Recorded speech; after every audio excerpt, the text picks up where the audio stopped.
Order, order. We start with questions to the Chancellor of the Exchequer. Catherine West. Question number 1, please, Chair. Minister. Thank you, Mr. Speaker. The rise in food banks across Britain is amongst the most visible signs that under the last government, ours was a country where growth was too low and inequality was too high. This government is committed to ending the mass dependence on emergency food parcels. We have expanded free school meals to children in all families receiving universal credit and removed the 2-child limit to lift around 500,000 children out of poverty. Britain is now on course for the biggest reduction in child poverty of any parliament on record, and charities such as Trussell believe this will significantly reduce demand for food banks. From West. It is indeed a very exciting development to see the bold and vital steps taken to address child poverty. But runaway rental costs are driving hunger and hardship. Building council homes is obviously the right long-term approach, and Haringey Council are the second biggest builders of council homes in the whole country. But will the team now help struggling families by lifting the freeze on local housing allowance so there's a permanent link between rents and support? Well, my honourable friend is absolutely right. Food bank usage has fallen in recent years, but it is far too high, including in her constituency.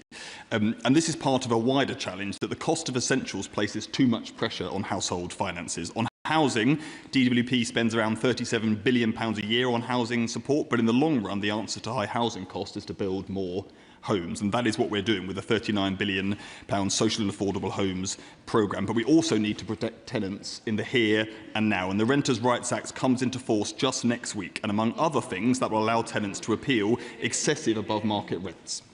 Michael Wheeler. Thank you, Mr. Speaker. Question 2, Mr. Speaker. Chancellor. Thank you, Mr. Speaker. The government is committed to improving living standards for people across the UK. Thanks to decisions that I made in the budget, the price cap for energy reduced by £117 on average in April. We've extended the cut in fuel duty for 2 times now, and also we have introduced an anti-profiteering framework to protect working people from unfair price rises during the Iran conflict. Thank you, Mr. Speaker. So I strongly welcome the steps that the government has taken to bring down my constituents' energy bills from the start of this month.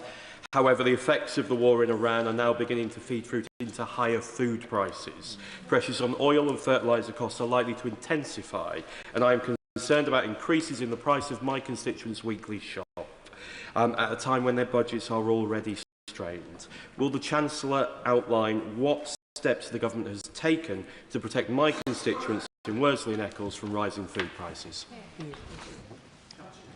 Thank you, Mr. Speaker, and my honourable friend speaks powerfully on behalf of his constituents. The response of this government during this conflict is, first of all, to try and de-escalate the conflict. This is not a war that we started, it's not a war that we joined, and unlike the Conservatives and Reform, we are working to de-escalate, not ramp up the conflict, and that is the best way to keep prices down. But as long as this conflict persists, we will do everything in our power to be both responsive but also responsible in the national interest, which is why we're keeping energy bills down and why we've provided £53 million of support for people who need heating oil.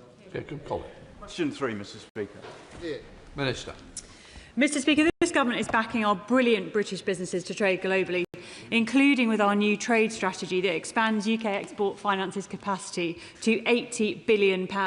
And this government has secured new trade deals with India, South Korea, the EU and the US to back British businesses globally, delivering improved access to key markets and protecting British jobs. Mr. Speaker, I recently joined Cosy Direct for their second King's Award presentation, this time for international trade. Cosy are an award-winning business in early years education resources, exporting globally and continuing to grow. The Chancellor has seen their success firsthand, along with their goats, when she visited with me last year. So will the Minister join me in congratulating Pete, Amanda and all of the team and say what work she is doing to allow businesses like this to expand and export globally? Indeed, warmly congratulate Pete, Amanda and the wider team on their success and in inviting me to, and the goats, and in inviting me to do so my honourable friend is showing that he is indeed a true champion of the businesses in his constituency. The support that this government is giving to businesses will enable more of our fantastic British companies to export globally and to emulate Cosy Direct's success. Thank you, Mr. Speaker. Integrated industrial clusters such as at Saltend in my constituency provide the kind of fundamental chemicals and other inputs into defence and wider industries right across the country. But high energy costs and global events mean they're under unprecedented pressure. So will the Minister and will the Chancellor look at establishing an industrial support fund so that rather than having an ad hoc approach such as we saw in supporting Grangemouth, we have something strategic to ensure that we don't lose the industrial base upon which so much of this country depends? Mr. Speaker, I'm grateful to the honourable member for his question. He mentioned BICS, I believe. That indeed, that scheme is being expanded. But he'll also be aware of the British Industry Supercharger package, which provides additional price relief from April 2026 as well. Thank you very much, Mr. Speaker. Now, the Economic Secretary of the Treasury will know that our financial services industry is a shining example of our international economic might, but overinterpretation of rules and regulations has led to banks being nervous of taking risks. This has both slowed the growth in the city and also holds up international trade.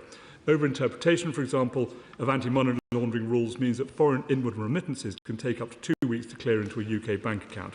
Meanwhile, poor classification of risk-weighted assets starve businesses potentially of growth debt capital. So can the Economic Secretary please assure the House that this ever unnecessary tightening of the rules will be addressed in the Financial Services Bill due to be announced in the King's Speech? Mr. Speaker, he won't expect me to preempt anything which may or may not be announced in the King's Speech. What I can tell him, though, as he already knows, is that this government is backing our financial services sector to the hilt to ensure that it continues to be the world-leading success that it is. John Mill. Question number 4, Mr. Speaker. Minister. Mr. Speaker, the Chancellor and the Defence Secretary meet regularly to discuss defence, including the Defence Industrial Strategy. As part of these discussions, they recently met with leaders from the UK financial sector to discuss how private investment can also be leveraged to accelerate defence readiness, building on the commitments made in the Defence Industrial Strategy. John Mill. Thank you, Mr. Speaker. In my constituency of Horsham, Chess Dynamics, part of Cohort, is a world-leading developer of counter-drone and air defence technology, exactly the capabilities we need. Yet Chess, like much of the defence industry, has been kept on hold since last year, awaiting clarity on the defence investment plan. Without it, they can't commission new air defence systems, leaving the next generation of Royal Navy frigates potentially exposed. Minister, they need to know now. Will the Minister agree to meet with me and Chess Dynamics to provide certainty on the investment which everyone says we need, but which simply isn't happening yet? Mr. Speaker, investment in defence under this government is underway. Just look at the contracts, over 1,000 contracts signed since the general election. And I could point the honourable gentleman and anyone else in the chamber to the £1 billion contract for medium helicopters in Yeovil, the £500 million invested in state-of-the-art radar systems, the £100 million boost to support submarine hunting aircraft. This government is raising defence in the highest sustained level since the Cold War, and it is at the core of making sure that we're protecting our nation's security. Show the Select Committee, Dame Baker. Thank you, Mr. Speaker. I wonder what consideration my right honourable friend has given to joining in with the Defence Security and Resilience Bank in order to make sure that we are really pushing the investment that we need to see in defence in the current world situation. Mr. Speaker, the UK has already signed up with Finland and the Netherlands to the multinational defence budget, with this Chancellor taking a lead on that, because I know that the importance of security to this government is not just something we can achieve on our own, but it is one where we work with allies to make sure that we are safer in the future. And might I add, Mr. Speaker, that on this side of the chamber, we're committed to remaining a core part of NATO, unlike some of the opposition parties. James Wells, Shadow Minister. Thank you very much, Mr. Speaker. The Chancellor says that national security always comes first, but she delayed that helicopter contract for our industrial base, and we know she is blocking the Defence Investment Plan. Labour's former Defence Secretary and Secretary-General of NATO, Lord Robertson, has said we cannot defend Britain with an ever-expanding welfare budget. He's right, so why is the Chancellor failing to grip the benefits bill and invest in our defence?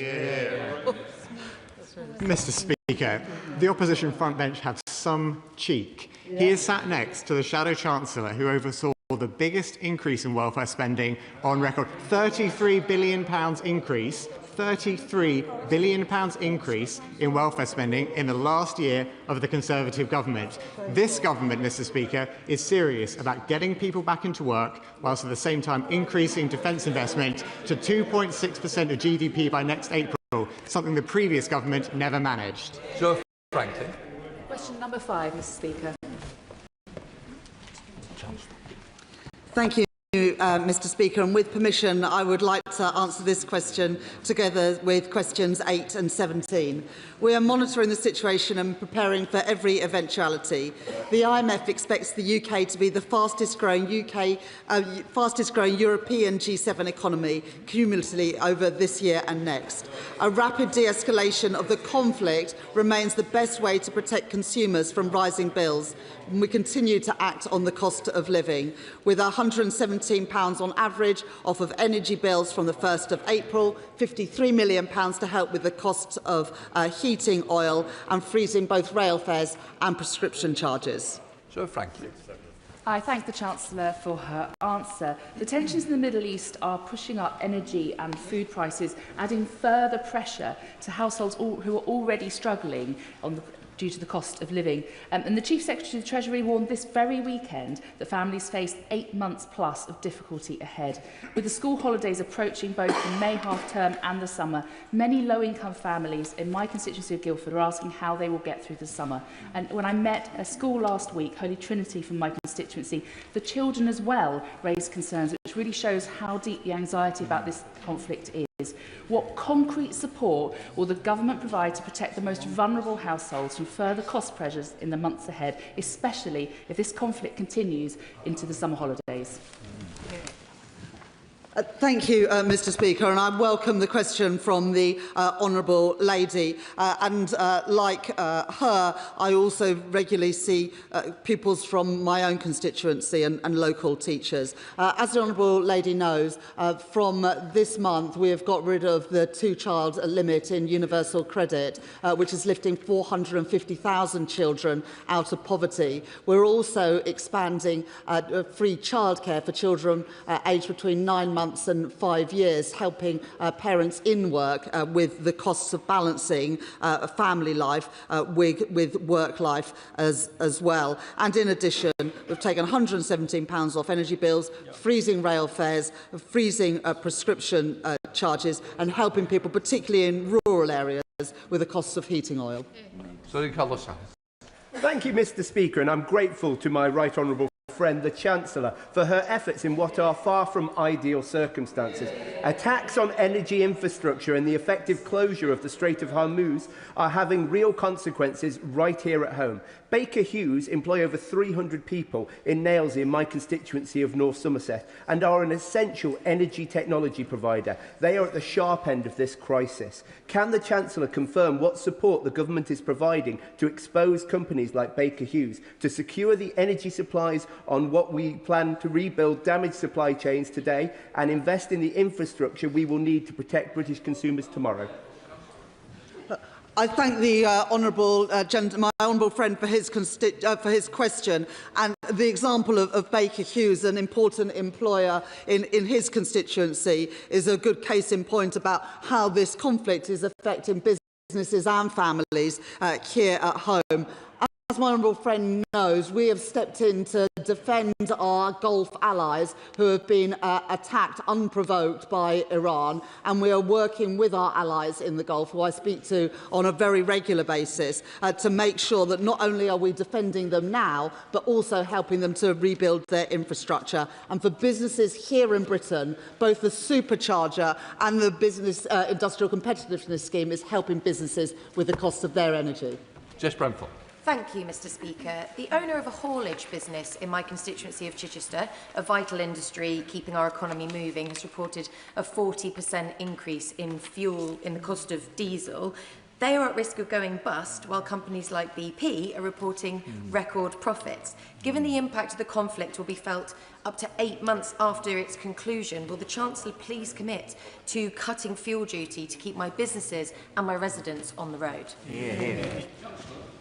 I thank the Honourable Lady for that question. Fuel duty was never lower at any point under the previous Conservative government and indeed the Conservative Liberal Democrat government, and we are keeping under review what happens from September. But in the first 3 months of this year, I think it's important to know that revenues from fuel duty were no higher than they were just a year ago. And with regards to the profits of energy companies, that is exactly why we extended the energy profits levy to make sure that windfall profits could be taxed appropriately. Now, BP and other oil and gas companies play a really important part in our energy mix. Our important British companies are representing our country in the US this week, but it is important that windfall taxes, whether that's through the electricity generators levy or the energy profits levy, are properly taxed. Thank you, Mr. Speaker. I'm grateful to the Chancellor for the work she's doing to protect us from the economic impacts of this war. One of my local farmers has been in touch about the impact on red diesel prices, up by around 70%, and also fertiliser prices, and he's shared his nervousness about the affordability of going ahead and planting next year's crops. So can the Chancellor outline what more she can do to protect our farmers, our food security and our food prices in light of these global challenges? I thank my honourable friend for that question, and of course when we froze fuel duty and extended that, that also impacted red diesel as well, and as we keep under review what happens to fuel duty, we will also do the same on red diesel. But I think there are two crucial issues. First of all, protecting supply, which is why de-escalating this conflict, not ramping it up like the Tories and Reform would do, is so important so we can reopen the Strait of Hormuz. And then the second issue is around prices and costs, which is why we have introduced the BIC scheme to help businesses with energy costs, and also the supercharger. The BIC scheme comes in from this year, the supercharger extended from this year as well, to help businesses impacted by this conflict. Jeremy Hunt. Thank you, Mr. Speaker. Given that national debt is around 95% of GDP and debt interest costs are nearly 4% of GDP, does the Chancellor agree that it would be irresponsible to fund any cost of living support by increasing borrowing, which would further drive up borrowing costs, choke off growth and saddle future generations with totally unfair debt? I thank the honourable gentleman for that question, and can I also congratulate him for running, I think, his fourth London Marathon this week for a cancer charity, which I know is very dear to his heart. He makes a really important point, because while people are calling for immediate support, and I understand that, the impact of the previous governments, and I understand why the former Chancellor did what he did, but the untargeted support, which cost, I think, over £100 billion in total, meant that interest rates, inflation and taxes has ended up being higher than they needed to be. Now, we managed to reduce government borrowing by £20 billion last year. The budget deficit is below 5% for the first time since 2019. But sticking to fiscal responsibility is not just good for the public purse, it's also good for ordinary families and businesses, because I am determined that we don't go back to the high inflation, the high interest rates and the high taxes, which would be the inevitable result if we had an untargeted response to this conflict. Paul Foster. Thank you very much, Mr. Speaker. Mr. Speaker, cost of living, cost of living, cost of living. They're the three words that my constituents in South Ribble and the small area of Chorley that I represent contact me about every single week. What they don't contact me about is the Westminster bubble and process. Will the Chancellor please assure me she will stay laser-focused on delivering for the constituents of South Ribble around the cost of living, and not allow the noise and disruption from the party opposite to put her off? Thank you. I thank my honourable friend for standing up for the people of South Ribble and the issues that matter to them. Since the general election, there's been 6 cuts in interest rates, which is the best way to help people with the cost of living, especially if they have a mortgage. Before this conflict began, unemployment was falling, the economy economy was growing, the deficit was coming down, and interest rates have gone down 6 times as well. I will continue to focus on the cost of living because that's the thing that matters most of all to all of our constituents. Daisy Cooper, Liberal Democrat spokesperson. Thank you, Mr. Speaker. Australia, Italy, India and more have all slashed fuel duty in response to Trump's idiotic war in Iran, and we Liberal Democrats are calling for fuel duty to be cut by 12p per litre here too. Last week, the Chancellor claimed that anyone calling for a cut in fuel duty was economically illiterate because it would push up inflation. But according to the OBR, the current 5p fuel duty cut has led to a 0.2% reduction in the rate of inflation. So does the Chancellor think that all of these other countries who are helping their citizens and the OBR are economically illiterate? Or does she accept the fact that her government might be in the wrong and it is really time to act? Look, the Honourable Lady last time she stood up in the chamber said she wanted a 10p cut in fuel duty. Now it's a 12p cut in fuel duty. What she has failed to explain is how on earth she's going to pay for any of these policies. And as the former Chancellor has just set out, the result of untargeted support will result in higher inflation, higher interest rates and higher taxes as well, which would hurt people with the cost of living in St Albans and around the country. Now, I support what the Liberal Democrats say about opposing the war in Iran. That is our policy. But they appear to be the only people on the planet that think a war in the Middle East is somehow good for the Treasury coffers. Now, I wouldn't be surprised that if in their next manifesto they said that they would commit to closing the Strait of Hormuz for good. It's not good economic policy, and I'm afraid that says a lot about the Liberal Democrats' policies. They're too good. Better. Question 6, Mr. Speaker. Minister. With permission, Mr. Speaker, I'd like to answer this question together with question number 7 and question number 14. The Government has already taken action on fuel affordability at the pump. At the budget last year, the Government extended the 5p per litre cut for a further 5 months, and we've also cancelled the increase that would have otherwise taken place in line with inflation at the start of this financial year.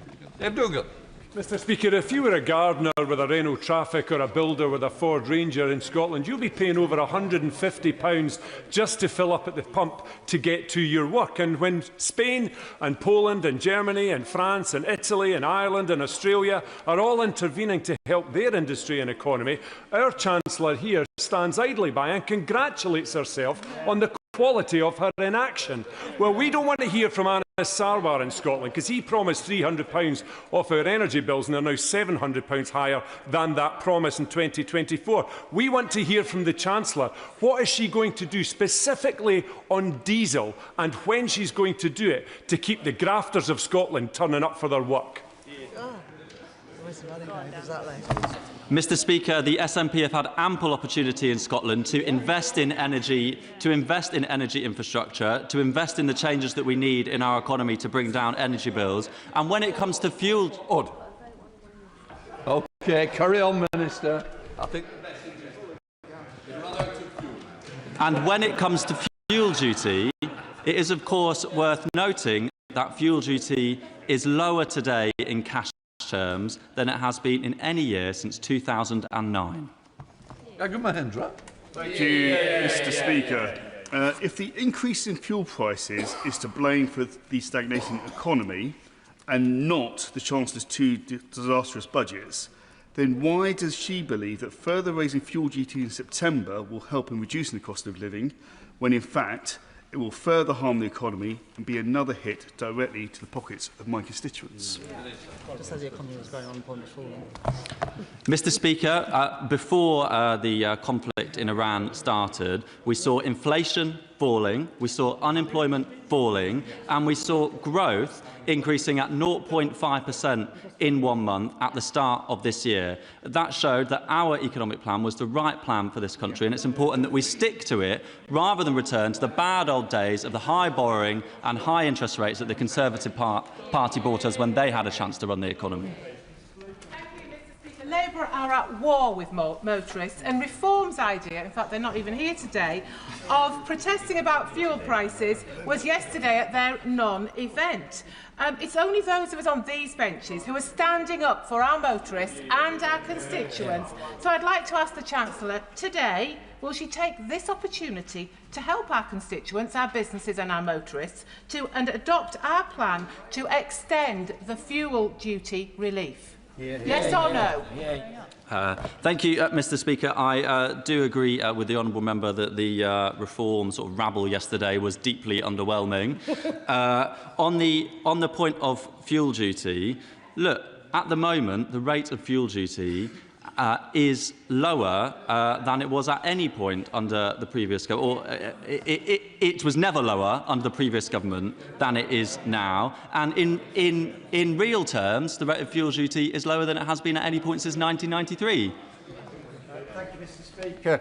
The fuel duty freeze is, of course, very welcome for drivers of petrol and diesel vehicles, but this is the second time in just over 4 years that petrol and diesel prices have gone through the roof as a result of international oil and gas uncertainty. Isn't it time that we gave as much support as possible to those who want to transition to electric vehicles? Auto Trader says that the average price of electric vehicles is already lower than it is for petrol and diesel. So will the government confirm they are bringing forward the plans for greater ability to charge at home and bringing down the cost of electricity as far and fast as possible so that more drivers can benefit from long-term lower driving costs? I thank my honourable friend for his question. He is right that we are seeing a continued uptake in electric vehicles. We saw that in March of this year. It was the highest ever.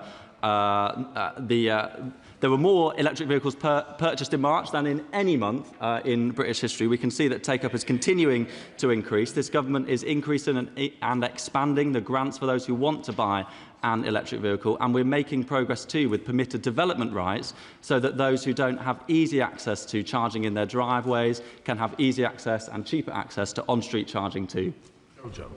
Thank you, Mr. Speaker. Even before the current Middle East conflict, fuel suppliers in Merthyr Tydfil, part of my constituency, were charging on average 10p per litre more than other parts of my constituency and in neighbouring towns. Even London fuel prices were cheaper than Merthyr Tydfil, and the situation has not improved since. I've written to suppliers and met with some with limited success, and also asked the CMA to look at the matter, which they have so far not done. So can I ask the Chancellor to offer whatever assistance she can in urging fuel providers in Merthyr Tydfil to act fairly, and can she also urge the CMA to consider what they can do to ensure fair play for my constituents? Good question. Thank you, Mr. Speaker. I thank my honourable friend for his question and the representation and the work that he is undertaking on behalf of his constituents in a rural part of our country. We are making sure that all garages are on the new Fuel Finder website that the Chancellor has introduced. That should drive up competition to make it easier for the people that he represents to compare the cost at the pump in different garages nearby. It's good to hear that he's been in touch with the CMA. The Chancellor has been in discussion with them too about making sure we have competition in this industry. And if it would help him to get a meeting with the CMA, then I would happily assist with that. James Welsh, Shadow Minister. Thank you very much, Mr. Speaker. Whilst Conservatives froze fuel duty for 14 years, Labour is planning to increase it by 5p, costing families £150 a year and hauliers £2,000. And when she was asked to reverse her hike, the Chancellor said she was loath to spend government money doing so. There's no such thing as government money. There's only taxpayers' money. So rather than increase taxes again, will she actually help households and businesses facing higher prices and scrap this fuel hike? Mr. Speaker, on this side of the House, we are fiscally responsible. We will make sure that we continue to get borrowing down in a sustainable way, as we did over the last financial year with borrowing falling by £20 billion. Whenever they've had the chance, They've borrowed more, which pushes up interest rates for everyday families and means that we have to have higher taxes in the long run. That is not the approach that we will take. And one final quick thing, Mr. Speaker, their plans that were set out in the final budget before they left office would have had fuel duty increase every single year. Instead, we have frozen it since we took over. There you go. Number 9, please, Mr. Speaker. Chancellor. Thank you, Mr. Speaker. We are reforming government procurement rules so that we can buy more that is made in this country. And we've already changed the rules around steel, shipbuilding, energy infrastructure and AI. But I don't just want big companies to be able to get contracts. I want to help smaller businesses and also charities access government procurement. The government is the biggest buyer of goods and services in the economy, and I want more of that money to be spent here in Britain. Ian. Thank you, Mr. Speaker, and I thank the Chancellor for her answer. In Stafford, we have world-class manufacturers like GE Vernova producing the technology that powers our national grid. Yet for far too long, British employers like these haven't had the money given to them by British government contracts. So I therefore warmly welcome the government's commitment to reform public sector procurement, to grow British industry, British skills and British jobs. Can the Chancellor tell us how this new approach will ensure that government spending reaches manufacturers and businesses in constituencies like Stafford and towns across our country, so that when the taxpayer spends, Britain builds? I thank my honourable friend for that question. And I was slightly disappointed that she didn't mention that today is Staffordshire Day, and Staffordshire oatcakes are available for members on all sides of the House in the tea room. I think that's what you wanted me to say. But on the wider issue, we do need to buy, make and sell more in Britain, with more contracts going to firms in Staffordshire, not just for their brilliant oatcakes, but also for their ceramics. Assembly, Father of the House. Will the Chancellor agree that post-Brexit, government departments have much more freedom to buy British, and under the Procurement Act of 2023, they can ignore EU directives? So will the Chancellor walk with us into the broad sunlit uplands of post-Brexit Britain and use the freedoms that we have obtained for this country? Well, they cheer, but they didn't use any of them. And it's this government that is doing everything we can to buy, make and sell more in Britain. But one of the best ways that we can grow our economy is to work more closely with our friends, our trading partners and our neighbours in the European Union, whether that is through rejoining Erasmus, playing our full part in Horizon, whether it is through a deal for our food and farming sector so that we can export the great stuff we make here in Britain into the EU, and in so many other areas. And that is why we are determined to rebuild that relationship with the European Union. Good fortune. Number 10, please, Mr. Speaker. Oh, well done. Thank you, Mr. Speaker. The reforms to business property relief maintain significant relief for owners of business assets. This is beyond what is available to others and is more generous than at any time, for example, under Margaret Thatcher, when the rate of relief was a maximum of 50% on all business assets, including the first £2.5 million. And I don't think members opposite would argue that we didn't see growth in the private sector while Thatcher was in power. Good fortune. Thank you, Mr. Speaker. And I, of course, agree with the Minister that Margaret Thatcher really was the sunny uplands of this country. Mr. Speaker, SMEs provide the backbone for our economy in Bromley and Biggin Hill, and many of those businesses are still family-owned, suffering from the slew of taxation put upon them by this Labour government. Family Business UK's analysis, published just last month, said that 57% of businesses are still suffering from the business property relief, which, despite, as the Minister alluded to, the slight U change, is still impacting their business. Would the Minister agree with me that the best way to growth is to support small businesses and not to tax them out of existence? Thank you, Mr. Speaker. I'm glad that the member opposite acknowledges that while Margaret Thatcher was in power, she was actually taxing through business property relief these businesses more than this Labour government is doing. We do have a fair and balanced approach when it comes to making sure we can raise revenues from the very largest businesses and agricultural businesses in order to raise revenue to sustainably support the reduction in borrowing that this government is bringing about. Whereas, Mr Speaker, hundreds of small family businesses across Cornwall will soon be subject to a significant increase in their property costs as a result of the VOA's decision to reclassify serviced offices, business centres and co-working spaces. Would the Chancellor arrange for me to meet with Treasury officials and the VOA to discuss how the impacts of this reclassification may be mitigated?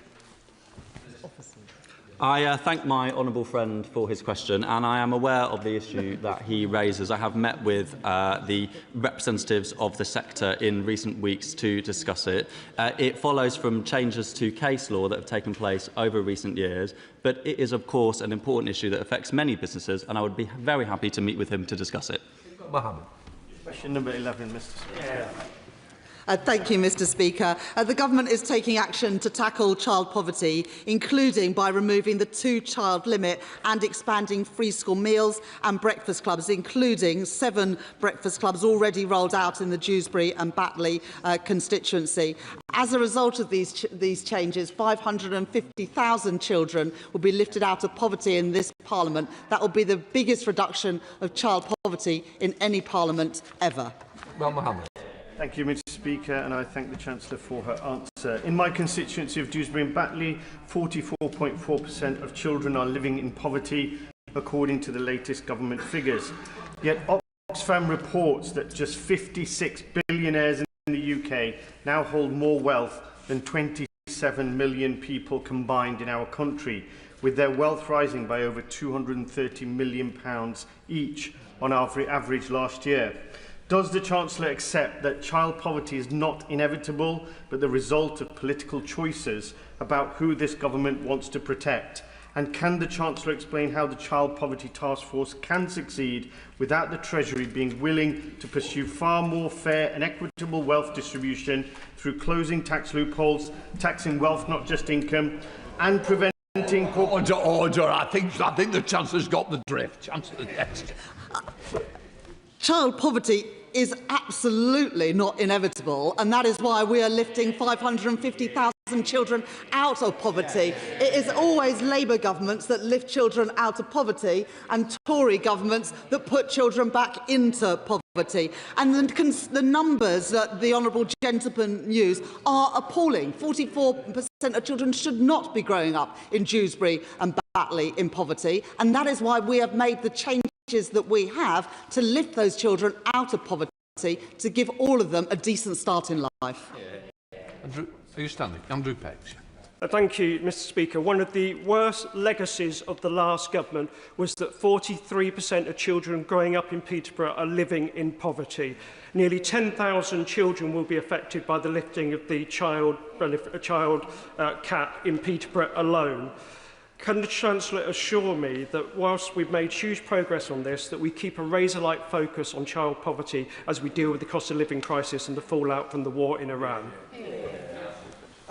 I thank my honourable friend for that question. And 10,000 children in one constituency lifted out of poverty by just one of the policy changes that we have made to reduce child poverty, I think shows the difference that this Labour government is making. And when combined with the breakfast clubs, the free school meals, the extension of childcare, the Renters' Rights Act, the building of new homes, that is why this government is set to deliver the biggest ever reduction in child poverty in one Parliament. The Judge.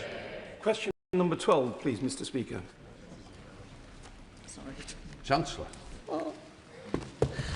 Thank you, Mr Speaker. First of all, I would like to offer my deepest condolences following the tragic death of 2 young children in my honourable friend's constituency. I know that this will be an incredibly distressing time for the whole community, and I think the thoughts of the whole House are with that community. We recognise that everyday living costs remain too high, and that is why we're supporting households with their energy bills, and it's also why we've frozen prescription charges for a second year in a row and frozen rail fares for the first time in 30 years. It's also why we have lifted the national living wage and the national minimum wage, so people on low pay see their money go further. The Judge. Thank the Chancellor for her condolences. I was there at the site of the tragedy on Sunday laying flowers, and it is very upsetting for everyone in my constituency. One of my favourite places for lunch is the Pomegranate Cafe, together with the Central Community Shop within my constituency, which is a community-based social enterprise founded in partnership between the Good Shepherd Charity, Wolves Foundation and the Labour-controlled City of Wolverhampton Council to provide affordable food, with all profits from the cafe donated back to the Good Shepherd's free-to-access services, supporting their work to end homelessness, assist recovery, provide access to services around training and employability, and providing meaningful pathways out of poverty in Wolverhampton. Will the Chancellor please join me in congratulating everyone involved with the Pomegranate Cafe? Once again, I think the Chancellor's got the question. Chancellor. I thank my honourable friend for raising the excellent work that the City of Wolverhampton Council is doing to help people with the cost of living, and particularly to help the most vulnerable people in our society. And it's why, combined with the measures that we are taking to reduce child poverty, to increase the basic state pension and the new state pension, but also what we're doing with Pride in Place, including in Whitmore, Reens and Dunstall Hill in his own constituency, to improve outcomes for people in Wolverhampton West and around the country. Thank you, Mr. Speaker. Question number 13. Minister. Mr. Speaker, this government is investing in Wales's industrial future and unlocking economic growth, including by providing £2.5 billion for the UK's first small modular reactor in Anglesey to support up to 3,000 jobs and power 3 million homes. We've also recently agreed a new £50 million defence growth deal for Wales. We're backing Welsh free ports and investment zones, and we are connecting people and businesses with at least £445 million worth of rail infrastructure investment right across Wales. Thank you. The people of Mega and Undy have been celebrating the fact that they're getting a new train station thanks to two Labour governments working together to deliver it. So it's unbelievable that Reform's leader in Wales recently said, nobody wants or needs these new stations. So does the Minister agree with me that new railway stations are, of course, essential for economic growth? And does he think Reform just don't listen to what people in Wales want, or they just don't care? Mr. Speaker, I completely agree with my honourable friend that the UK and Welsh Labour government's generational commitment to the future of rail in Wales is fantastic for her constituents right across Monmouthshire. It is frankly, Mr. Speaker, outrageous to hear Reform's leader in Wales trying to tell people what they want, and even more shocking that they promise to rip up our plan. New railway stations, Mr. Speaker, are indeed critical for economic growth, and only Labour will build the rail network that people in Wales need and deserve. Becky Cooper. 15, please, Mr. Speaker. Minister. Mr. Speaker, I thank my honourable friend for her question. The government is acting to ease the cost of living for commuters, including by extending the £3 national bus fare cap to March 2027. We have also frozen regulated rail fares for the first time in 30 years, and that will save the average commuter travelling from Worthing to London using an annual season ticket £360 a year. Becky Cooper. Thank you, Mr. Speaker, and I thank my right honourable friend for freezing rail fares. This will indeed help ease the cost of living for many commuters, like my constituents in Worthing West, many of whom do have jobs here in London or Brighton. Southern Rail have been rated as the worst value-for-money rail operator in a national passenger survey. So, will the Minister please ensure that as we move to nationalisation of our service and finally see the back of Southern Rail next month, that there is investment available for key issues such as reducing overcrowding and improving reliability and punctuality of our vital South Coast services? Hear, hear. Mr. Speaker, my honourable friend is absolutely right to make clear that improving services for passengers is our absolute priority as rail operations come into public ownership. And when Southern Rail is brought into public ownership, they will be expected to focus relentlessly on improving passenger experience, improving reliability, improving punctuality, and they will be held to account for doing so. Thank you, Mr. Speaker. In rural areas like Rutland and Stamford, we are reliant on our cars, so fuel costs are hitting us hard. So I have a simple ask to the Chancellor she could deliver on now. Will she expand the 5p per litre rural fuel duty relief to more areas as soon as possible, particularly Leicestershire, Rutland and Lincolnshire, who desperately need it? Mr. Speaker, as my honourable friend, the Exchequer Secretary, has set out already today many times in relation to fuel duty, we inherited plans from the previous government that would have seen fuel costs go up for people across the country. We have extended the 5p cut in fuel duty, we have extended the freeze, and that is an important way of helping people with the cost of living right now. Thomas. Thank you, Mr. Speaker. Number 16. Minister. Thank you, Mr. Speaker. The Government has introduced a support package worth £4.3 billion to protect ratepayers across the country against the impact of the independently set new property values, valued for the first time since the pandemic. We've also introduced permanently lower multipliers for eligible retail, hospitality and leisure properties. These are worth nearly £1 billion a year and will benefit over 750,000 high street businesses. Mr. Speaker, I recently met Chris, the owner of Chapters Hair in Bromsgrove, who told me that after 25 years of trading, current conditions are the most difficult that he has faced, and he directly attributes this to the decisions taken by the Chancellor. Why is it that the Chancellor of the Exchequer and the government across the board is riding roughshod over what businesses think, the people who know best how to run their businesses, and when will the government get off their backs and get on their side? Thank you, Mr. Speaker. Under the previous government, the multiplier, the tax rate paid by businesses, medium-sized businesses or the very largest businesses was exactly the same within business rates. But we have implemented significant reform to the way business rates works so that it supports the high street, and the tax rate paid by small high street businesses will now be 33% lower than the one paid by the largest properties such as online giants. Of course, Mr. Speaker, the revaluation since the pandemic has had an effect, and that's why we've stepped in to provide support. Richard Fuller, Shadow Minister. Mr. Speaker, a comprehensive survey this month by Hospitality UK shows that 1 in 7 of our hotels, pubs and restaurants will close as a direct result of the Chancellor's policies. Many of those businesses represent the hopes and dreams, the hard work and savings of the people who set them up. So, Mr. Speaker, as I am permitted, rather than the Minister coming to the dispatch box, could I ask the Chancellor to come to the dispatch box and answer this? If it wasn't me standing here, it was one of those people who founded the business, now going through a gut-wrenching process of closing it because of her policies. What should she say to them? Yeah, exactly. Thank you, Mr. Speaker. Of course, the government wants to do all it can to support businesses up and down the country, small, medium and large. That's why we're working hard to make sure we can put the economic stagnation that we had over the last 14 years behind us. We're seeing economic growth rising, growing by 0.5% in February. We saw unemployment falling, and we were seeing government borrowing falling as well.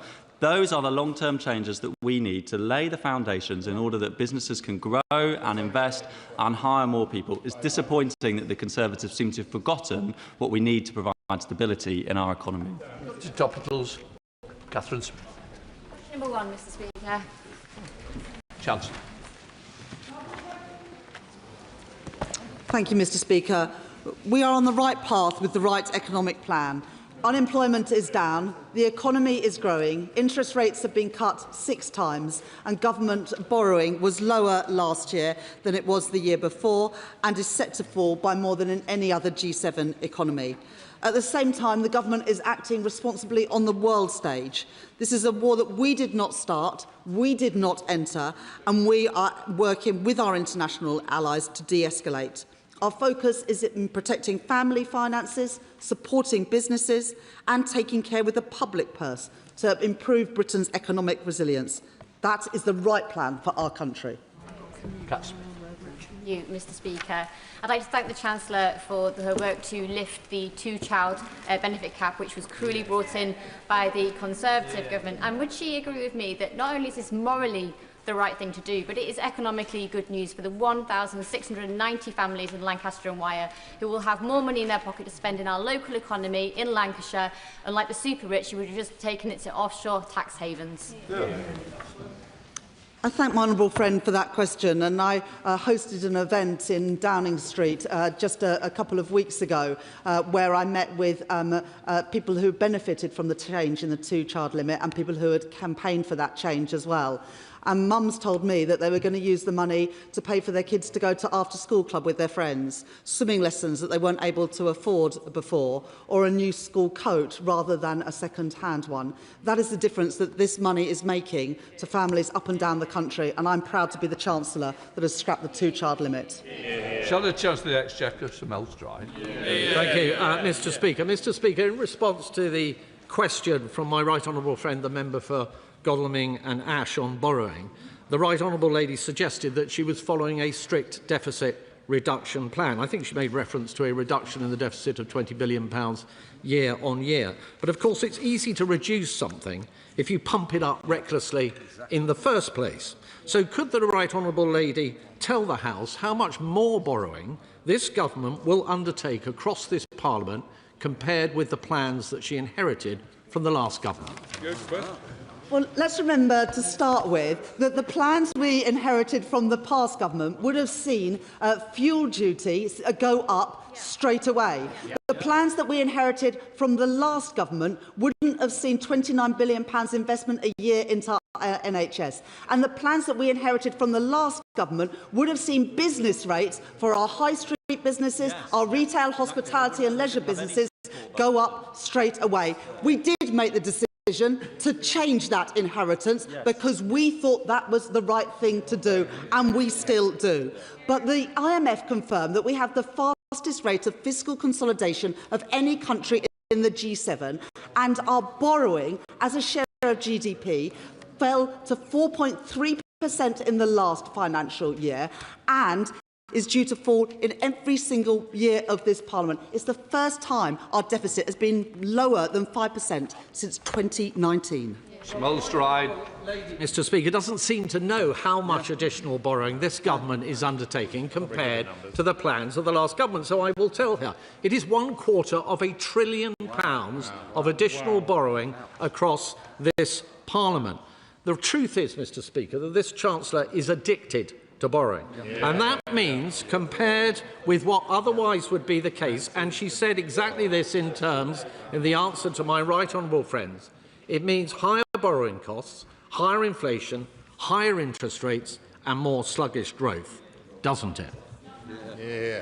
What the right honourable gentleman is basically admitting is that he would have gone ahead with the increase in fuel duty, he would have gone ahead with the increases in business rates, and he would take that money out of our National Health Service. Well, we made those changes on the mandate we got at the election, and at the same time, we are reducing the budget deficit. So for the first time in 6 years, it is now below 5% of GDP, and as a result, the Bank of England have cut interest rates 6 times, helping all of our constituents with their mortgages. Very different from the hikes in mortgages that we saw under the previous Tory government. Thank you, Mr. Speaker.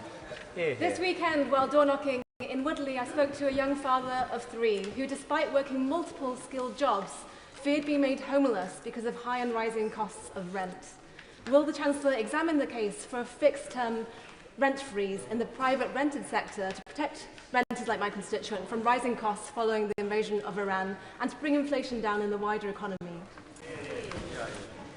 I thank my honourable friend for that question, and as she knows, sitting on the Treasury Select Committee, this government have also already taken action to reduce the cost of living and to bear down on inflation, with the changes around energy prices, around fuel duty, prescription charges and rail fares. And I will do everything in my power and use every lever we have to bear down on the cost of living, including for people in the private rented sector. That is why we have already introduced the Renters' Rights Act. And whilst for people who have mortgages, they have seen cuts in their mortgage rates since we came into office, we will do everything we can to also help people in the private rented sector, because we must ensure that this conflict in the Middle East does not result in our constituents being poorer. Daisy Cooper, Liberal Democrat spokesperson. Thank you, Mr. Speaker.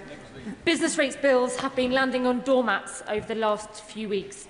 And for some small businesses in St Albans and beyond, they tell me that the future looks bleak, with some taking the crushing decision to close their doors.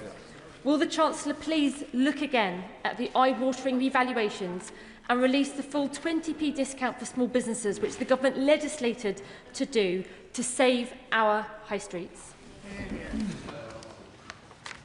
On business rates, the honourable member will know that this government inherited the plans that were set in train to have an independent revaluation of properties take place for the first time since the pandemic. It wouldn't have been the right thing to do to delay that pandemic for those businesses who'd seen their value, to delay that revaluation for those who'd seen their rates fall since the pandemic. So we went ahead with it, the independent valuation, and then we put in £4.3 billion of support to limit the increases in bills that businesses would pay. Of course, we keep all taxes under review, Mr. Speaker, but we did set out for the first time putting it in a differential within the business rate system so that high street businesses face a lower tax rate, a lower multiplier than the largest online giants. Tonya. Thank you very much, Mr. Speaker. We now know what was going on in the economy before the attack on Iran. Growth was up, unemployment was down, borrowing was lower than forecast. The Chancellor took the right decisions and it was working. So does my right honourable friend agree that families and businesses should know that when times are tough, it is Trumpflation that is to blame?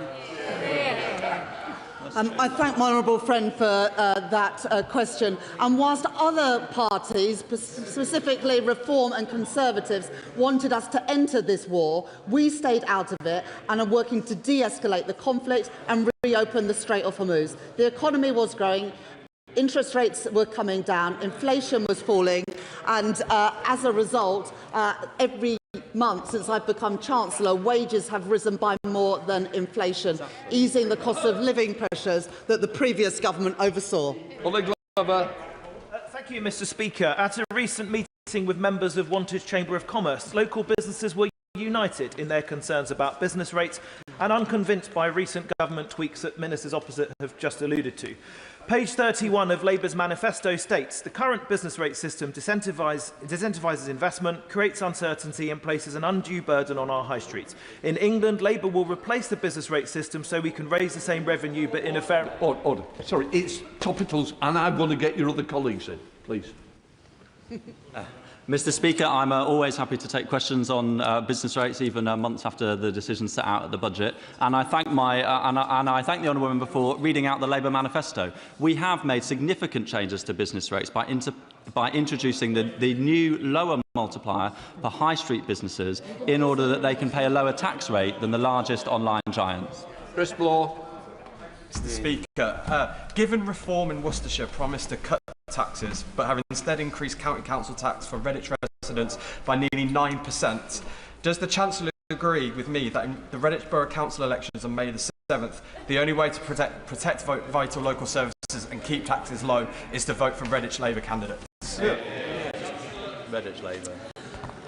My honourable friend is absolutely right that whilst Worcestershire Reform-led council said that they would cut taxes, they've instead put them up. And so that is why, on May the 7th, I would urge people in Redditch and across the country to vote Labour. Thank you, Mr. Speaker. More than 1.3 million people use lifetime ISAs to save for their first home. The property cap of £450,000 has been frozen since 2017, despite rising house prices, but those buying their first home over this threshold face a 25% penalty.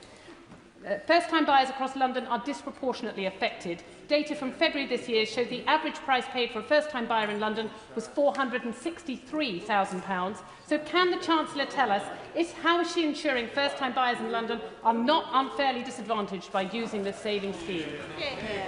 Mr. Speaker, the government is committed to making the aspiration of home ownership a reality for as many people as possible. And we recognise that the LISA isn't working for everyone. That's exactly why we've launched a short consultation into the implementation of a new ISA product that's going to support more first-time buyers. And that new product will include the government bonus being paid at the point the individual makes a withdrawal for a home purchase, therefore removing the need for a withdrawal charge. Tom Rutland. Thank you, Mr. Speaker. The Chancellor will have seen the news this morning that BP profits have more than doubled, undoubtedly driven by the conflict in the Middle East. Does she agree that this shows the value of having a windfall tax at this point in time? Thank my honourable friend for that question. The oil and gas sector will play an important part in our energy mix for many years to come, and we need to support them as we are, for example, through tiebacks. But it is important that the Energy Profits Levy remains in place for now, because during this conflict we will be able to capture the profits made in the UK through the windfall tax. And the Conservatives and Reform, they oppose this tax, and that would just mean even higher profits for the oil and gas companies. We are also, as my honourable friend knows, delinking gas and electricity prices by increasing the electricity generators levy so that no energy company can make excess profits because of this conflict. Chris Scotland. Mr. Speaker, it has been widely reported in the press that the Chancellor is rightly considering issuing defence bonds. I know the Chancellor agrees with me on the value of defence R&D.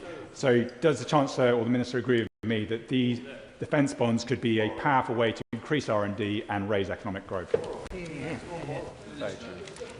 Mr. Speaker, whatever the purpose, spending funded from bonds issued by the government adds to the national debt and so must be considered within the fiscal rules. But the honourable gentleman is right to point to the importance of research and development within the defence industry to support economic growth. And I'm proud that last year we allocated £400 million for UK defence innovation to foster a world-leading UK defence tech sector. Thank you, Mr. Speaker. This Labour government has ensured that as of this month, workers in Worsley and Eccles and across the country get sick pay from day one, including low-paid workers. As chair of the Usdaw Parliamentary Group and someone who's campaigned for this, I welcome this so much. Does the Chancellor agree with me that it is only Labour, with its trade union link, that's on the side of working people? I would like to start by thanking my honourable friend for all the campaigning work that he has done in this area, and also pay tribute to the trade union Usdaw, their former General Secretary Paddy Lillis and their current General Secretary Joanne Thomas for all the work that they have done in this area. Strengthening statutory sick pay is part of our commitment to implement our plan to make work pay, ensuring that the safety net of sick pay is available to those who need it from day one. Final question, Shocker Adam. Mr. Speaker, Leicester South has a home ownership rate of just over 40%, which is nearly 23 points below the national average in a city where an average house is 8.5 times their local earnings. My young constituents are working very hard, doing everything responsibly, saving, etc., to get onto this ladder, yet the tax system offers them absolutely nothing, whilst incorporated landlords deduct full mortgage interest through a company structure. Canada and Nordic countries are offering targeted tax relief for first-time buyers. Can I ask the Chancellor, has she assessed introducing a similar relief here to ensure young people are supported by this tax system and not left behind? Mr. Speaker, this Labour government is committed to enabling more people to realise the dream of home ownership. And mortgages have become more affordable under this government thanks to increased economic stability and 6 interest rate cuts. Right, that completes questions.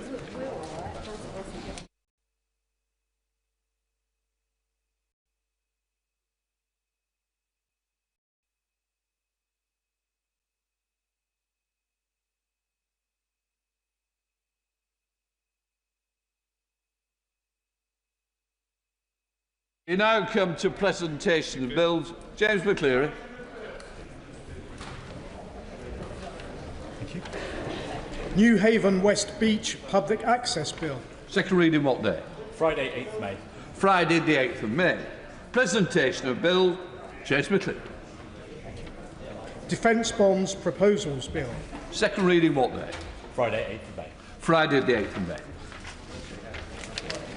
We now come to 10-minute rule motion, local area energy plans. James Nash.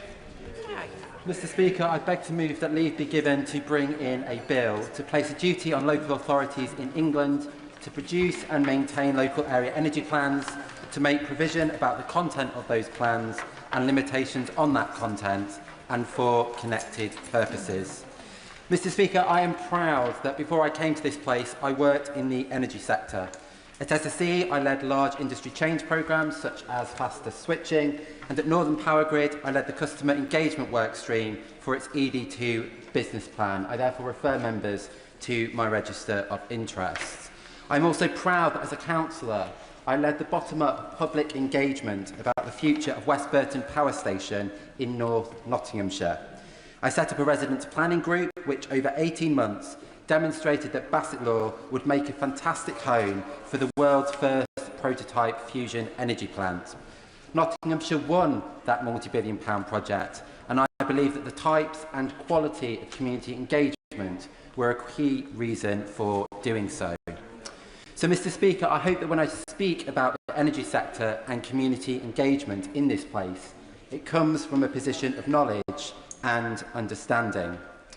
And, Mr. Speaker, it is worth stating that across the private and public sectors, there are some excellent examples of how communities can be taken on a journey from being uninformed to becoming knowledgeable, from being nervous to feeling confident, from being sceptical to being supportive as a result of good engagement. But sadly, this is not the norm for energy projects. I would like it to be, and I believe that it can be, through the universal adoption of local area energy plans. Mr. Speaker, this government is advancing one of the largest infrastructure programmes that this country has seen in generations. As part of this, tens of billions of pounds are rightly being spent on energy projects to end our dependency on international fossil fuel markets. At the same time, we are rewiring the energy network in response to changes in how we generate, store and distribute power. Ordinary people can now generate energy and sell power back to the grid, meaning we operate in a radically different energy landscape. And yet we are doing a lot of this without purposefully engaging communities about new infrastructure. In contrast to how we plan housing through local plans with formal regulation consultations, right now there is no meaningful strategic conversation or consultation about energy infrastructure. Yes, individual projects consult about their impacts, but there is no strategic oversight or decision-making required by local authorities, which are overwhelmingly reactive rather than proactive on energy matters. In my view, this has to change if we want to successfully deliver our clean energy mission. Let me describe more clearly what is happening. Nationally, there is an emerging sense of order. The National Energy System Operator, NESO, is producing regional energy strategic plans for the whole of Great Britain by 2028. These are long overdue. Ofgem is simultaneously mapping the network upgrades needed in every locality, and the Clean Power 2030 Action Plan sets out what we need and, for the first time, where we need it. This means that the strategic framework for the energy sector is being strengthened across the board. And yet there is still a gap. NESO's regional plans need local inputs to be credible, demand projections, spatial constraints, sequencing preferences. But there is no meaningful or consistent dialogue taking place with local authorities. Without this, regional planning will either proceed on assumptions that are subsequently contested or stall while fighting objections to top-down diktats. Even worse, for communities with valuable national grid connections, they are inundated with projects, some of which are unlikely to ever proceed. I recently hosted a surgery in my constituency of Rushcliffe near Ratcliffe-on-Soar, which hosted a coal-fired power station. One parish councillor came to tell me that he and a small team of volunteers had reviewed over a dozen applications for new grid connections. Over a dozen. This level of disorder means host communities cannot see the wood for the trees and cannot picture how the projects that do go ahead will contribute to a joined-up narrative about local energy generation. Mr. Speaker, I believe there is an answer, which is mandatory local area energy plans. This isn't a new idea. Local area energy plans have existed as a methodology since 2018. Dozens of councils have produced them, detailing specific energy system changes, locations and delivery timelines. But in England, they remain voluntary. This means that the essential transition to green energy is potentially being made without consistent, meaningful local engagement across the country. And Mr. Speaker, I don't want to see this. So this bill proposes doing 4 things. First, it places a duty on every local authority in England to prepare, adopt and maintain a local area energy plan. Second, critically, it will state that these plans must identify sites capable of meeting energy generation targets set for each area. The Secretary of State would set those targets, but communities would help to decide where the infrastructure goes, much like local plans for housing. And in so doing, we spread the load and take people on the journey. Third, the bill makes data sharing by distribution network operators mandatory, meaning constraint data reinforcement plans, connection queues and capacity forecasts are provided in standardised formats. And fourthly and finally, this bill would give legal weight to local area energy plans. I believe energy needs and generation should be a material consideration in planning decisions and considered as formal evidence in network investment cases assessed by Ofgem. Let me be clear about what this bill does not do. It does not allow local area energy plans to contradict national policy statements, and it does not provide a mechanism for blocking infrastructure that has legitimate need. Rather, it recognises that local area energy plans can help to shape where and how and when infrastructure is delivered locally and bring communities and elected representatives into a very important and consequential conversation. Handled badly, Mr. Speaker, energy projects become a source of major grievance. But handled well, as happened in Bassett Law, they become something else. They become a story about jobs, about investment, about agency, and ultimately about consent and control. Mr. Speaker, this bill, I believe, is the only way to genuinely shift the dial away from "this was done to us" to "I had a say", away from "nobody cares" to "this project was considered and discussed locally", away from "why here" to "I understand why and how we are playing our part". I do not pretend that this bill will satisfy everyone. Some people do not want wind turbines or solar farms full stop, and no amount of process should do so. But in my experience, local opposition is not normally a fundamental objection to renewable energy. Rather, it is about feeling blindsided, lacking control, and not having a local narrative about which energy projects have been consented to and why, and understanding how this contributes to a better, cleaner local future. Mr. Speaker, it's estimated that £40 billion could be spent annually on new energy infrastructure between now and 2030. The question is not whether that money should be spent. It must be. The question is what evidence and what voices inform how and where it is spent. The window of opportunity is narrow because business plans for the next price control period and the regional energy strategic plans will both be finalised by 2028. Getting that local layer right now is therefore essential. It will reduce conflict, prevent delays and limit expensive changes down the line. So I hope that the government will take this matter seriously. Mr. Speaker, this bill gives communities a genuine stake in where and how energy infrastructure is delivered. It connects local planning to real investment decisions and ensures that transition will happen with people, not to them, while still making the essential shift to cleaner, greener energy eminently deliverable. I therefore commend this bill to the House. The honourable member have leave to bring in the bill. The question is that the honourable member have leave to bring in the bill.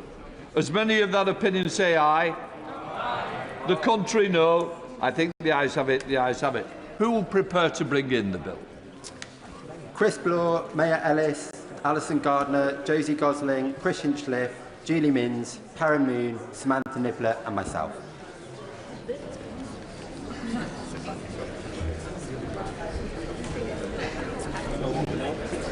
James Nash.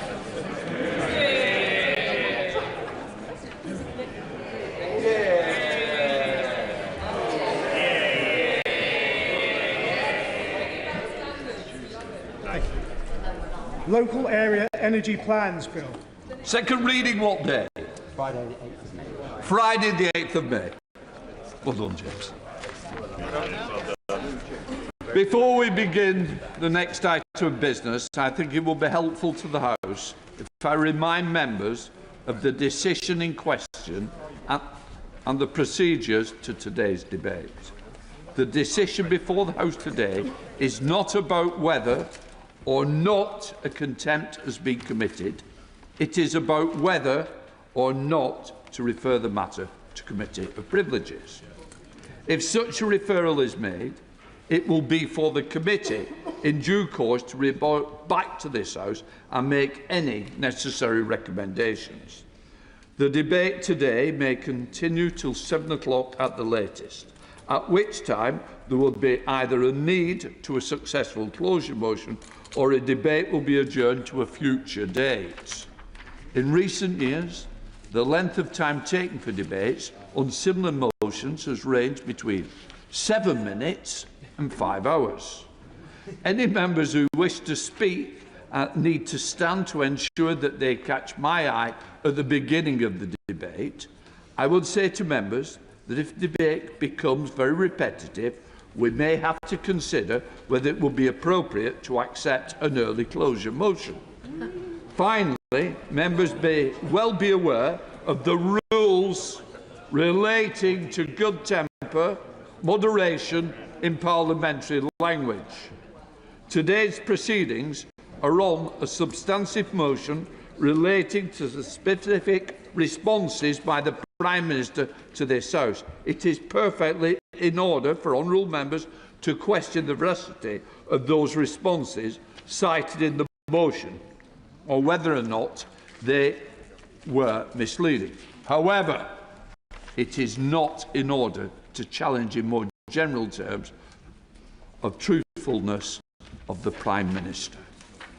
Right. The Right Honourable Member for North West Essex has tabled the motion to debate on the matter of privilege, which I've agreed should take precedence today. I now call the Leader of the Opposition, Kevin Maynock, to move the motion. Thank you, Mr. Speaker. I beg to move the motion standing in my name on the order paper. Mr. Speaker, shall we pick up where we left off last Tuesday, when we had an emergency debate about the government's accountability to Parliament over Peter Mandelson's appointment as our ambassador to the United States? The very next day, at Prime Minister's questions, the Prime Minister read out selective quotes from Sir Ollie Robbins' evidence to the Foreign Affairs Select Committee and deliberately left out critical sections to make it seem as if Sir Ollie Robbins' evidence had exonerated him. The Prime Minister told the House, and I quote, "No pressure existed whatsoever in relation to this case." That is not what the record shows. Let me read Sir Ollie Robbins' exact quote. "Throughout January, my office and the Foreign Secretary's office were under constant pressure. There was an atmosphere of constant chasing. So how can the Prime Minister tell us that Sir Ollie Robbins said no pressure existed whatsoever? Everybody heard what Ollie Robbins said. We are not here to test whether members have good hearing. People can go and look in Hansard. The question today, as the Speaker said, is whether this should go to the Privileges Committee, whether this House and Labour MPs really believe in full due process, whether Labour MPs have the integrity to refer the Prime Minister to the Privileges Committee, knowing what we all know and can all read in Hansard. The Ministerial Code is very clear. Ministers who mislead the House must correct the record, and I quote, at the earliest opportunity. It is very obvious that the Prime Minister, what the Prime Minister said at the dispatch box was not correct. It's clear that full due process was not followed. If Labour MPs allow the whips to force them to block the consequences of these decisions, it will degrade not just them, but this House. The question is, what kind of people are they? Are they people who will live up to the promises they made about standards and the rules mattering, or are they people who abandon their promises to be complicit in a cover-up? Yes, I will give way.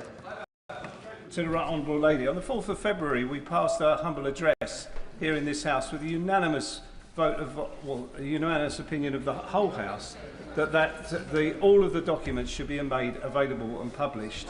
And those that wait for the question, and those that were considered sensitive should go to the Intelligence and Security Committee. Her party accepted that amendment on the 4th of February. If she wasn't going to wait for the outcome of that, why is she moving this process today? Yes, I think that is an excellent question. We asked for the release of documents, and then when the evidence came showing what the Cabinet Secretary had said in November 24 about what full due process was, it was very clear that those instructions had not been followed. We also know that this latest information about the problems with the security vetting did not come from the humble address, it came from a leak to The Guardian. So why should we wait for a never-never process that is clearly not happening? Even members of the Intelligence and Security Committee in that SA24 debate last week said that there were delays to the release of the documents. So, Mr. Speaker, members opposite want to pretend that this is something that only one party is doing. Can I remind them that this is a cross-party motion supported by independents, the Lib Dems, the DUP, the SNP, members from across this House? Calling this a stunt is disrespecting this House and disrespecting the Speaker.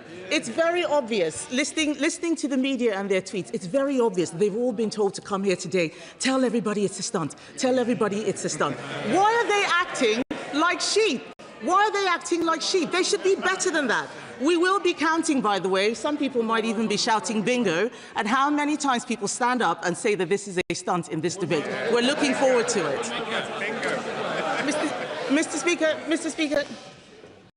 Speaker, there is a... Yes, I will give way. I'm grateful to my right honourable friend. I think she's being a little too harsh to the limited number of Labour MPs opposite. I mean, here we have the entire reputation of the Prime Minister of this country, the leader of their party, and they're not turning out for him because they know that he is now a laughingstock, and having called round them, they found out they had to put a 3-line whip to get them to protect his blushes. So, can my right honourable friend be a little bit kinder to the members opposite, especially the brave ones, who are actually prepared to come out and defend the indefensible? I thank my right honourable friend for that intervention. I will do my best to be kind, because he is right. There are more people here today than there were last time, so the whips have really been working hard in the last 7 days. Last week, not a single Labour MP bothered to intervene. Now, we've got a second one. I'm going to take an intervention from the right honourable gentleman, and then I'll come to the Labour MP. Very grateful to the Leader of the Opposition. She's right to highlight the cross-party nature of this motion and also question the applicability of a whip in refusing a motion before the House. Does she not agree, and should Labour MPs not consider that if there's nothing to hide, there's nothing to fear? The honourable gentleman makes an excellent point. I completely agree with him, and in fact I will be making that case in due course, but I will give way to the honourable gentleman. Well, I thank her for giving way. And a moment ago, she talked about selective quoting, and I'm sure that she would not want to selectively quote Sir Ollie Robbins herself.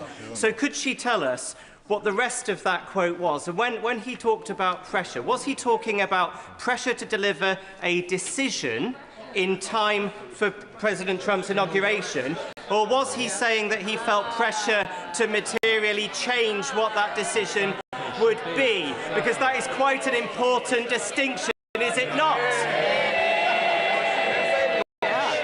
It is quite important, and if it was, why didn't the Prime Minister say so last week? Why didn't he say no pressure pressure whatsoever. He should go and read the Hansard, Mr. Speaker. Mr. Speaker, yes, I will give way on that point. Right, friend, for giving way on that point. Are we really suggesting in this debate in this chamber that anyone who does not fully, comprehensively, without any hesitation, pass vetting should be given the most important role in our ambassadorship? The opposition seem to be suggesting that someone who is borderline, that there are any red flags, should be put in this sort of role.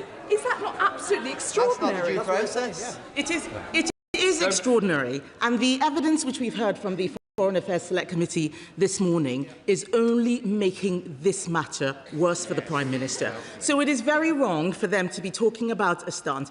This is about the integrity of this House. Why is the Privileges Committee only a political stunt when Labour is in the dock? Do they still believe that honesty and accountability matter when it is one of their own? Do they believe that Labour Prime Ministers should be held to the exact same standards that they held Conservative Prime Ministers to? Or do they believe that there should be an honesty discount because the Prime Minister is Labour? The fact that there are so few Cabinet Ministers sitting on the front bench, they've had to dig deep to the bottom of the barrel for junior ministers to come and sit there, I think shows that they're struggling to get support for this. But let me tell Labour, I'm going to make some progress, Mr. Speaker. Let me, I would say very gently, in fact kindly, I would say kindly to Labour MPs, as I've been asked to, that if they vote against this motion today, they are admitting that Labour has lower standards and should be held to a lower standard than everyone else. Because when they were elected, they promised their constituents integrity and higher standards, and I'm sure for most of them at the time they meant it. This country is the mother of all parliaments. This vote today is about Parliament. It's not about the Labour Party. It is about the Prime Minister being held to account. To those people saying this is a stunt, this is about whether the Prime Minister is accountable, not just to the opposition, but to them and their own constituents. Members opposite may believe that the Prime Minister is telling the truth. As the Speaker said, they are not being asked whether the Prime Minister is telling the truth. They are being asked whether the committee should investigate whether the Prime Minister told the truth. That is a different thing. The question is whether there is a case to answer that he misled this House and has failed to correct the record. Yes, I will give way. Can I thank the right honourable member for giving way? The British public are already fed up with politicians. We see that in general elections, the low turnout rate. What we have here is a prime example of why the British public has lost confidence. We are trying to shield and hide from the public the truth. Does the right honourable member agree that in order to restore that trust, this Prime Minister must be put in front of a committee? I do agree that this is a matter of trust with the public. We have to show that we do things properly here. As I was saying, Mr. Speaker, the question is whether there is a case to answer that the Prime Minister misled this House and has failed to correct the record. If there is a credible case that he did, then this matter should be referred to the Committee of Privileges. Those are the rules of the House. Let me quickly run through the facts to make sure that every Labour MP hears them. Mr. Speaker, the Prime Minister appointed Peter Mandelson before security vetting was granted, in direct contravention of the advice given to him on the 11th of November 2024 by the then Cabinet Secretary. That is not due process. The Prime Minister's own National Security Advisor described the appointment and due diligence as weirdly rushed, and the Foreign Office weren't asked to feed in. That is not due process. The chair of the Labour Party has a lot to say, so I'm going to give way and let her say what it is that she wants to. Would you like to speak up? Yes. The Cabinet Secretary said that it was due process. Mr. Speaker, I think we have, Mr. Speaker, I think we have another minister who has just come to the dispatch box and said something that is quite different. Simon Case, the then Cabinet Secretary, has set out what the full due process was. A note from the Cabinet Minister a year after the appointment, after Peter Mandelson had been sacked, after I asked questions at the dispatch box, is not an exoneration, it is part of the cover-up. Mr. Speaker, we have been told by Sir Ollie Robbins, that the former Permanent Secretary of the Foreign Office, that the government showed a dismissive attitude to vetting and even argued that Peter Mandelson did not need any vetting. That is not due process. I'll give way in a moment. We have been told that Number 10 put constant pressure on the Foreign Office to approve the application. That is not due process. Sir Philip Barton, the former Permanent Secretary of the Foreign Office, said he was, and I quote, presented with a decision, that there was no space for dialogue. That's Philip Barton this morning. He also confirmed that the normal order is vetting and then announcement. But in this case, the announcement was before the vetting.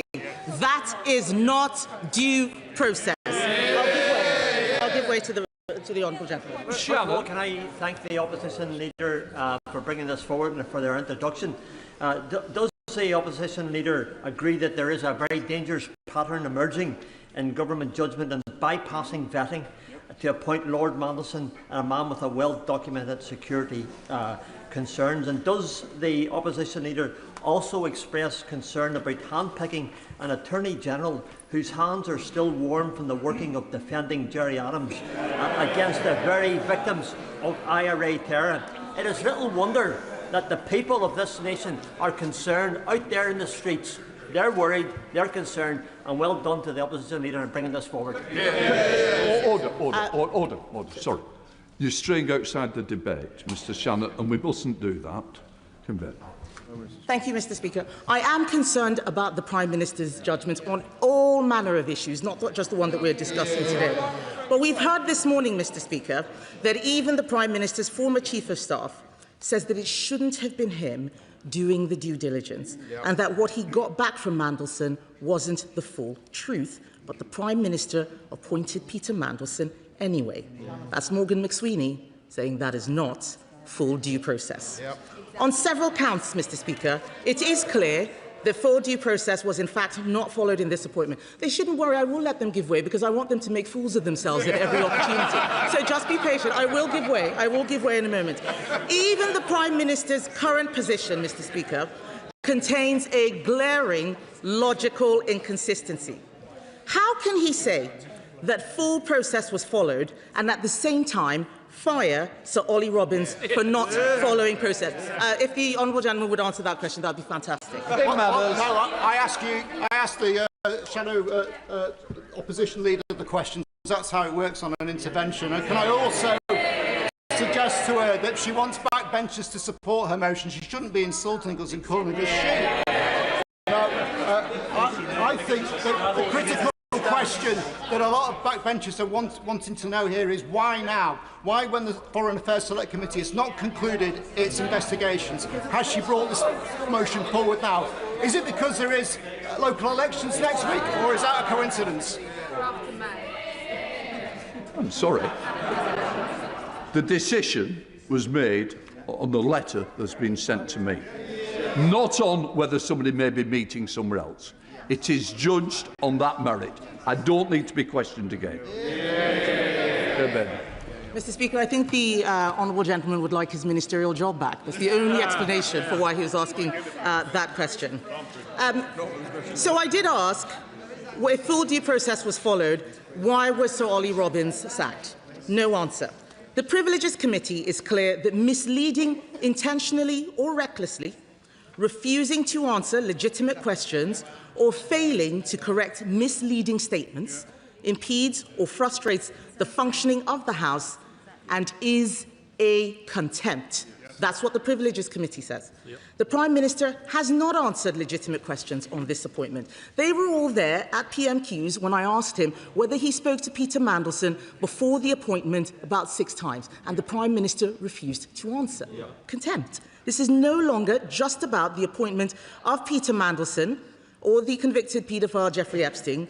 This is about whether or not the Prime Minister should be referred for contempt of Parliament.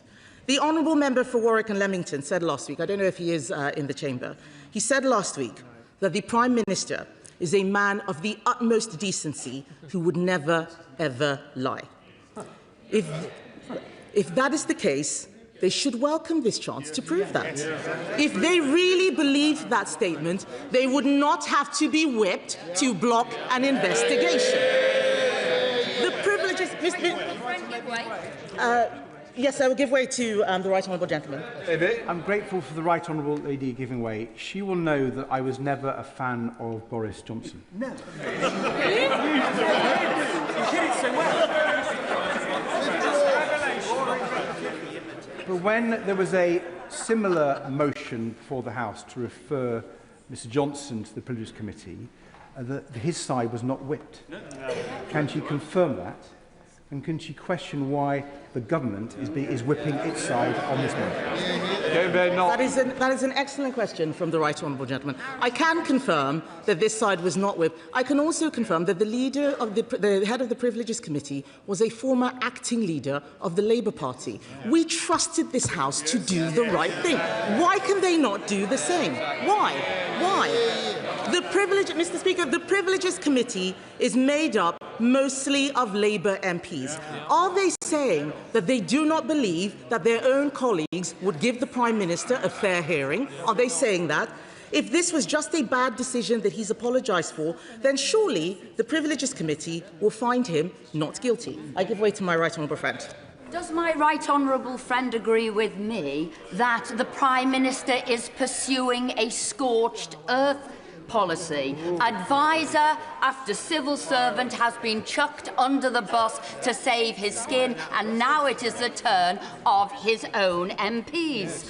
For if the Prime Minister had not misled the House, then the correct path is to go to the Privileges Committee so the Prime Minister can clear his name. I do agree with my right honourable friend. This is a scorched earth policy, and they are the earth, and I'm afraid to say they are being scorched. Let me ask them this, Mr. Speaker. If the Prime Minister has nothing to hide, why is he whipping to avoid scrutiny? Why? Why is he whipping? They are being whipped today to exonerate him before the facts have even been tested. It is not for the first time I am having to tell Labour MPs that they are being stitched up. This is a man who has led them up and down so many hills. Our Education Secretary wants to intervene. Would she like to talk about the U-turn yesterday on social media? No, she doesn't want to. Shame. We got our U-turn, Mr. Speaker. We got our U-turn. They have to sit there looking embarrassed at every decision that they have to roll back on. This is a man who has led them up and down so many hills. He sends them out to defend the indefensible even this afternoon, and it's a great effort by the whips, I must say. I know someone else wants to intervene. Please go on. Scott Arthur. Thank you, Mr. Speaker, and I do thank her for giving way. And of course, she's right that the Conservatives did get a free vote on the Partygate scandal. She chose to abstain, which is an absolute disgrace. Absolute disgrace. The bigger disgrace. The bigger disgrace was voting against action on... Thank you, Mr. Speaker. The bigger disgrace was voting against action on Owen Parson, and she voted against that. And other disgrace, whipped. Mr. Speaker, I actually feel bad at having to make this explanation. And I say to my right honourable friend, I am trying to be kind, but there was no vote, so no abstention, because not a single one of us voted to block the investigation. This is a clear example of the Mr. Speaker, I'm not giving way. He's had his chance, Mr. Speaker. This just goes... If the Honourable Lady, Right Honourable Lady, gives way, that's fine. You've had one crack at the whip. I wouldn't try too many cracks. Mr. Speaker, this is why I am telling... I know a lot of Labour MPs have not been in this situation before. They are being stitched up. I am trying to be helpful. This man has led them up so many hills and down again. U-turn after U-turn. I talked about banning social media for children. There was also a U-turn on the pensions mandation. This is a government that does not know what it is doing.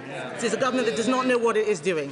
And I think it's very valiant of them to come out to defend the Prime Minister. This is despite the fact that he took the whip away from MPs who wanted to lift the two-child benefit cap.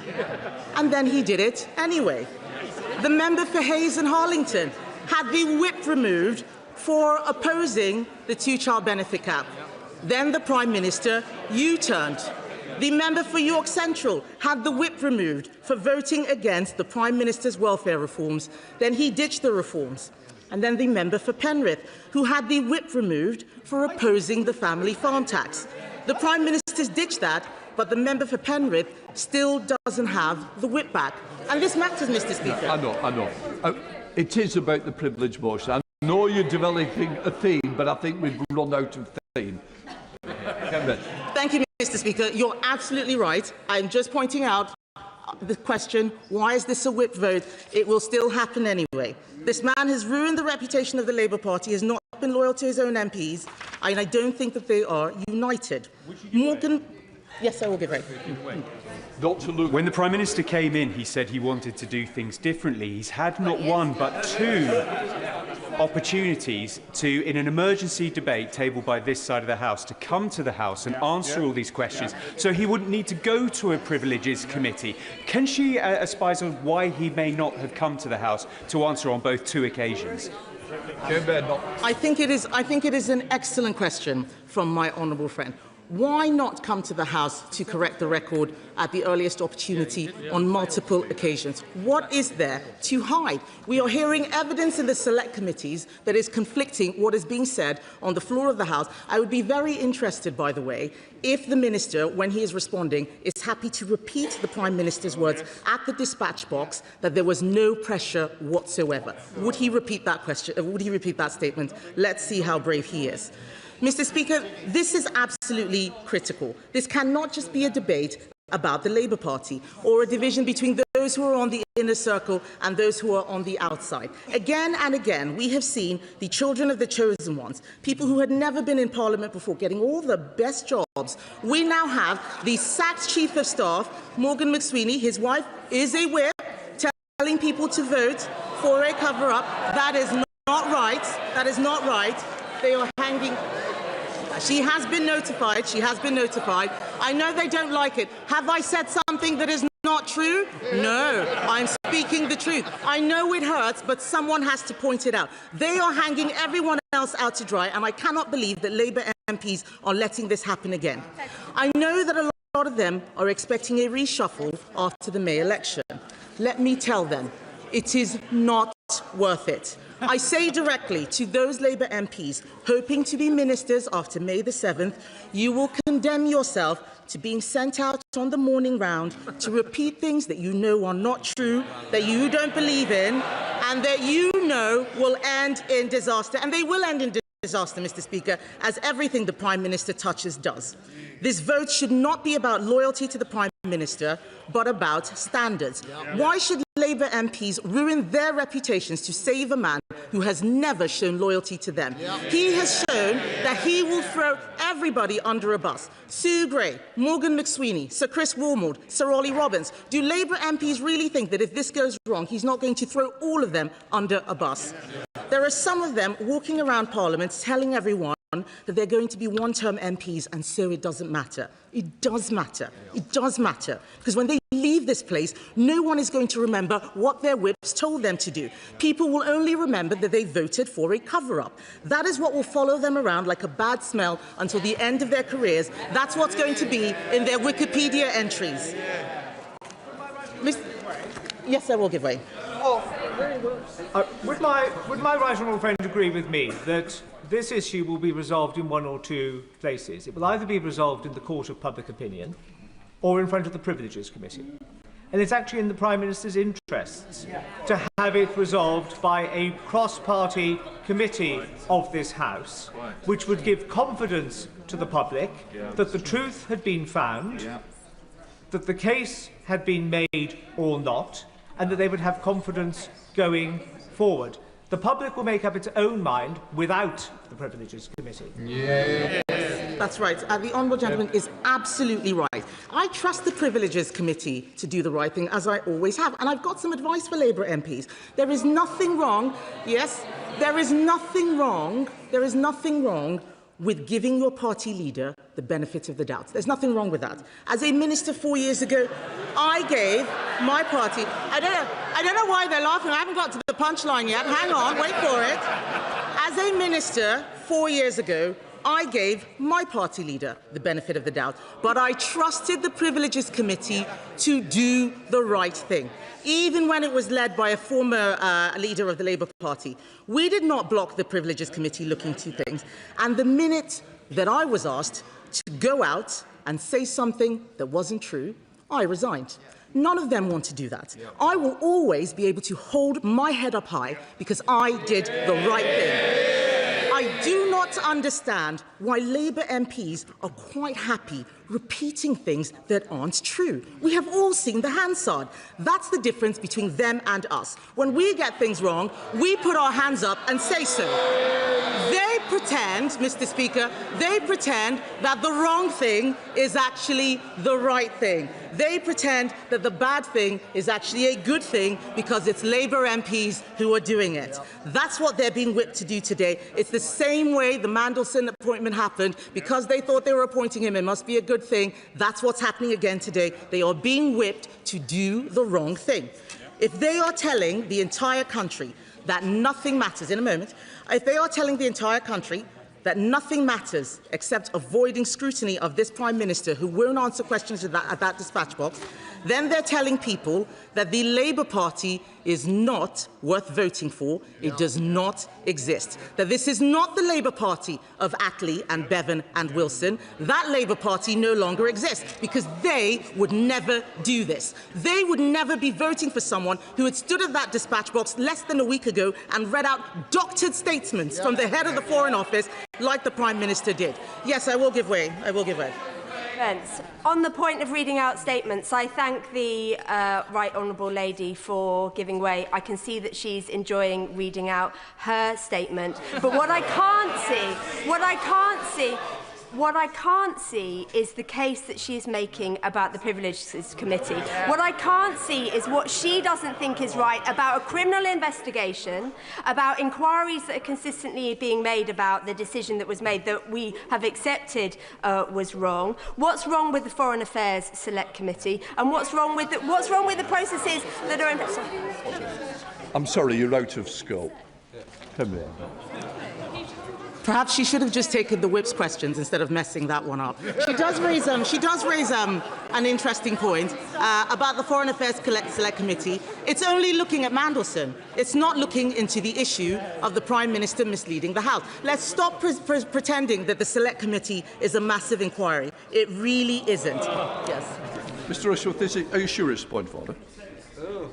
Sure. Let's hear it. A moment ago, the Leader of the Opposition described the statement read by the Prime Minister as doctored. Now, doctored is akin to saying that it was dishonest, that it was lying. Is that not unparliamentary language, Mr. Speaker? Oh, no. As I suspected, it's not a point of order. You need to read the rule book. This is a substantive motion. This isn't the normal debate. So please, it might be helpful if you took some time out rather than question. You might be onto something, but it's not today.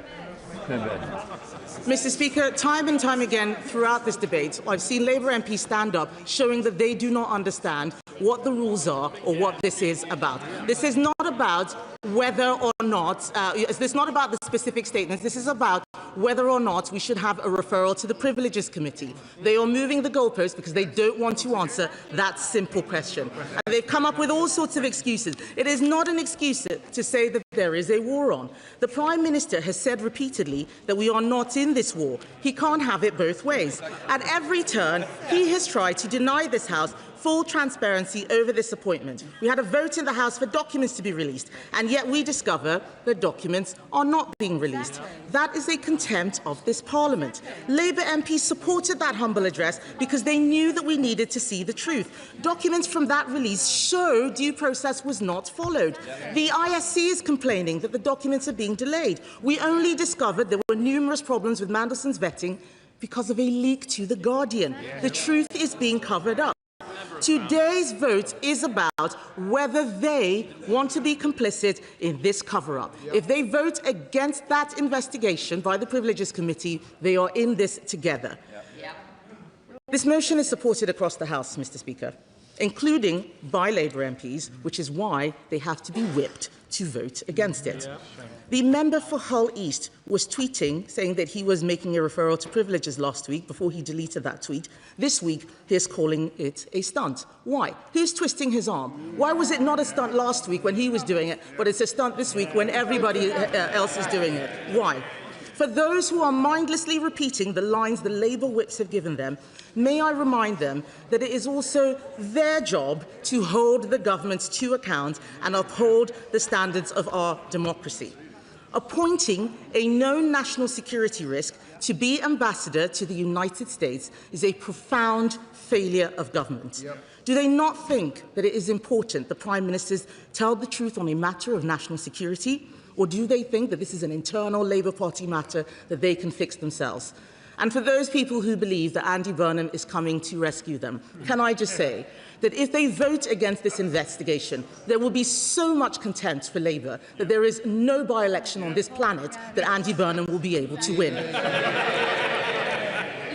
This is not an internal Labour Party matter, Mr. Speaker. Do they believe that when something is wrong, we should look into it?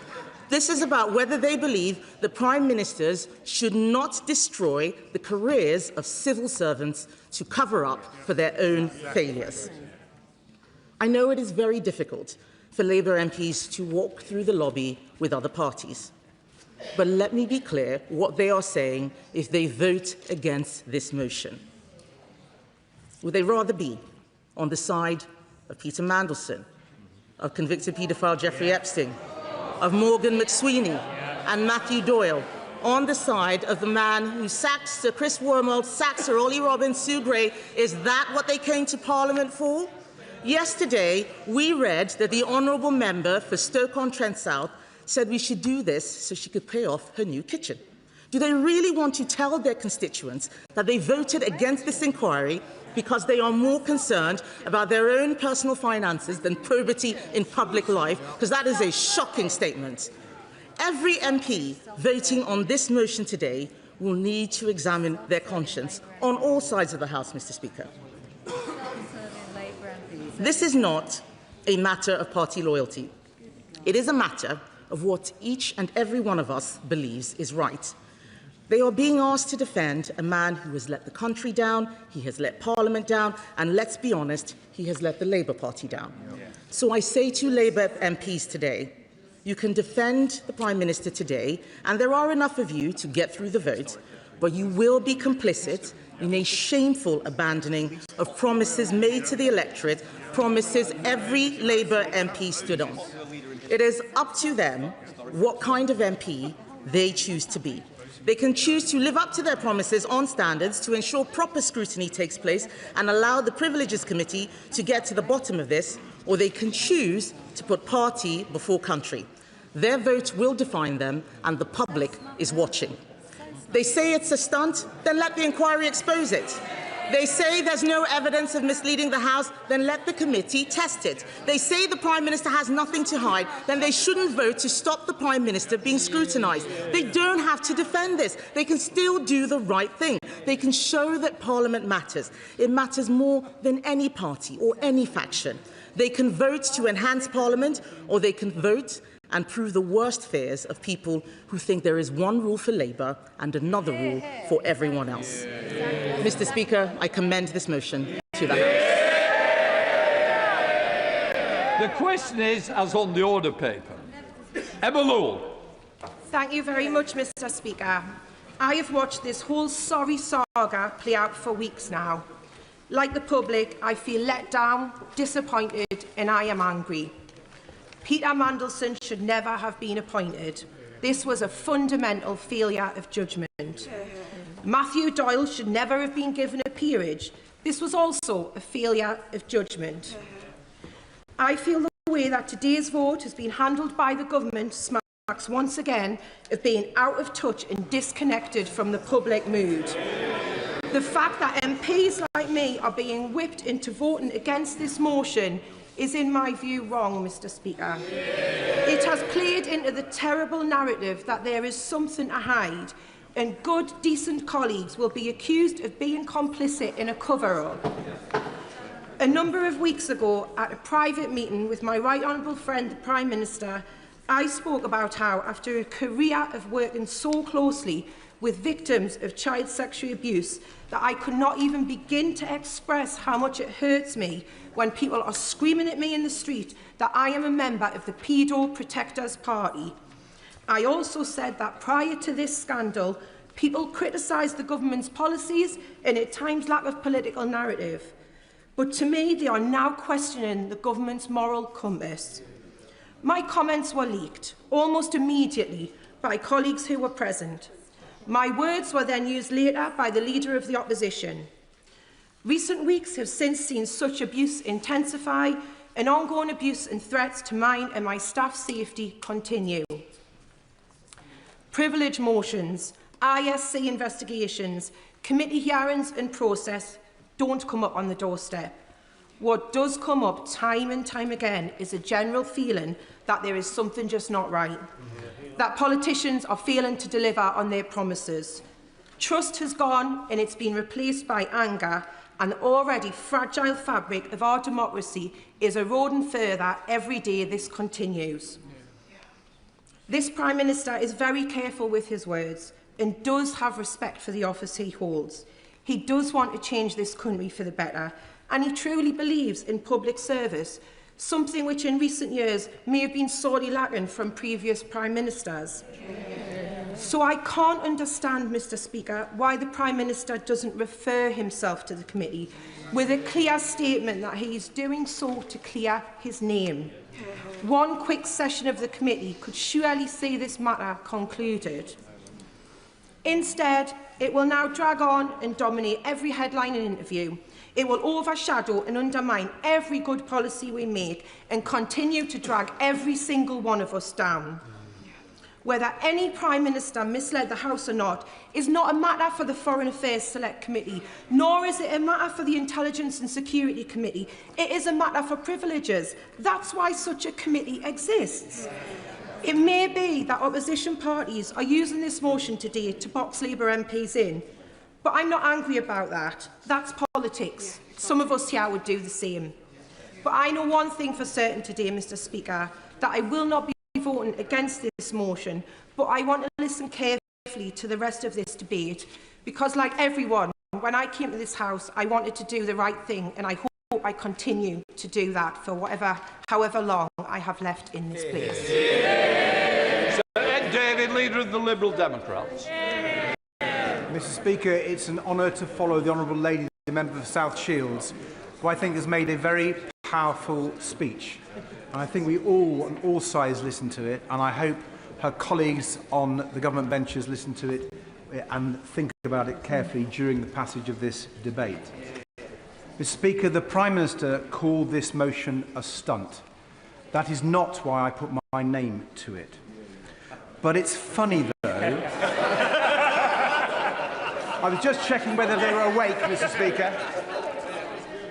But it is funny, though, because stunt is exactly the same word Boris Johnson used about the motion that the Prime Minister and I tabled 4 years ago, referring Boris Johnson to the Privileges Committee.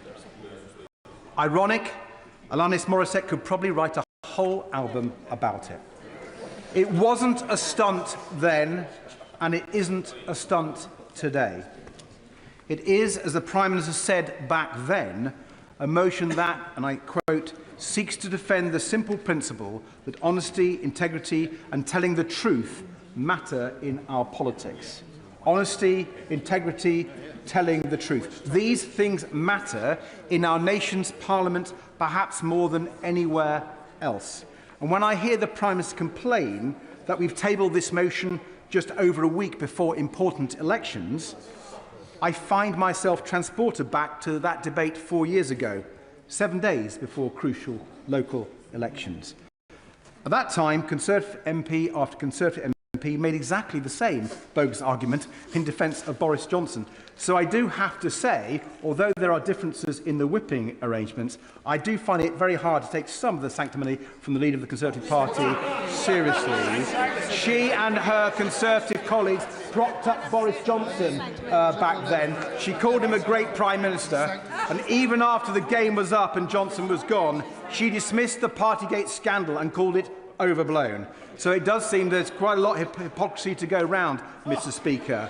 But I want to try and be consistent. So I look back in Hansard at what I said back then. And I was struck that I can use exactly the same words today. With families facing the deepest fall in the living standards since the 1950s, with the pain of energy bills and rising food prices compounded by the government's unfair tax rises, we know that our constituents are facing real hardship. It's not just a cost of living crisis, it's a cost of living emergency. At such a time, the country needs a government that will be focused on tackling that economic emergency. Crucially, it needs a government that it can trust. Labour members agreed with me back then. I hope they will still agree with those words now. I give way to the Honourable Lady. Thank the Honourable Member for giving way. He's mentioned Boris Johnson a few times, so I just wanted to remind the House that Boris Johnson misled the Foreign Affairs Select Committee, and his words about my constituent, Nazanin Zaghari-Ratcliffe, meant that she spent 6 extra years in jail for a crime she didn't commit. He had multiple opportunities to apologise, including when he saw Nazanin face-to-face. Does the Honourable Member think when someone has made a mistake, especially someone in a position of power, they should apologise? Well, Mr. Speaker, I can see from your letters in the chair that you don't necessarily want me to go down that particular avenue, but I hope I speak for others that we can reflect on how incredibly depressing it is that nothing has really changed. The British people are facing a cost of living emergency. They need a government focused on tackling it. They need a government they can trust. But instead, this is what we've got. A Prime Minister who promised to be different, who promised to turn the page, who promised above everything else change, but who has now mired this government in the same endless cycle of chaos and scandal as the last one. A Prime Minister who appointed Peter Mandelson as ambassador to the United States, even though his links to Jeffrey Epstein had been widely reported, even though those reports had been brought directly to the Prime Minister's attention, even though the Cabinet Secretary had advised him that security clearance should be acquired before the choice was confirmed. A Prime Minister who, despite all that, still told the House repeatedly that full due process was followed. A Prime Minister who says no pressure existed whatsoever to appoint Mandelson, even despite all the evidence we've heard to the contrary, as the Right Honourable Lady set out in her speech. And now a Prime Minister who desperately claims that he wouldn't have appointed Mandelson if he had known about UK security vetting's recommendation.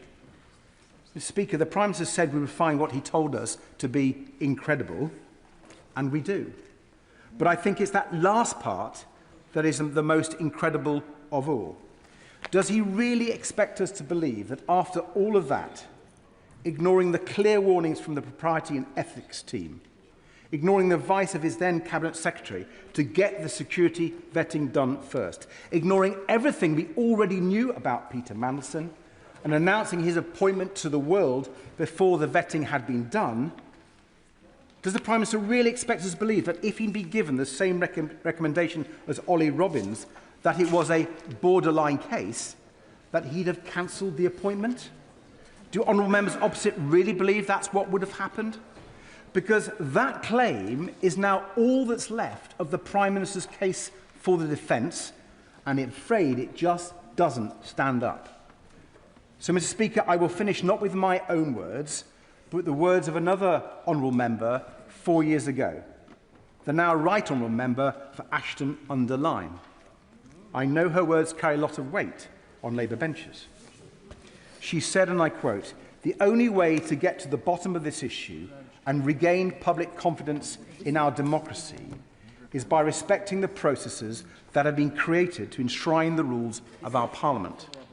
I point out that process we are following today is in place only because the Prime Minister has failed to do the decent thing and resign. I repeat, honesty, integrity and the truth matter in our politics. Today, MPs across the House have the opportunity to defend those principles and to vote to support our democracy. Mr. Speaker, the Right Honourable Lady was right back then. That is the opportunity before MPs today, and I urge us all to take it. Brenda Singh Joseph. Thank you, Mr. Speaker. Last week I spoke in the emergency motion debate, and I spoke about the appointment of Peter Mandelson in the first instance, the approach taken by the Prime Minister as details have become available, and finally the vetting process overall. Today I want to address the motion and why I feel it's premature. And in doing so, I believe there are three principles of this House that are key to our consideration today, and that is transparency, due process and proportionality. A privileged motion is a serious matter and a tool available for Parliament to use in such circumstances. And whilst the motion is there to address such matters, it is also the case that use of a privileged motion impacts on the integrity of the House and its procedures.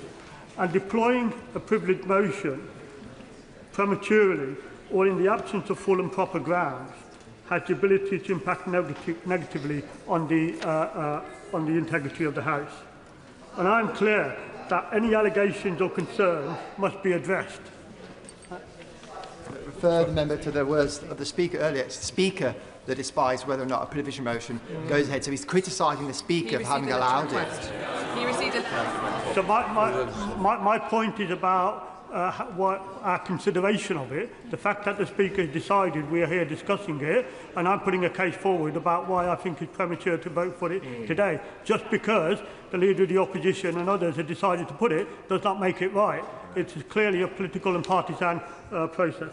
And I'm very clear that any allegations or concerns must be addressed, and it's quite clear that the Prime Minister is clearly of this view as well, and which is why we have the humble address, why we've got ongoing inquiries by the Foreign Affairs Select Committee, and even an ongoing police investigation. It is right and proper that all allegations should be examined thoroughly, and that these processes should be allowed to run their course. And whilst there is all that is all ongoing, I would suggest this privileged motion is premature. Who's giving a powerful speech. He said that all allegations should be investigated properly. Well, with greatest respect to him, the Foreign Affairs Committee isn't looking into whether the Prime Minister misled the House. Neither are the police. Neither are the police. There is no process other than the one which the Speaker has allowed to be addressed today, and that is to refer the issue of whether the Prime Minister has misled this House should be determined by the Privileges Committee. And if the honourable gentleman is going to be consistent, he should agree with that and he should vote for it today. I think the honourable gentleman, you should understand that the only reason we're here today is because of things that are being determined either through the release of papers for the humble address or evidence people are given to the Foreign Affairs Select Committee. And that's why we're here. So for him to say that those processes have no relevance in this process is absolutely wrong. That they absolutely have full relevance. And my whole case is that we should let those processes complete their entire run before, and that's why I believe this is premature. I'll come back in a bit. I want to make a bit of progress. So it is right and proper that all allegations should be examined thoroughly and those processes should run their course. And whilst that is all going on, I would suggest this privilege motion is premature. More than that, it's a clear attempt to bypass the processes already taking place, as I've just said. Mr. Speaker, whatever one's views of the substantive issue, there are some things that we should all agree on, and that is that the Prime Minister has been forthcoming in addressing the allegations, both in this House and outside. The Prime Minister has apologised from the very outset for the decision to appoint Peter Mandelson in this House and outside, and apologies that have been full, wholesome and without equivocation. He has also specifically apologised to the victims of Epstein. The Prime Minister has repeatedly answered questions in this House and outside and shown a willingness to be held accountable. Mr. Speaker, I thank the honourable member for giving way. Whatever the merits of this motion, does he accept that the party whip should not be exercised where politicians are constrained and cannot support or go against a particular motion? Does he agree that that whip should be withdrawn? That's fine. Mr. Speaker, I'm a humble backbencher, and I would not disagree with my chief whip in terms of their decisions on how to apply the whip. That's a matter for them. The inquiries All those inquiries I've talked about are ongoing and they are being robustly pursued. Mr. Speaker, I fear therefore that this motion risks setting an unhealthy precedent. That unproven allegations alone are sufficient to utilise a most serious one of Parliament's most serious procedures. And this is not something any of us should be comfortable with. The naked politicising of this process will not serve Parliament well. My fear, Mr. Speaker, my further fear, Mr. Speaker, is that whilst people on the opposition benches are seeking to utilise this procedure in this way, some of those honourable members on the opposition benches will already be looking to see what other procedures they can use to further extend this process in this partisan way. Mr. Speaker, it is incumbent on all of us to give consideration to due process and proportionality. Diverting away from the high standards voters expect of this House risks damaging confidence in Parliament itself. There are substantial parliamentary and other processes already underway. We should not preempt those processes, which is what this has the potential to do, but should allow them to complete their procedures. That is in the best interest of Parliament, Mr. Speaker. It's in the best interest of transparency, due process and proportionality, and that's why I call on members to vote against this motion. Sir David Dix. Thank you, Mr. Speaker. Sometimes the wisdom of the House is crystallised in the comments of us ordinary backbenchers, and particularly today with the brave speech of the Honourable Lady for and indeed with the intervention of the Honourable Member for Perry Barr on the Leader of the Opposition.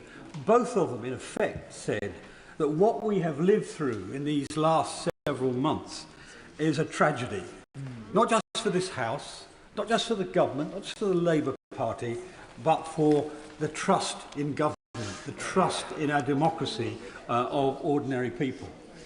Now, at the risk of expulsion from my own party, I will admit to having hoped after the election that the Prime Minister would succeed, because it's in the interest of the country that he did, but in some ways even more importantly, it's in the interest of our democracy that he did, because there is already extant throughout the entire Western world a corrosion of belief in democracy, on and on and on. This will make it worse. Now, we're here today for a simple reason. Statements by the Prime Minister made in this chamber are at odds with those provided by the Civil Service on the material issue of Peter Mandelson. This matters. It's not a stunt, it matters. Yep. Honesty between ministers and Parliament is fundamental to our democracy. Without it, scrutiny fails. Without it, accountability fails. Without it, trust fails. The responsibility for absolute honesty rests most heavily on the Prime Minister. So the standard that should be met by the Prime Minister is even higher than for others. Recklessness with the truth for any minister is unacceptable. From the Prime Minister, it's indefensible. Now, all political parties have their inherent flaws, and I'm not going to spend a whole day talking about mine. But the origins of this situation, the origins of this situation lie in a stance often taken by Labour MPs, which is that good intentions somehow justify bad decisions. We mean well, so our mistakes don't matter. Worse, we mean well, so we should be forgiven for everything, whether it's freebies or wrong appointments or whatever. That mindset, which I'm afraid is sort of sanctimonious arrogance, sustained by a habit of believing their own propaganda, is precisely what led to the appointment of a deeply unsuitable individual as our ambassador to Washington. A man twice dismissed after scandal. A man under formal investigation now by the EU's anti-fraud office. A man with an extraordinary relationship with a convicted paedophile. A man driven above all by a pursuit of glamour, money and status. A man who turned amorality into an art form. And in addition to that, a man who has plainly compromised by an over-close relationship with the proxies of both the Russian and the Chinese government. Together, these facts should have made this appointment unthinkable. Yet these concerns were brushed aside. The head of the diplomatic service, we heard this morning in the Foreign Affairs Select Committee, was not even consulted. Why? Because within the London establishment, a ludicrous self-deception had taken hold. That the peculiarities of the Trump administration could be countered to the peculiarities of Peter Mandelson. Yes, of course. Grateful to my right honourable friend. Would my right honourable friend agree with me that almost universally the previous ambassador, Dame Karen Pierce, was widely respected and felt to have a good relationship with the previous Trump administration? There was no reason to believe she wouldn't have one with the current Trump administration. Well, that's entirely true. And in fact, the current Trump administration made that point to the government before the nomination of Peter Mandelson. So that perverse logic led to the most obviously unwise public appointment in modern times. And the implied message, unfortunately, was clear. Government appointments rest on networks of patronage. Great offices of state are perks to be handed out to friends. And it's systemic. They even tried to get an ambassadorial appointment for Lord Doyle, a man so unsuitable he's even had their whip withdrawn. Mandelson's unsuitability was evident before vetting began. It would have been surprising had the vetting service not found grounds to reject the appointment. I suspect Number 10 knew that, and they leaned on the Foreign Office to ensure the outcome was secured quickly and without question. And by the way, one of the honourable members, I can't remember his name or seat, tried to suggest that pressure for time is different from pressure on outcome. When it's vetting, it's not. I mean, my first positive vetting took 6 months. Now, I know I've got an unreliable friend. Fewer, I think, than Lord Mandelson. It would have taken quite a long time to get to the bottom of all the issues related to Lord Mandelson. So saying you've got to do it quickly is the same as you've got to do it shoddily. So let's not lose sight of that. I'll give way. Francois. He's making an excellent speech.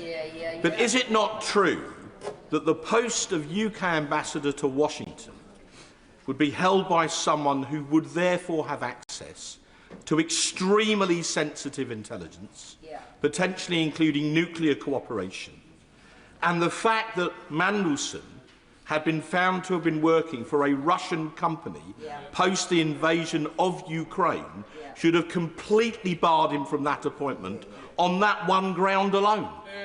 My honourable friend is exactly right, and indeed it's worse than that, because it is the nexus, that post is the nexus of the entire Five Eyes intelligence cooperation. And in our service, it's not like the Americans. In the American embassies, the CIA is freestanding.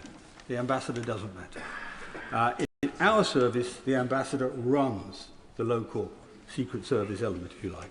And so he is or she is entirely responsible and has entire access.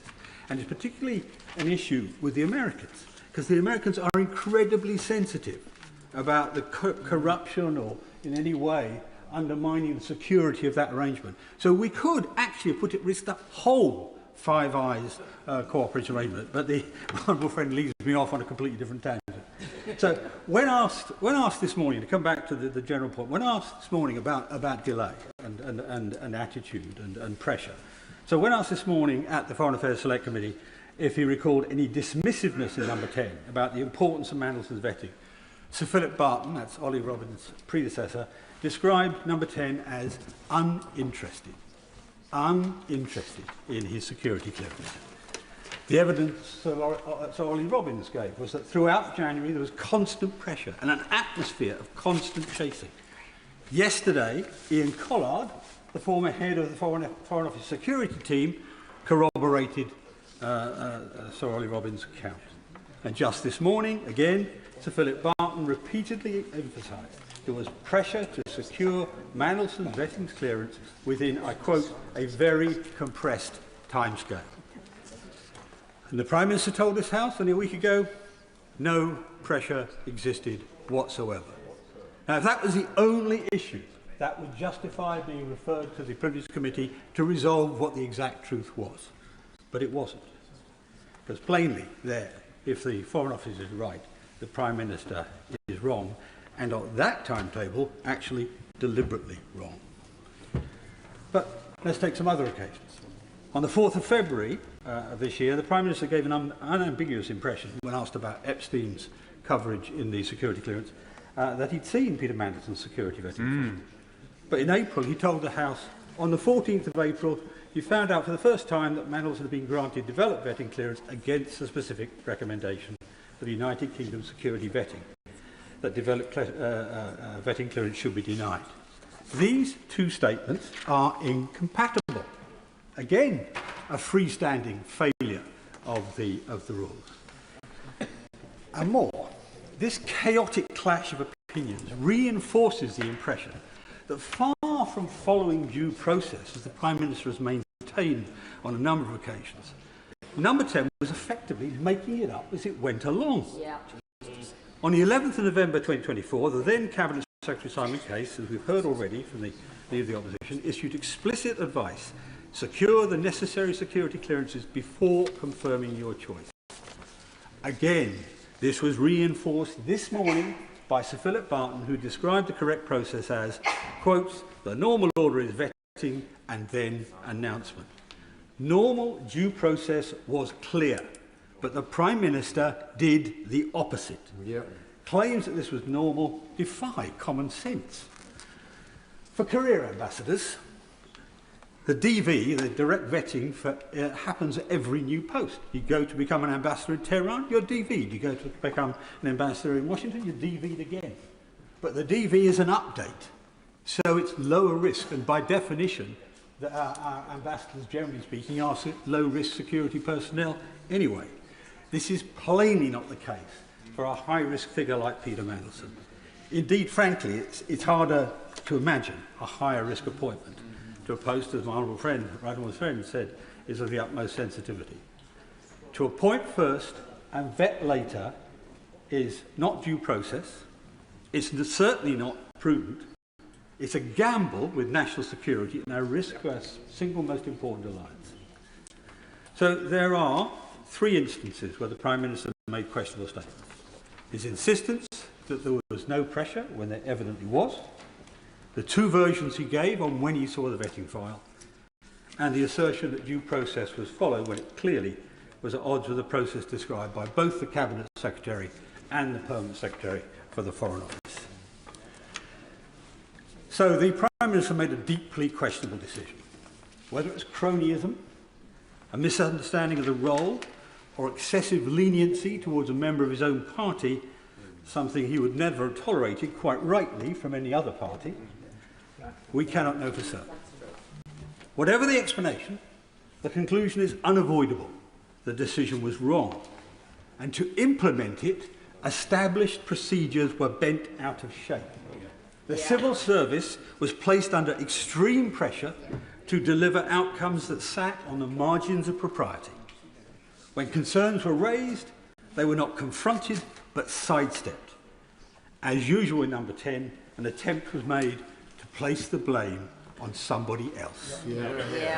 Even in this week's New Statesman, traditionally a banner carrier for the Prime Minister, even in this week's New Statesman, I think it was Tom McTague's article, there is a quote from a senior government official who goes on at length against the Prime Minister, but he ends by saying, ask Chris, ask Sue, ask Morgan, ask Ollie.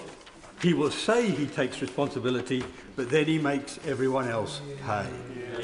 That's what we're looking at.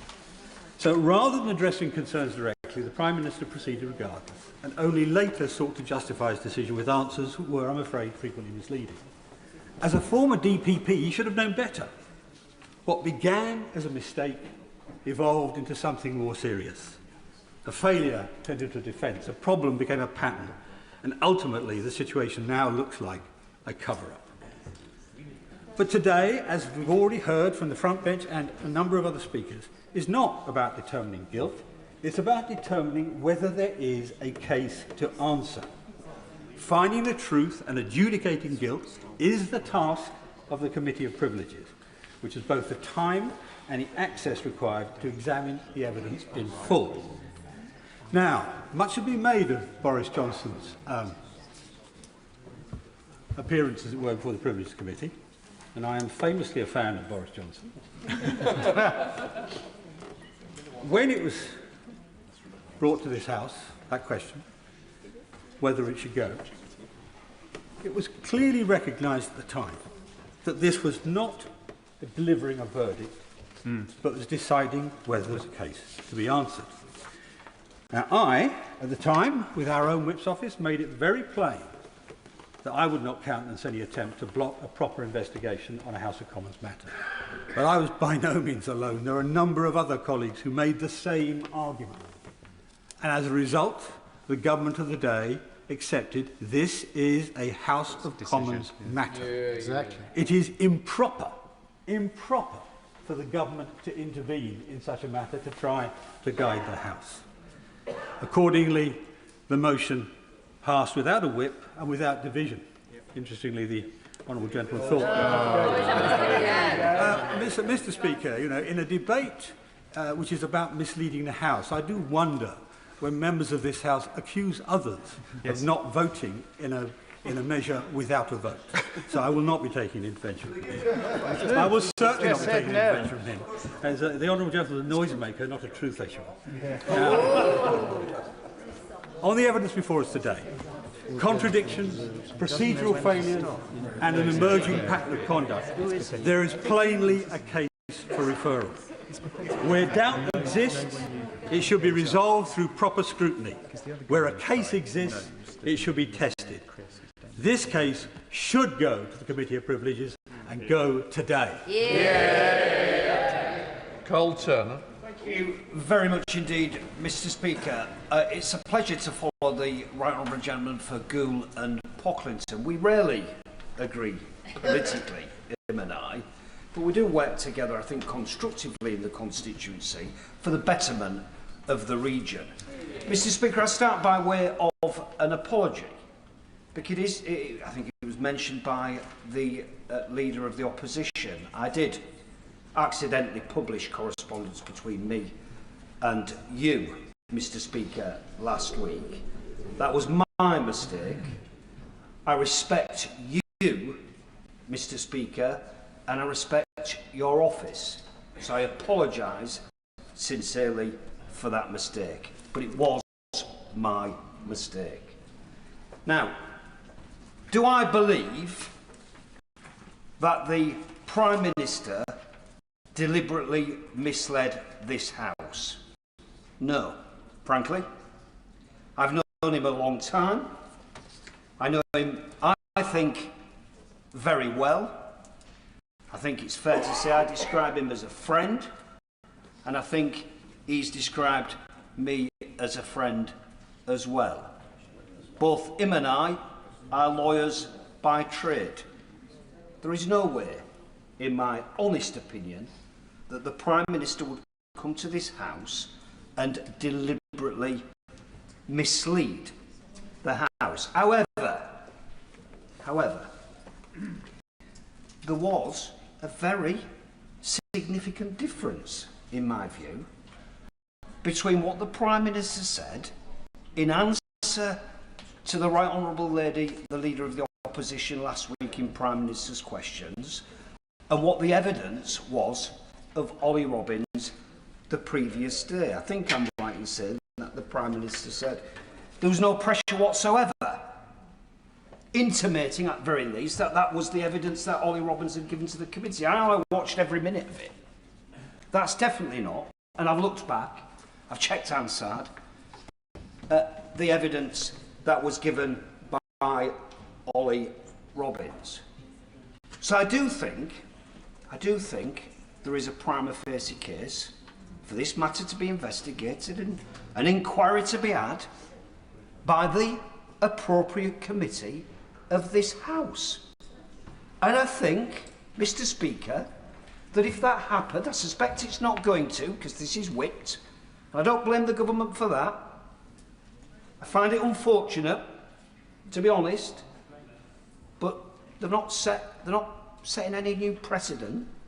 There's been precedent for whip scenarios in this situation in the past. But, Mr. Speaker, I do think the Prime Minister would be vindicated. Yes. For giving way for it. He is right that there are some precedents for House business being whipped, but the lesson learnt from that is that it is a fool's errand. It is normally the start of the end. So does he agree that whilst he is making a fair point to his front bench and being kind to them, that the lesson is there may be precedent, but you learn from precedent, you don't repeat it? Very grateful to the honourable lady. She's spot on, and it leads me to the point that was raised by the Leader in Opposition. I did make a statement on social media that this was a stunt. I think a stunt is defined as an action designed to capture attention. I think it's worse than that, actually, if I want to be cynical. I think the problem is this. This is an action designed to capture Labour MPs. And that's my concern. Because if it is said by our opponents, politically, that Labour MPs came in here today to block an inquiry of this House of the leader of the Labour Party and Prime Minister, I think every single one of us will be accused by our electorate of trying to help the Prime Minister in a situation where he needed to face the music. Mr. Speaker, I'll give way to my honourable friend. I'm grateful to my honourable friend for giving way. The Prime Minister has set out a very detailed chronology, and he's made it abundantly clear that he has not lied, he has not misled this House. So in those circumstances, would it not be the right thing to do to embrace this process and wipe the floor with the critics that put those things to him? And whilst we're at it, would he also agree with me that the appointment of Peter Mandelson, who had made it abundantly clear that his purpose every day was to take action to bring down the then duly elected of the Labour Party, made him wholly and utterly unsuitable for that office? Well, I was about to say he's a good man, and he used to be my boss, Mr. Speaker, in the shadow transport team. He always tries to help me. But I don't want to get into the stuff in relation to Mandelson, which he hopes I go down. But while I'm speaking about the appointment of Mandelson, I'll say this, right. I think the Prime Minister appointed Mandelson in the national interest. I think he thought that we would go to Washington and do a job in the national interest and deliver for the country. I think that's why he made the appointment of him. And I think when it became clear, following the Bloomberg emails, that it was politically difficult for the government, the Prime Minister again did the right thing by dismissing him, very probably. But where I think the Prime Minister went wrong is by the shenanigans between that point and that point, looking round for an excuse of why it's gone wrong. Just take it on the chin. Deal with it.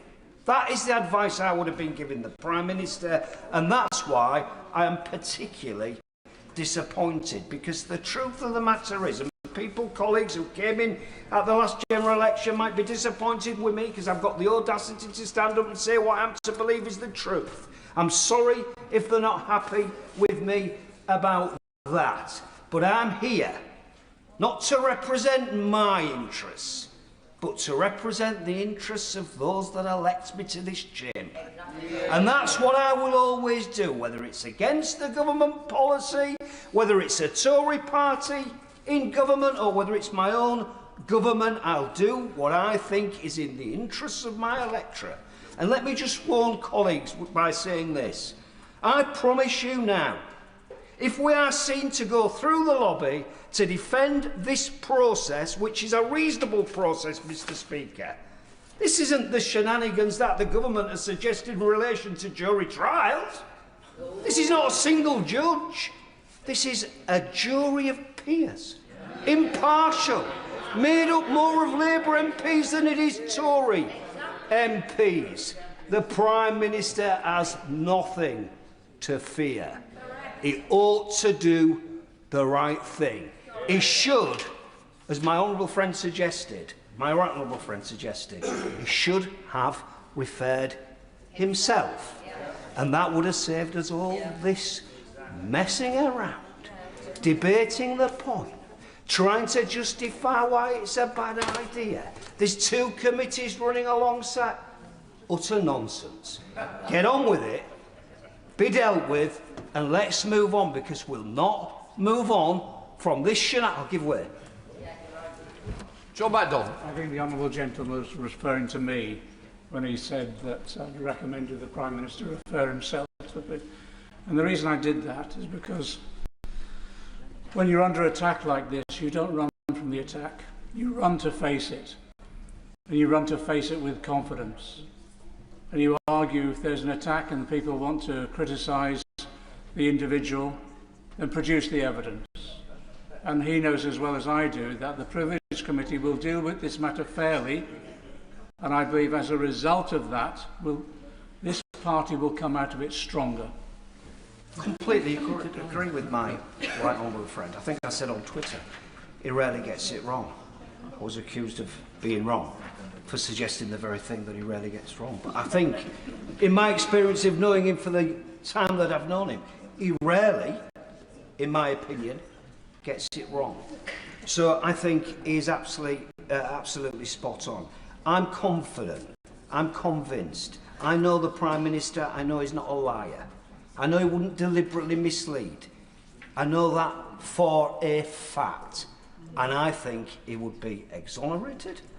And I think the trouble we now face is the accusations from the electorate that we stopped it happening in the first place, and for that reason the Prime Minister is guilty by the fact that we avoided the inquiry in the first place. And once we're in that position, once we are in that position, we have a big problem, because you cannot prove something that never happened. Thank you. Father House, Edward Lee. I want to speak very briefly, Mr. Speaker, because I'm not particularly party political, and I don't like making personal attacks, and I'm not calling for the Prime Minister to resign. I'm not questioning the appointment of Mr. Mandelson. This debate is not about whether that was a good decision. I'm sure that at the time there was some logic in appointing him, in that obviously the incoming president was a very political, very difficult character, and it was felt that Mandelson had the political skills to deal with him. I understand all that. So I'm not making a big issue about Mr. Mandelson or about whether it was right to appoint him or not. And I wasn't really going to speak in this debate until I heard the speech from the Honourable Lady for South Shields, which I think was a very powerful speech, because it came from somebody who was obviously a loyal member of the Labour Party, as is the member for Hull East who's just spoken, that they were not trying to damage their own government. All they were, I think, trying to say is that when you have an issue like this, when all sorts of allegations are being thrown across the floor of the House about whether people lied or not, actually having a process with the Privileges Committee is a process of catharsis. And we saw that with Boris Johnson. There was deep upset in the country, we know that. Whether that was fair or not, whether Mr. Johnson acted wrongly or not, we know that there was deep upset about what was going on with Partygate. But it was right that the House decided to have that Privileges Committee, and we knew that in a way that drew a line under the whole thing. Now, I believe the Prime Minister. I'm sure he's an honourable person. It's not for me to say that he deliberately misled the House. But I think there are many questions that quite reasonable people are asking. And one of the most reasonable questions was actually put by my right honourable friend, the Leader of the Opposition. If due process was followed, why was a dedicated civil servant, Sir Ollie Robbins, sacked for not following, apparently, due process? And I think many reasonable people feel that what is really monstrously unfair about this is that civil servants, dedicated civil servants, were simply trying to carry out the wishes of their political masters. And Sir Ollie Robbins has paid a very great price. And I think many people in the civil service, our civil service is incredibly loyal to ministers. They work loyally for ministers. They try and carry out the wishes of their ministers. And I think that many reasonable people feel that the treatment of Sir Ollie Robbins has been quite wrong and he should be reinstated. But that's, in a way, for another day. You know, I think my honourable friend for Lagan Valley put it so well. If there's nothing to hide, why worry?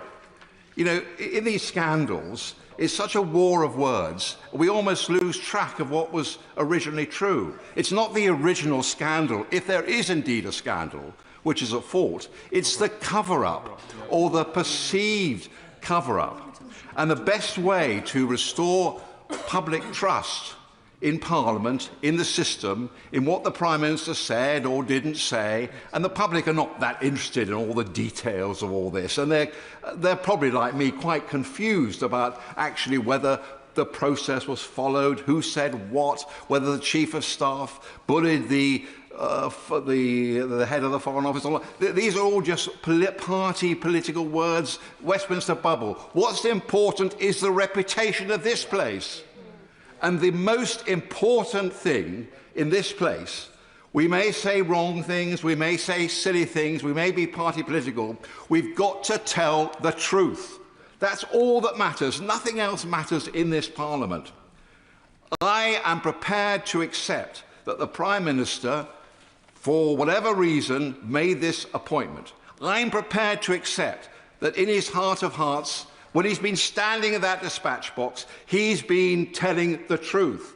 Why can't we just have a privileged committee, not the Foreign Affairs Committee, which is deciding great issues of foreign affairs, just a privileged committee to look at this narrow issue? Why can we not just not have a vote at all? Not have a vote at all, like the last occasion with Boris Johnson. Just don't have a vote. Let us all express our point of view and let it go through. Let us have an impartial committee. Let us listen to the testimony and let the committee and the House of Commons make up its own mind on the truth. Nadia Witt. Thank you, Mr. Speaker. Firstly, it's important that in all of this we're centring Epstein's victims, who have so often been forgotten. Their courageous campaign for justice and accountability continues, and we must all do all that we can to support it.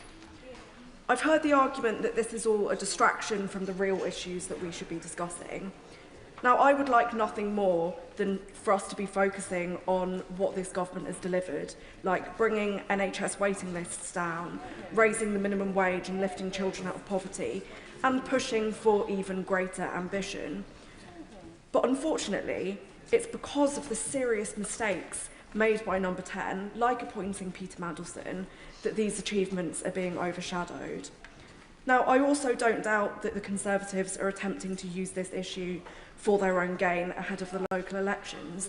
As my honourable friend said, that is politics. Of course, our political opponents will try to exploit our weaknesses.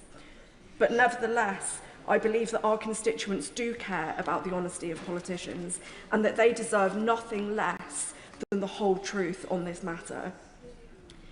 This vote is not on whether we in this House believe that the Prime Minister misled Parliament or not, but about whether we believe that there are questions that the Prime Minister needs to answer and that the Privileges Committee should look at the matter and give its assessments. I appreciate that the Foreign Affairs Select Committee inquiry is ongoing, and I'd like to commend its chair for the fantastic work that she is doing. But the purpose of that inquiry is not to look at the Prime Minister's conduct. I've listened to the Prime Minister's arguments, and unfortunately I am yet to be convinced that he has definitively not misled the House, even if inadvertently. Because I'm concerned that pressure was put on the Foreign Office regarding Mandelson's appointment, given Sir Ollie Robbins' evidence. And if I remain unconvinced, Madam Deputy Speaker, I'm sure there'll be a sizable number of our constituents who are also unconvinced. Why not let the Privileges Committee settle this matter once and for all? As is often said, sunlight is the best disinfectant. If we're to preserve what little trust still remains in our political system, it is vital that ministers demonstrate the utmost transparency, and it is vital that we, as MPs, no matter our political allegiance, do not allow the impression that we are in any way attempting to cover things up for the leadership of our parties. And that is why I'm extremely disappointed that Labour MPs are being whipped to oppose this motion. Votes on House business are not normally whipped, and even Boris Johnson's government did not whip Conservative MPs to oppose his referral to the Privileges Committee. I'm not making any comparison between his behaviour and that of the Prime Minister's, but our government must be seen to be holding itself to far higher standards than the mess and the sleaze and corruption that Johnson's government came to represent. I wish that the Prime Minister would just refer himself to the Privileges Committee, demonstrating his confidence that he has nothing to hide and preventing the need for a vote entirely. Now, colleagues will be aware that the Prime Minister and I have had our political differences, which is to be expected in a broad church party, but I want to be clear that that has absolutely no bearing on my vote today. I'd rather stick to debating these politics, not matters of integrity. So it brings me no pleasure to vote for the motion today, but this is about doing what is right by our constituents, for trust in politics, and for the party that I've been a member of for almost half my life. Simon Hall. Thank you very much indeed, Madam Deputy Speaker. And there's been a common theme in the remarks made by the Honourable Gentleman, the member for Kingston upon Hull East. The Honourable Lady who's just spoken, it's a pleasure to follow, from Nottingham East, and the Honourable Lady for South Shields. I don't really know what wings of the Labour Party or bit of the Labour complexion they represent, but what I do know of the three of them is that they are Labour people and part of the Labour family to their very fingertips. And I think the difficulty and the emotional difficulty which they felt in giving those three very powerful speeches was certainly tangible on this side of the House, and I hope their right honourable and honourable friends on their side of the House felt it too.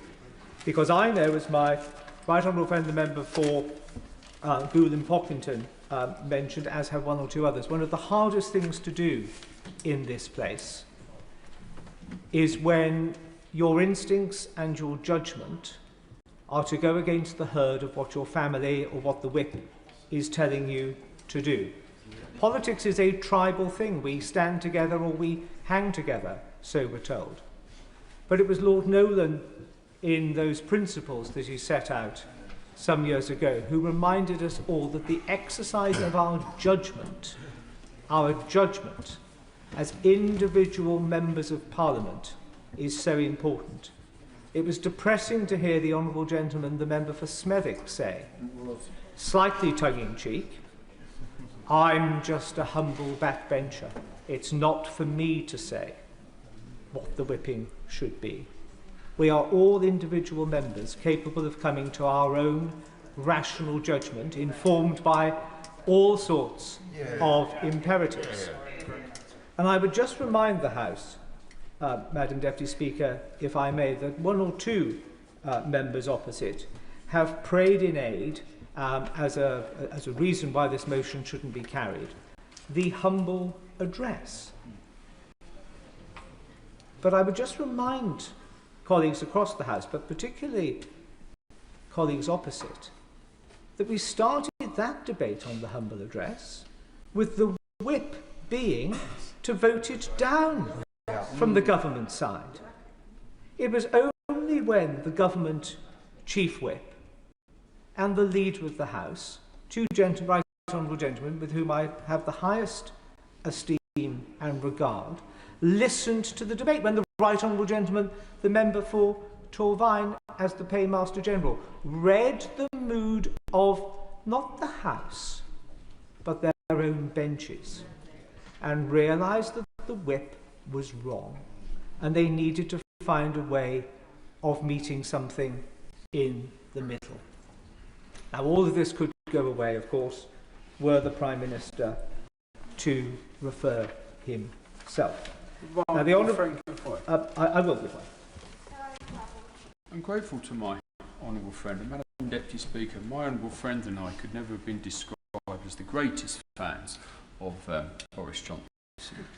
But this party decided that when it came forward to go to the Privileges Committee, that committee was the right place to decide whether he had misled Parliament. Nobody was calling for his resignation until that report came out. Now, after that report, this party moved and he went. Now, isn't the flip side of the coin, I say to my honourable friend, that once the Privilege Committee, as many Labour MPs believe, will clear the Prime Minister, that actually his strength will grow? Is it not true, Madam Deputy Speaker, that he has nothing to fear? My right honourable friend has many skills, one of which I've just learned is that he is able to read the left-handed scrawl of my hand on my notes, even when he's sitting next to me, because that is a point I am literally just about to come to, because the Honourable Lady for South Shields wondered, as have one or two, is this a trap set by my right honourable friend, the Leader of the Opposition, and many on these opposition benches laying this motion? I don't think it is. But even if it were, which I do not believe it is, as I say, the whipping operation from the government benches today has baited that trap. It is the wrong thing to do. It makes, as my right honourable friend suggests, the Prime Minister look uncertain. It makes the Prime Minister look weak. He's not using a large parliamentary majority in this place to deliver change for the country, but turning you all into a human shield for him. And I agree with the right honourable member for Hull East. I think the Prime Minister takes his training and experience as a lawyer very seriously. I think the Prime Minister takes the integrity of politics very seriously. I sometimes think the Prime Minister can be naive in presuming that everybody else takes a sort of similar, sort of elevated view of these things, and I think that can sometimes be really feeding in to some of his problems. So one has to ask, what would the Prime Minister, who is an experienced lawyer, fear from having his name cleared and his reputation strengthened by going through a cross-party informal process of this House? He wouldn't. He would feel stronger. But we do understand that Labour whips and loyal ministers have been picking up the telephones or whatever, accidentally on purpose, bumping into people in the lobby or elsewhere, asking them to vote this motion down. May I give, for what it's worth, just some thoughts on how I would have responded were a whip on my side to have asked me to do the same. Keep it clean. Keep it clean. And don't worry, Madam Deputy Speaker, I have checked what is parliamentary language and what is not. The first point I would make is one which has already been made. Not even Boris Johnson. I was never a fan. We first met in the late 1990s. I never got him then, he never got me, and nothing ever changed. But not even Boris Johnson thought to apply a whip on a privileges motion. So the question I would be asking if I was the honourable gentleman, the member for Smethwick, or anybody else to the whips is, do we, as Labour, really want to be letting him look like the good guy when it comes to referrals to the Privileges Committee? Bad politics, as far as the Labour Party is concerned. The second point I would make is that the Privileges Committee can be the fulcrum for lancing this particular boil. It will do it dispassionately. Yeah. It will do it well. It will do it without fear or favour. That is what the Privileges Committee is taught to do. They have done it in the past. They could do it now. I am doubtless that they will do it in the future. There is nothing to be afraid of. This is not a kangaroo court. This is not a committee comprised just of people who really can't stand the Prime Minister. It is a committee of this House. I will. My honourable friend is making an excellent speech as usual. He's talking about the composition of the Privileges Committee. Is it right to say that that is actually comprised of the majority of Labour members? He's actually asking his own colleagues, amongst others, to judge on him. My honourable friend is right. Just in the way, of course, that when the Privileges Committee looked at Boris Johnson's behaviour, there was a majority of Tory MPs on it. And it was still able to come to a judgment on the facts, on the evidence. Would you forgive me if I don't? I know a lot of members want to speak, and I just want to make a little bit of progress. The third thing, the third compelling reason that Labour Whip or Labour Minister has deployed, well, you know, the local elections, Wales, Scotland. National elections. This isn't going to do us any good at all. Well, I'll tell you what would give a whole lot more confidence to party canvassers, I would suggest, if this was raised on the doorstep. My leader has nothing to fear. He has referred himself, or has not sought to hinder, a motion that referred him to the Privileges Committee. If members opposite, honourable and right honourable, follow the advice, and that might be the gentlest way of describing it, but follow the advice of government whips today, they will be creating the largest albatross to hang around their necks in these closing days as we approach polling day. Why did you vote to cover up for the Prime Minister? Why did you not do the right thing? What has the Prime Minister got to hide? Why is the Prime Minister running scared?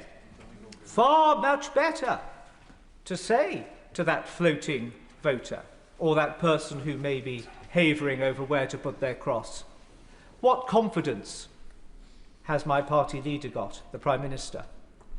He's happy for this to happen. He's absolutely clear in his own mind that his integrity is unimpeachable, his honesty is to be unquestioned, he has not misled the House. Off to the races. It is another trap which the Labour Party seems to be keen to fall into. We're all familiar, I would be saying to that whip, that sunlight is the best disinfectant. Let the Privilege Committee be that sunlight. And I can well remember, Madam Deputy Speaker, and I say in closing, there was a vote in the last Parliament which was whipped, and 13 of us on the government benches rebelled. It was a hard and tricky vote. We came under pressure during it and most certainly after it. But within 24 hours, the position of the government had changed to find itself pointing in the direction of those of us who had rebelled rather than those who had been loyal. This may sound a slightly old-fashioned question to ask ourselves.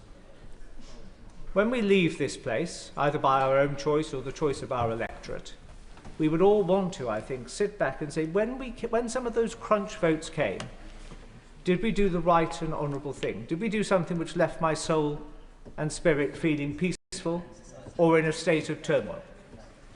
But possibly more importantly for today and tomorrow, could we, without blushing or without crossing our fingers or without trying to find some weasel word, answer truthfully why anybody would vote against this motion if we were asked it in the supermarket queue this weekend, or at the butcher's, or the fishmonger's, or wherever. Because if there is nothing to hide, let that absence of something to hide be shown to the Privileges Committee. The Prime Minister will be strengthened, the integrity of this place enhanced, the honesty of politics burnished. It is the right thing to do. In their hearts, they know it's the right thing to do. Have the courage of the Honourable Gentleman, the Member for Hull East, the Honourable Lady for Nottingham East, the Honourable Lady for South Shields. You will be in jolly good company. Tim Rocker. Thank you, Madam Deputy Speaker. The appointment of Mandelson was a profoundly flawed process. It was also a profoundly flawed choice. It was the wrong choice. And I think of the victims of Epstein, and I also think of Alistair Darling, who was a fine public servant, a committed public servant, and what he would be thinking today. But we're asked this afternoon to make several leaps of faith, one of which is to believe that just 9 days from local and national elections that we are here not because of a political stunt coordinated by the Conservative Party, but to accept that they have turned into a sober, principled set of defenders of parliamentary standards. That they are not interested in pre-election theatre. But nobody seriously believes that. Even their own press briefings give the game away. A senior Conservative source was reported as saying, "We got the privileges vote." That was the goal ahead of the local elections. Not the truth, not the outcome, not the merits of the case. The goal was simply to force the spectacle of a vote. And that tells us everything we need to know about the intent behind what is happening this afternoon. And it's no surprise, then, that this has been widely characterised, even by those observing closely political correspondence, as a win-win exercise for the opposition. If they secure an inquiry, they claim vindication. If they lose, they still bank the headlines, the insinuation, the noise. This is not how the House should conduct itself when invoking one of the most serious mechanisms at its disposal. And as the Honourable Member for Smethwick very powerfully pointed out, we're not dealing with a vacuum. There are mechanisms already in train. The Foreign Affairs Select Committee, the humble address. The Prime Minister answered questions for nearly 3 hours last week. That is important. And, Madam Deputy Speaker, referral to the Privileges Committee is not a partisan tool. It is not a device to be deployed because one side sees a political opportunity. It exists for a clear, prima facie, serious and evidenced case of misleading the House, cases that go to the heart of ministerial integrity. Very happy to give way to the Honourable Member. Because it's so evident that what you're doing this afternoon, that the Honourable Member is participating this afternoon, is party political. In fact, I would say to the Honourable Member that he's partaking in a particularly dishonourable act in doing this in such a partisan way. So, to carry on with the case that I was making, I do not believe that what has been presented meets the bar that I just mentioned. At most, what we are dealing with now, I'm going to make some progress, thank you. At most, what we are dealing with here is an argument about a deeply flawed appointment, as I've said, a deeply flawed process and the judgments around it. But those are matters for political debate, for scrutiny, for challenge, across this chamber, but they are not, in themselves, grounds for alleging contempt of Parliament.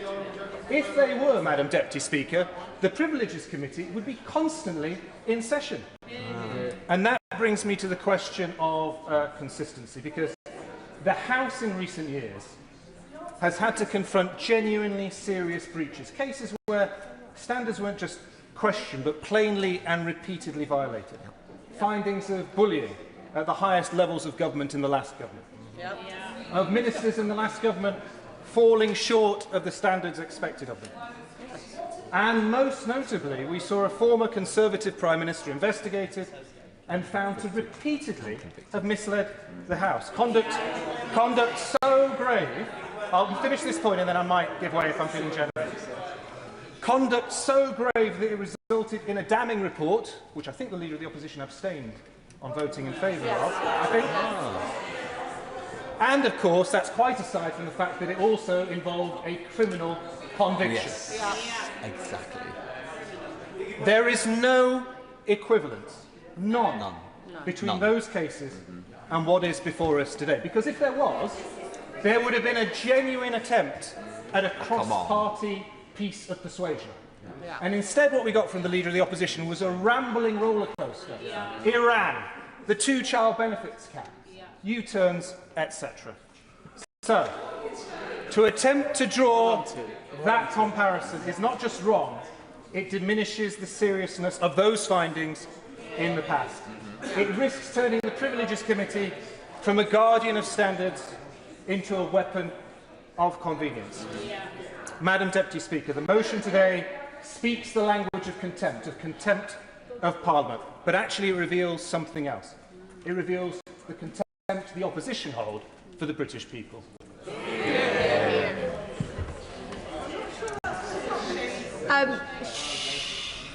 Keep the temperament good. Stephen Flynn. Deputy Speaker, it's a pleasure to follow the honourable gentleman from Macclesfield who's done himself no harm whatsoever and soon becoming a junior whip in the government. And I look forward to seeing him in his a trade envoy, of course. America, an ambassador. I'll let them have their fun soon, Madam Deputy Speaker. But I wish to start on a much more important note, which is not to dwell upon what the Prime Minister said, where he is, of course, accused of misleading the House. I will come to that. It's something that he said at the dispatch box a few months beforehand, when he stood up just there and in response to the Leader of the Opposition said that he knew that Peter Mandelson had maintained a relationship with the world's most notorious paedophile and child trafficker, Jeffrey Epstein. And when he stood up at that dispatch box and said he knew, he finally admitted that he knew. That should have been it. That should have been curtains for him. And the members opposite at that time, at that moment, should have made a moral decision that he was not fit to hold the office of Prime Minister of the United Kingdom and the First Lord of the Treasury. He was not fit because his judgment was flawed and it was wrong. But they proactively chose to ignore that and to defend him.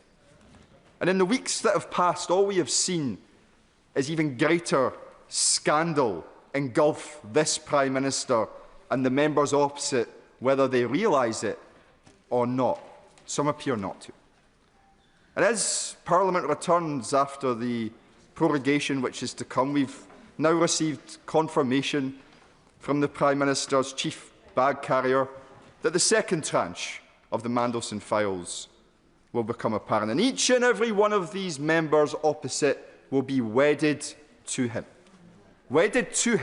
as their leader and their Prime Minister, despite everything that the public knows and everything that the public is going to come to learn. And let me tell them something.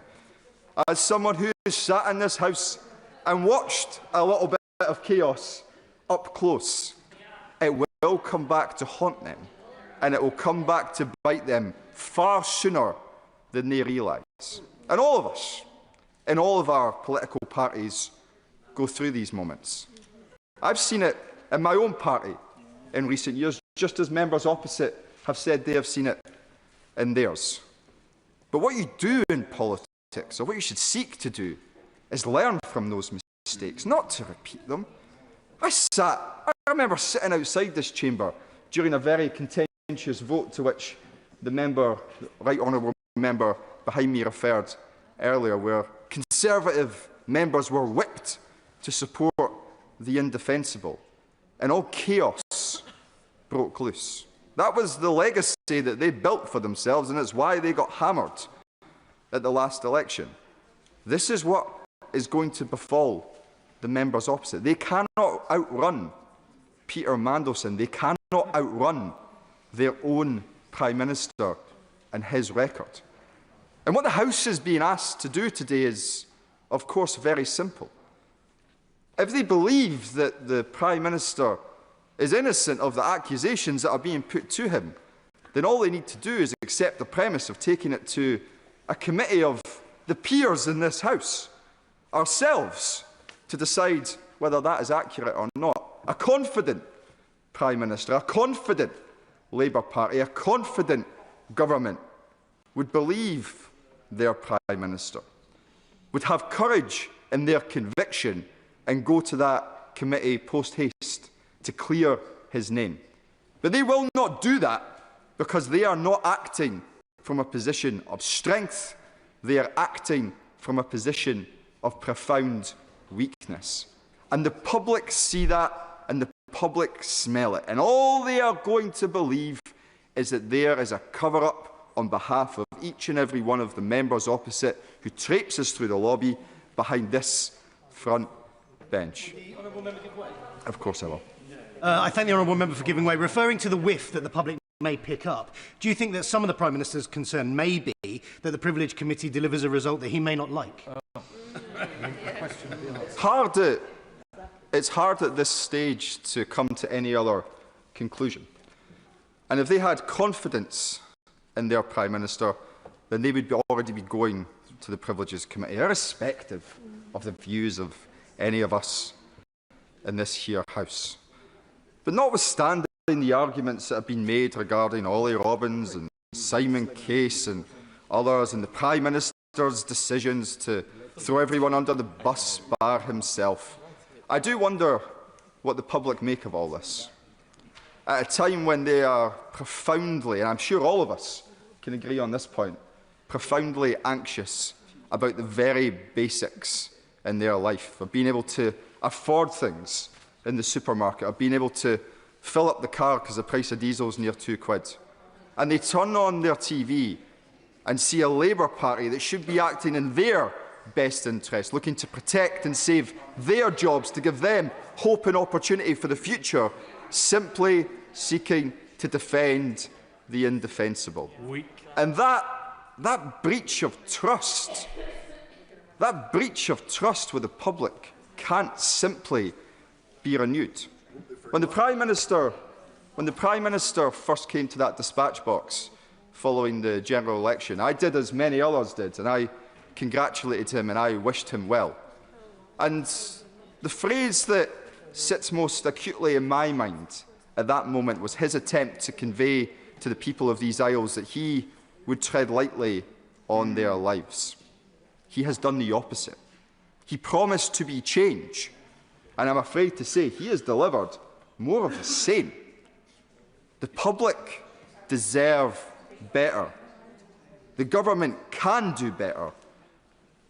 But that will only happen if the members who are sitting behind that front bench find the courage that the front bench so badly lacks. Sam Rushworth.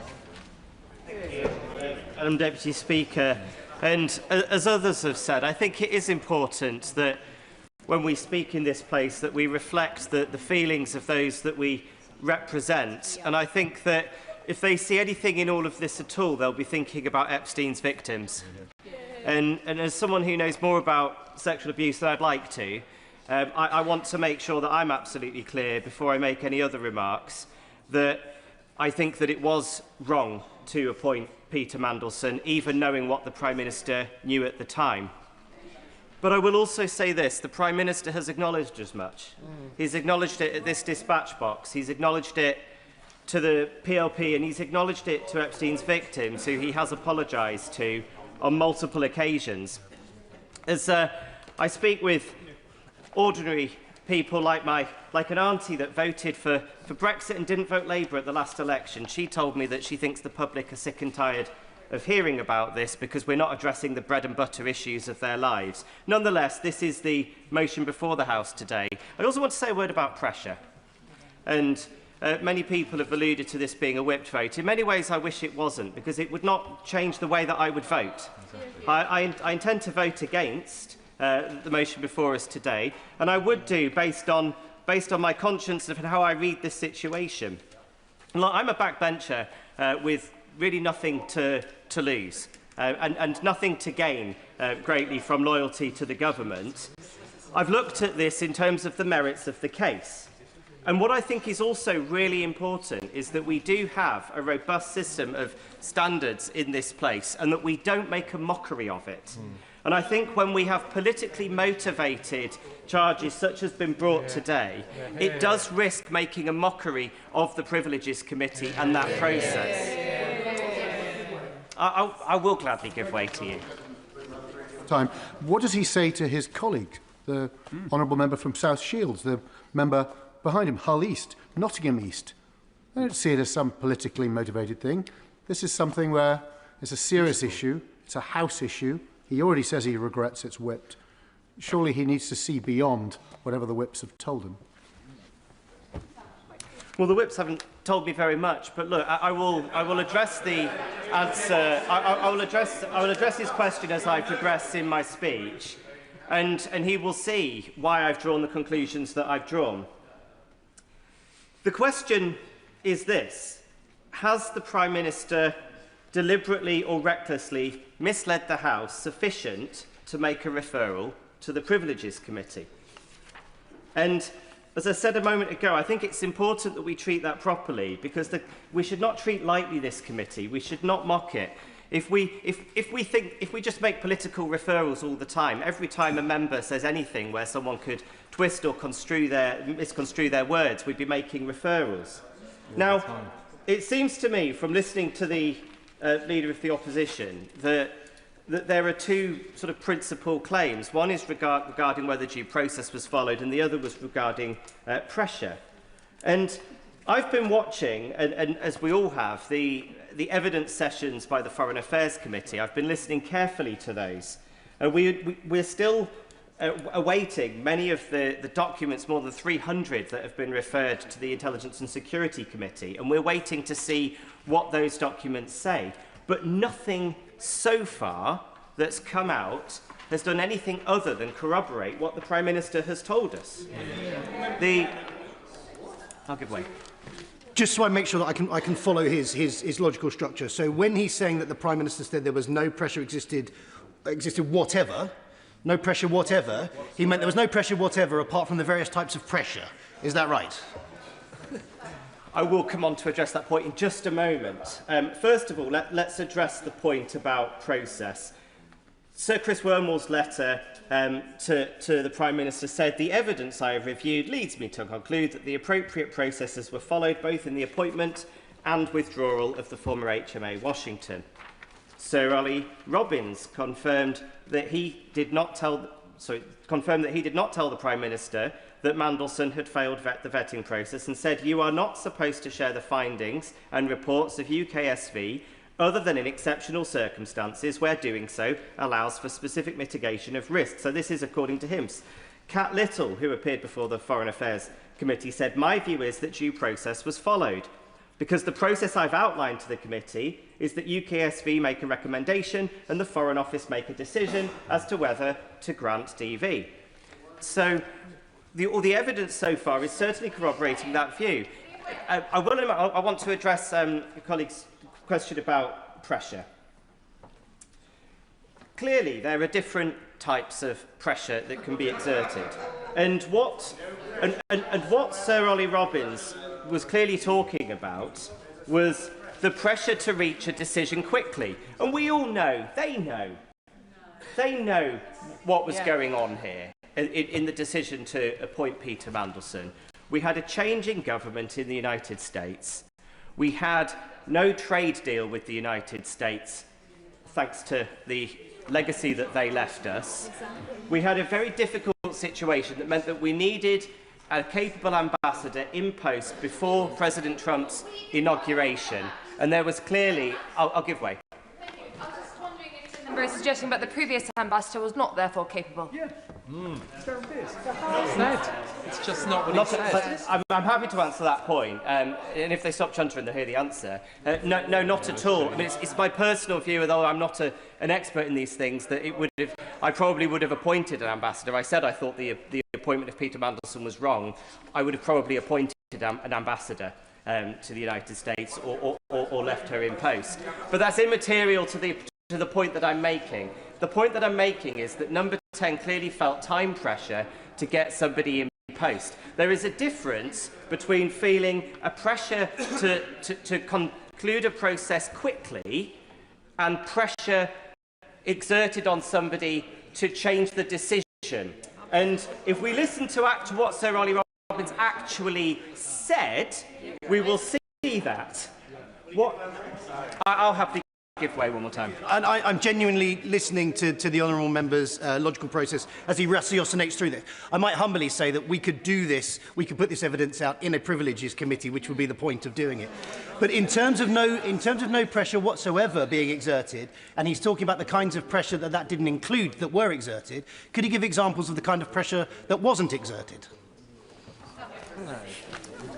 We've seen no evidence, and indeed, Sir Ollie Robbins made it quite clear that he did not feel pressure to change his mind, that there was no pressure exerted on him with regards to the decision that he made. There was pressure exerted to make a decision. Now, that is just part and parcel of the normal runnings of government, particularly when you're working to a timeline. Let me quote him. I'll make some progress in a moment. I walked into a situation where there was a strong expectation, you've seen the papers released under the humble address coming from number 10, that he needed to be in post in America as quickly as humanly possible. The very first formal communication to my predecessor from number 10 private office being that they wanted this done at pace so that Mandelson could be in post before inauguration.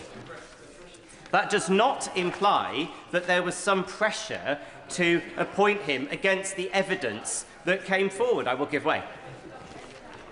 I thank the member for giving way. Having recognised that, as Sir Philip Barton said this morning, I don't think there can be any doubt that there was pressure to get this done as quickly as possible, i.e. to jump through all of the hoops, to confirm the decision, to... No, that's what you said. That first bit is a quote. The next part of my sentence is my words, i.e. to jump through the hoops, to confirm an announcement that had already been made that Mandelson was appointed as ambassador. It simply stretches the bounds of reason to breaking point to suggest that pressure on time frame within the context of an already announced decision where there is no contingency plan has no impact on pressure on the content of that decision. Message understood. Sam Rushworth. I simply disagree. I think that pressure to get things done is part and parcel of what we do in government all the time. I'm always under pressure. I'm always under deadlines. That does not mean, and the central allegation that the Prime Minister somehow pressured them with regards to the decision. I'm sorry, the evidence has not pointed to that in any shape or form. Now I won't take any more interventions because my Deputy Speaker's looking at her watch. But what it simply hasn't been substantiated. There is a process going on at the moment. There are documents being released under the humble address.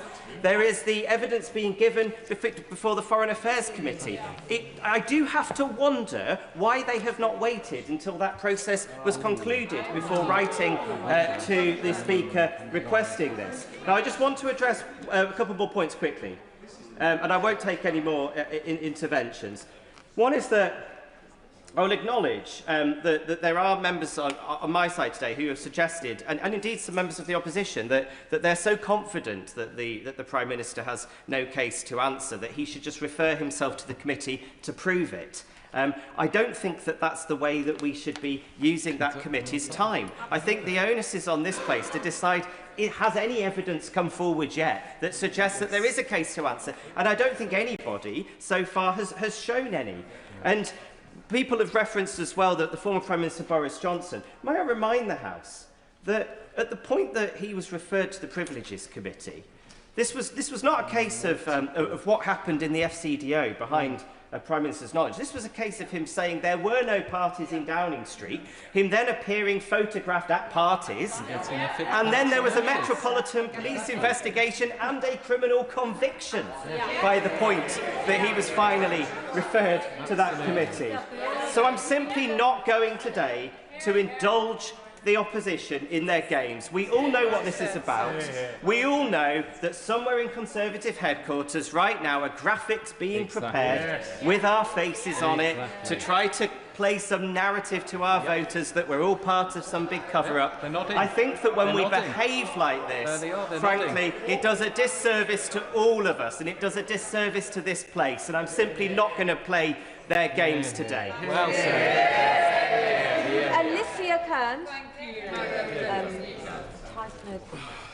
The motion today does not attribute wrongdoing. It represents a simple choice. Do we as a House support transparency? And a decision. Do we think that truth in this place still matters? Now, Peter Mandelson's CV reads like an indictment, and we all know that, and I don't need to rehearse the litany of appalling and heinous decisions and acts that he has taken. And for me, there leaves no question as a result that Prime Minister's judgment was absolutely found wanting in this situation. But given the seriousness of Mandelson's actions and the seriousness of this appointment, surely every member of this House wants to know why he was appointed, how he was appointed, and whether or not we and the British people have been given the full story of what happened. Now, I worked at the Foreign Office as a civil servant. And if I, listening in detail, reading every single detail bit, feel that something doesn't sit quite right, if I have former colleagues ringing me and saying, that's not how the process works, it just doesn't make sense, that's not right, if we then have the Prime Minister saying that he'd seen the vetting, oh no, I meant I'd seen something else, sorry, I hadn't seen the security vetting, I'd seen the due diligence, oh, there wasn't any pressure put on, well, others most clearly think there was pressure put on. And if the honourable gentleman who just spoke is genuinely suggesting that there is no such thing as abuse from those who have more power against those who have lesser, that politicians do not sometimes behave appalling to our civil services, and that pressure, oh, we're all busy, it's the same pressure. No, and that's why we have specific law. Let me finish the point and then I'll happily take this intervention.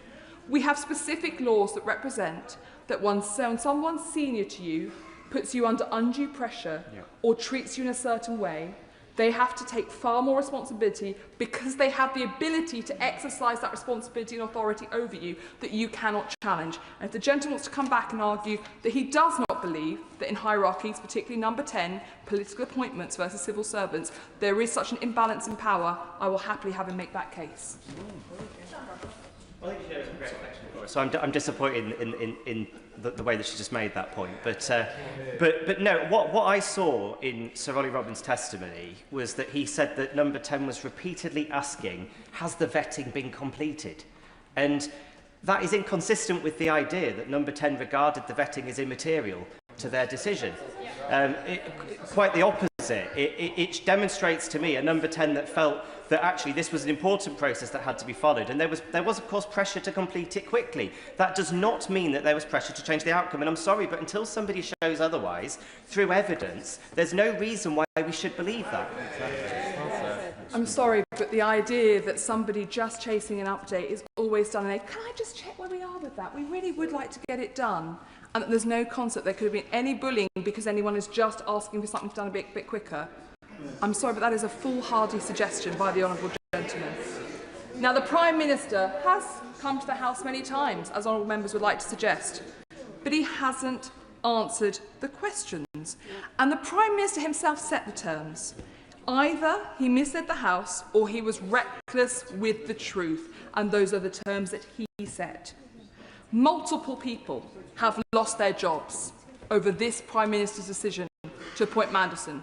2 civil servants and 2 political appointments. For a man who said he would never sack his staff for his own appointments, that's quite something. His judgment has also shown that he was happy to appoint people to Cabinet who had lied to the police, where he knew full well that they had done that. So there is a pattern. Now, Ollie Robbins lost his job for implementing the wishes of the Prime Minister by the book. Now, either he followed due process and was sacked for doing so, or there was no due process and he was sacked because there wasn't. The Prime Minister's position so far is that the former is true. It cannot be both, in which case Ollie Robbins should never have been sacked. He did his job under immense pressure and was stripped of the agency to say no. Mr. Speaker set out at the start of the debate. This motion does not attribute guilt onto anyone. The vote today is for an investigation by the Privileges Committee, and that is a committee chaired by my friend and neighbour, the Honourable Member for South Leicestershire. And I want to place on record my total faith in his probity and professionalism. Because unfortunately we have seen in previous approaches and previous investigations that some may seek in future to undermine individuals. Now, I appreciate there are a range of views across the Labour benches, and some seem to genuinely believe the Prime Minister's version of events. Others share concerns on this side of the House, even if they're reticent to express those. I do want to point out that in the entirety of this debate, at no point has there been more than 9 Labour MPs at the backbenches who were elected before 2024. Now, I would say to those members, having been a new MP and having been through this process and watched it, having once voted, as I've said previously in this House, in a way that I deeply regret on the Owen Paterson vote, I had planned to vote against him. The reason for that was because I sat on those benches and I watched the debate and I was horrified by what I saw. And despite the enormous pressure from people around me, I went, right, okay, I've got to do what's right, and I'm going to vote with those brave 13 who did the right thing. I then went downstairs to breastfeed my daughter, who was very young at the point. I think she was just turning 6 months. And when I came back up, there was only 1 minute left of the bell. And when I looked into the 2 voting lobbies, I couldn't see those 13 friends who'd gone the right way on the vote. So I was stood there on my own, absolutely terrified, not knowing what to do, seeing everyone else going through the other votes. And I never, ever, ever accept feeling that way ever again. And I say to the new intake, there is a reason why none of the other previous intakes are on these benches. There is a reason why anyone so far from the older intake who has spoken have said to you, if your gut is telling you there's a problem, there is a problem. Absolutely. They have given you their advice. Now, I know they tell us often how dismissive you all are of them, but there is... Oh, apologies. Forgive me, Madam Deputy Speaker. You would never be dismissive of anyone, so I correct myself entirely. But I would just say there is a reason, and you should take that time to reflect and... Oh, my goodness. I can only apologise again. There is a reason, Madam Deputy Speaker, why older intake Labour MPs have chosen not to come and defend the Prime Minister today, because they've seen this show before. They know what happens, and they know that actually your gut will be telling you the right thing to do. And I also congratulate those who've been brave enough to speak out today and to share their views. The House will recall the government did attempt to whip Labour MPs against giving the Intelligence and Security Committee a role in assessing and releasing the Mandelson files, as per the humble address. Parliament asserted itself on that day, and we must do so again. A vote against this motion will show loud and clear that you followed the party line and that you forgave and ignored your conscience. No, that you... Oh. There is precedent here. In 2022, the House unanimously passed a motion to allow the inquiry into whether the Prime Minister had misled Parliament. We Conservatives supported that motion and not a single MP blocked it. So I do know how hard these are, because we've been there. And I supported the committee's findings that Boris Johnson had misled the House. So my advice to Labour MPs is to listen to your conscience and do what you know is right. Members will thank themselves as years pass by to be free from the weight of regret. But also, I would also point out that matters of standards should never be whipped. And I'd be interested to know if any Labour MP is willing to stand up today and say that the threat of having the whip removed has not been made, because so far none of them have said that. And I would also say to the front bench that there is indeed, well, pressure seems to be an issue we need to debate more. I would also say to Labour MPs considering speaking in this debate, you may find that even before the vote, the government changes. The members may find that before the vote this evening, your party has changed its mind and you are no longer being whipped. So I would encourage Labour MPs to reflect on whether this is the record that a member may wish to have. Because whips do change their minds if members represent themselves to them. So can you truly say that the whole story is out there? Can I remind the Honourable Lady, it's not me. Much of this has been addressed to me. I'm not voting this afternoon. I won't be speaking. Alicia Kearns. And I accept fully, Madam Deputy Speaker, that I do know better, so I apologise. The whole story is not out there, and a future release it will happily be given.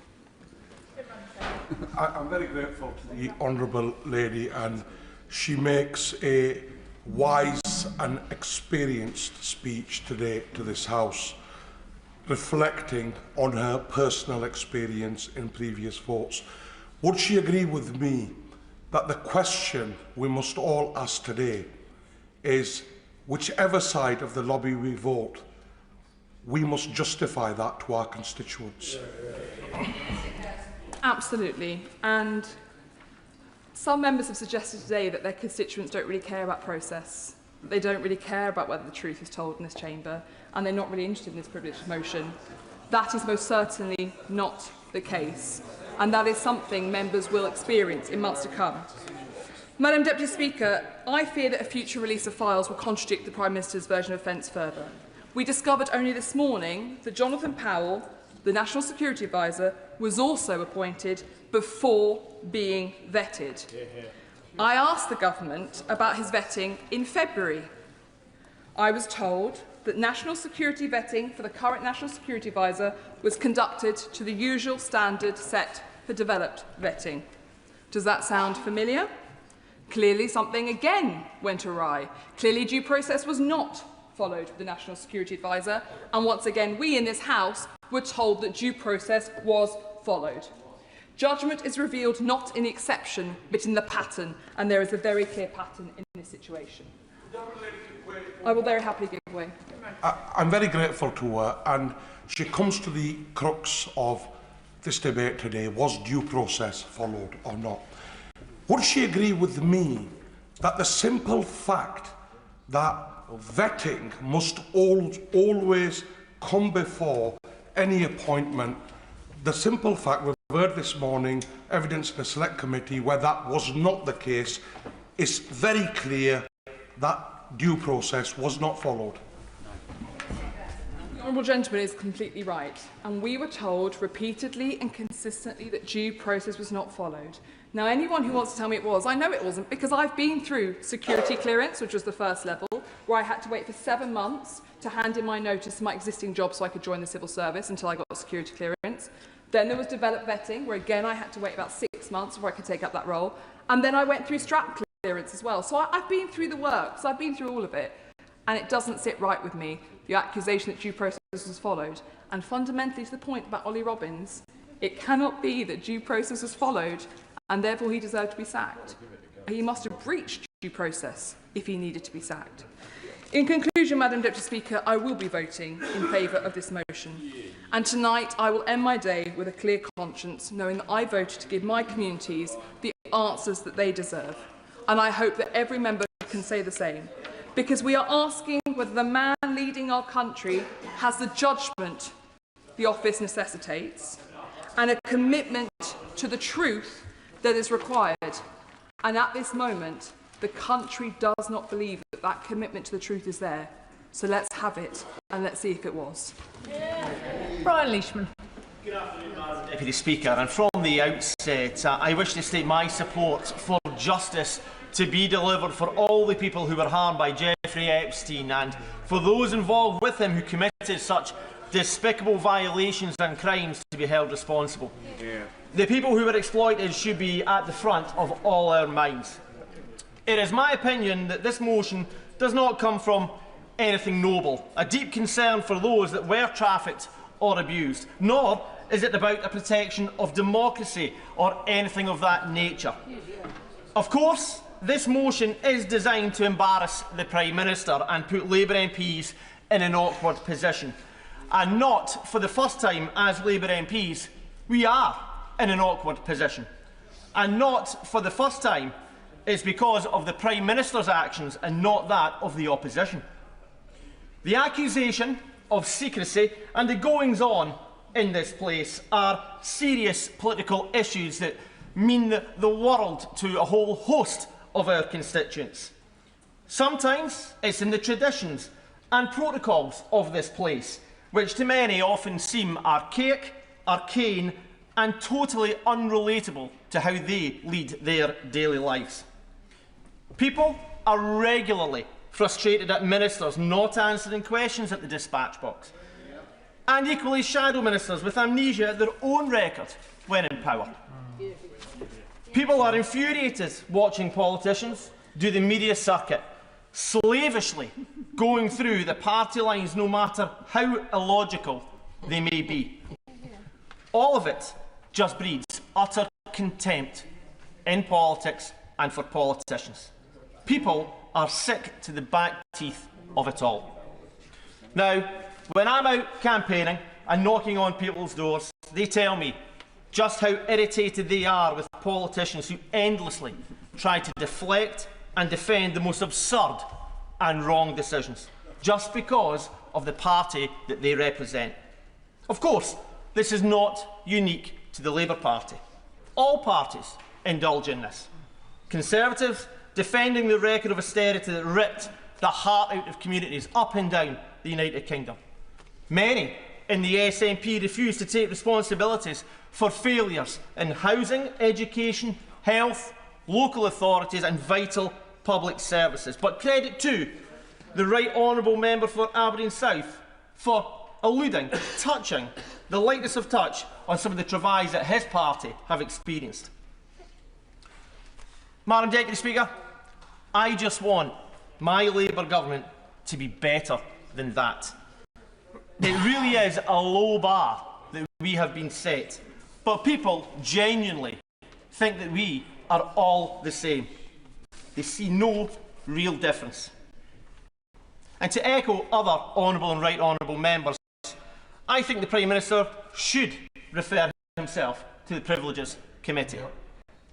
It would say to Parliament, and more importantly, our voters, the country, that he knows he will be proved innocent, that he will be vindicated, that he's got nothing to hide, and importantly, that transparency and accountability are at the heart of our democracy.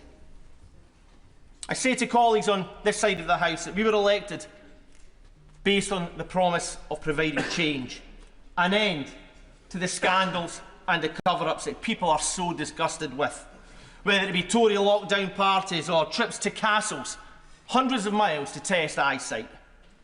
The SNP abandonment of care homes and the do not resuscitate notices placed on patients without their consent during COVID. We need to be better than all of that. But truthfully, in our first 20 months in government, the public don't think that we are. And because of the mistakes, the decline in standards, the secrecy, the lack of accountability, then we are paving the way for a hardline, far-right government to come next. And be under no illusions. That government would set the country back to the days of mass unemployment, dire poverty and inequality. They want to create a society that is as intolerant as it is unfair. And it absolutely terrifies me. In finishing, I say to any colleague that if you think I'm wrong, then please do have a look at the polls. Look at the by-election results we have had. The Prime Minister said we would put country before party. Today, with this vote, he has the perfect opportunity to do just that. The Prime Minister needs to stop putting Labour MPs in awkward situations. The open and honest thing would be to refer himself to the committee. But if he won't, then I'm afraid he has left me with no choice. I will have to vote for this motion this afternoon. Sir Roger Gale. Thank you, Madam Deputy Speaker. At the start of this debate, when Mr. Speaker was in the chair, he's reminded the House that this debate was not a trial of the Prime Minister. This was a debate about whether or not an issue should be put to the Privileges Committee. I do think we all need to remember that. And he also said, for the record, that when the debate became repetitive, he might consider taking a closure motion. I'm sorely tempted to move one, Madam Deputy Speaker, but not yet. It saddens me deeply that we are where we are today. It saddens me that this has been presented by some members of the government benches as a ruse before the local government elections.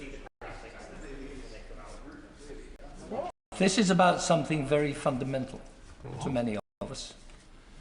It's about the truth, the probity, the integrity of this House and every man and woman that sits in it. I've heard some very courageous speeches from the government benches this afternoon, and I applaud each and every one of those people who made them, because I know just how difficult, Madam Deputy Speaker, this is. Mr. Johnson has been referred to frequently. I was one of the first, possibly the first, to call publicly for the resignation of Johnson as Prime Minister. That was not a happy circumstance. I did not enjoy it. I do not like taking on my own side.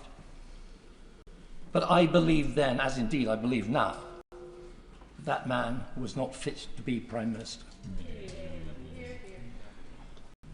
But I also know that what I did and said was right, as I believe that those honourable members on the other side of the House who've spoken this afternoon in support of the motion are doing what they believe to be right.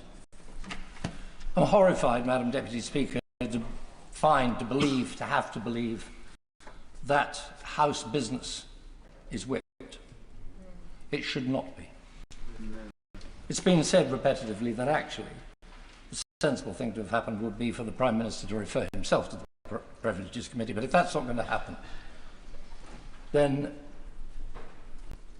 I think we all need to understand that out there are people waiting to see what we do. Can we be trusted? Never mind can the Prime Minister be trusted, can we be trusted? Yeah. Can we be trusted to take the proper decision tonight? Every single one of us in the morning is going to get up and look in the mirror to either put on makeup or shave. And we have to look.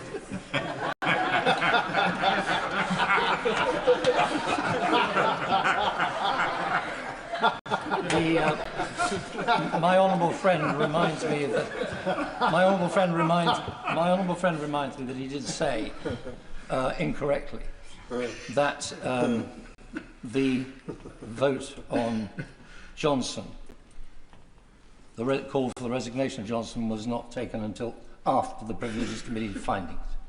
He's actually quite wrong. That call was made well before it went to the Privileges Committee. So let's come back to what I was trying to say. Every single one of us has to be able to look in the mirror in the morning and live with ourselves. I hope very much that the government whips will withdraw the whipping tonight, so that honourable members can vote according to their conscience. And I believe that if that is so, and if that is done, then this matter will be referred entirely properly to the Privileges Committee, and then we can get on with the job that after the King's speech we will be here to do again, which is devote our concerns to the cost of living, to fuel prices, to the manner in which the hospitality business is being destroyed, to all the matters that we ought to be here discussing today, rather than discussing this. I beg my friends on the other side of the House to do the right thing tonight. Chris Kane. Deputy Speaker, a referral to the Privileges Committee, particularly involving a Prime Minister, should be rare. The bar should be high because we have so many other processes available to us in this place. And with this issue, many of these processes are already in action. The Foreign Affairs Committee, under the excellent chairing of the Right Honourable Member for Islington South and Finsbury, is taking evidence and will report in due course. The humble address from this House has put a process in place to ensure transparency, and the Government is complying with it. Then there is attendance in this chamber. I have no doubt the Prime Minister will continue to make himself available here, as he has done in recent weeks through statements and at PMQs, both because it's right and because the processes of this House require it. And let us be honest about the timing. Bringing this forward 1 week before elections is political. Now, I do not criticise that. It's part of the system we operate in, but we should be clear about it. I've been reflecting this week on the concept of pressure. We have heard from senior civil servants that there was pressure to proceed with the appointment of Peter Mandelson before vetting had concluded. They have said that the pressure was inappropriate. They have not said the pressure was inappropriate, simply that it existed. The Prime Minister, for his part, has been clear. He has said that this was the kind of pressure that exists in any high-performing environment where decisions need to be made and progress needs to happen. That is very different from pressure to do something you are not comfortable with. But I suppose the truth is that my experience of pressure is not the same as the Prime Minister's. A degree of recalibration is required on my part. As a member of the Public Accounts Committee, we apply pressure to senior civil servants every week. We expect them to account for their decisions, often in difficult circumstances and under public scrutiny. And time again, I am struck by their professionalism and their ability to handle that pressure. I am equally struck by the Prime Minister's ability to do the same. Whether at Prime Minister's questions or in extended sessions like the one we held last week, where he answered questions for over 2 hours. That level of scrutiny is constant and unrelenting.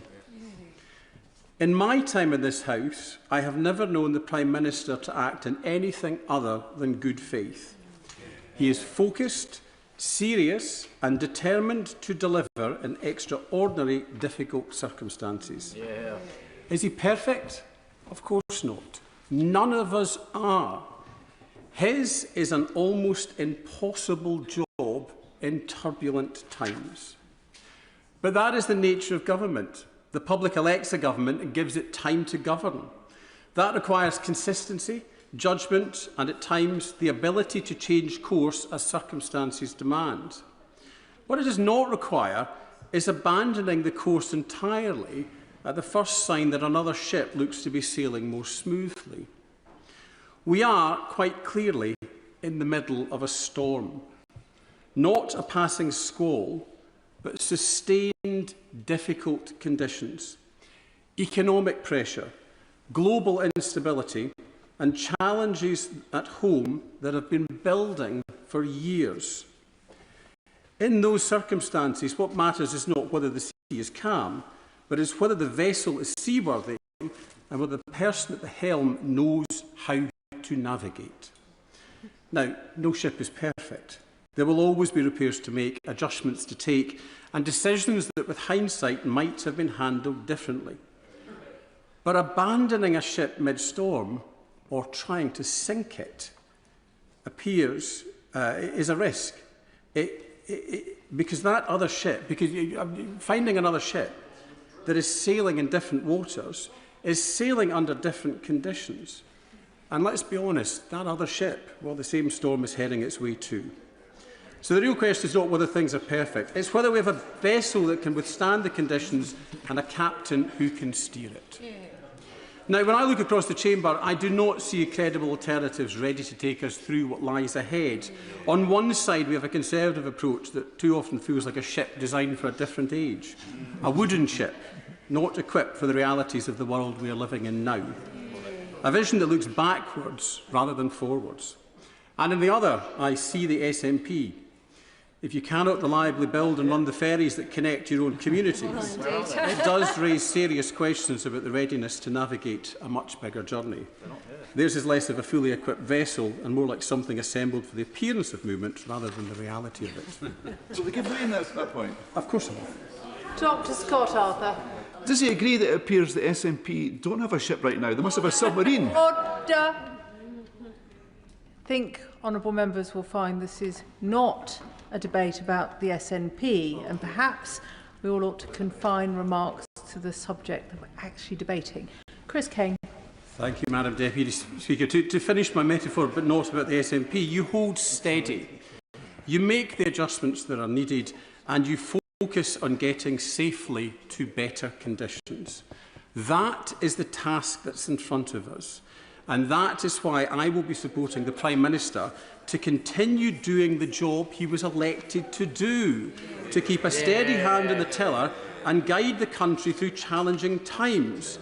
And I would urge colleagues to do the same, because in the end, this is about stability, seriousness and leadership. And that is what this country needs.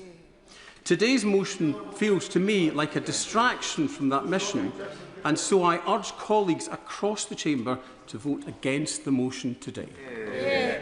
Anne Davis. Madam Llefarydd. The Prime Minister has called this motion a stunt and pure politics. But the Prime Minister and Labour MPs rallying around him forget the seriousness of the allegations against him. That is, misleading the House of Commons over statements relating to the appointment of Peter Mandelson as ambassador to the United States, an individual with well-documented links to the convicted sex offender and human trafficker. To swat away these allegations as a desperate political stunt, refusing them to be investigated properly by the Committee of Privileges, is an insult to us all. An insult to the public who were promised transparency and openness by the Prime Minister's Labour government, and an insult to victims and survivors of violence and abuse who deserve so much better from those who claim to represent them. What Parliament is being asked today is a straightforward question about whether serious concerns regarding the Prime Minister should be examined properly and independently. If the Prime Minister insists that he has done nothing wrong, then surely the Privilege Committee will come to that same conclusion. And if Labour believe that everything is in order, why have they forced their MPs to vote against the motion today? It begs the question, what does the Prime Minister have to hide? The Prime Minister promised change, and people across Wales gave him a mandate for that change. But what did the public get instead? Misjudgments, incompetence, a lack of transparency at the heart of government, and no real accountability. I put myself forward to become a Member of Parliament because, to be frank, I was fed up of Partygate, the betting scandal, the 200,000 that Vaughan Gethin had accepted in order to fund his own leadership campaign. I thought we're better than this. As residents, as constituents, we are better than this. And people deserve a government which is honest and transparent, and we certainly haven't had that in the 2 years that I've been sitting here on these benches. The Prime Minister has tried to wash his hands of Mandelson's appointment, hiding behind processes, procedure and the actions of civil servants, destroying decent people's lives, only to hobble on for another few weeks. And even if the Prime Minister's loyalists vote this motion down today, Labour and the Prime Minister himself will have shown their true colours. In just over a week, people of Wales have a chance to give their verdict, and they will. Alex Barros-Curtis. Thank you, Madam Deputy Speaker. And I rise in this debate, first and foremost, to reiterate, as other colleagues have said, my fullest solidarity with the victims of Epstein. And we should always maintain them at the forefront of our mind, notwithstanding the absence of them from the motion. It is something I know many colleagues across both ends of the House have referenced, and I'm sure will continue to do so. In respect of this motion before us, I want to be clear that I will vote against it, not because I have to be told to, but because the case is absolutely not made out. And given some of the contributions made about shaving in the makeup or shaving in the morning or putting makeup on in the morning, in considering and reflecting on the vote that will be cast tonight, I will have no compunction whatsoever and have absolutely no doubt in my mind when I go through the lobbies today that I will have made the right decision for the reasons, and I do not need to have insinuations to impugn my integrity to the opposite. And before I explain why I am making that case and that decision, I will happily give way. Grateful for the honourable member giving way, and of course every member is entitled to make their decision in either the lobby. They have to justify it to the electorate. For that reason, does the honourable member believe that having a 3-line whip is necessary? No. It's an irrelevant point, and the point that I would make, I've already said that regardless of the position of the party, I don't need to be told how I will vote on this for the reason that the case is not made out. And he says that, if people will stop chuntering, the individuals who have said that they have to look in the mirror tomorrow, every decision we make in this place, regardless on this motion or on amendments, on legislation, we do, I have no doubt, with integrity and with our best motivations of our constituents in mind. So the need to remind me or my colleagues of that today suggests more about the person making the statement than it does about me and the decision I've made. So as I said, I will vote against the motion because I do not believe the case has been made out. And in my time as a solicitor, I've seen many witness statements and particulars of claim. And if I hear and reflect on what the Leader of the Opposition laid out as her case today, I thought it was one of the most poorly made out cases in my professional lifetime. Well, if he waits to hear why I think that, then I will happily give way in a moment. This motion cuts across existing procedures, as has been said, and that just a few weeks ago, everyone in this House jointly, unanimously agreed, supported and initiated. And as I said, and I will go on to explain, it lacks any credibility or evidential basis. You can chunt us some more, but maybe listen to the basis on why I reach my decision, and then I will happily give way in a moment. So, I will turn to, as I say, the lack of evidence to make out this case. But before I do, I want to mention, as others have mentioned, the integrity of the Prime Minister in and of itself.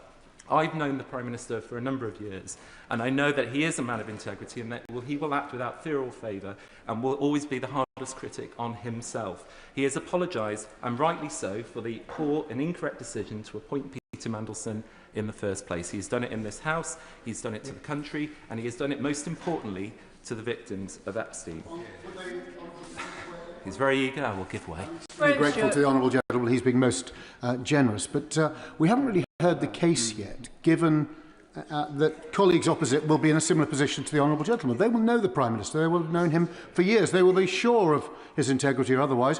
Why does he think there should be a 3-line whip imposed on members opposite? Even the member for Bishop Auckland, who spoke with his cause, could see that it wasn't a good idea. But the honourable gentleman doesn't seem to see it. But as a good lawyer, maybe he'll be able to share the argument with the House.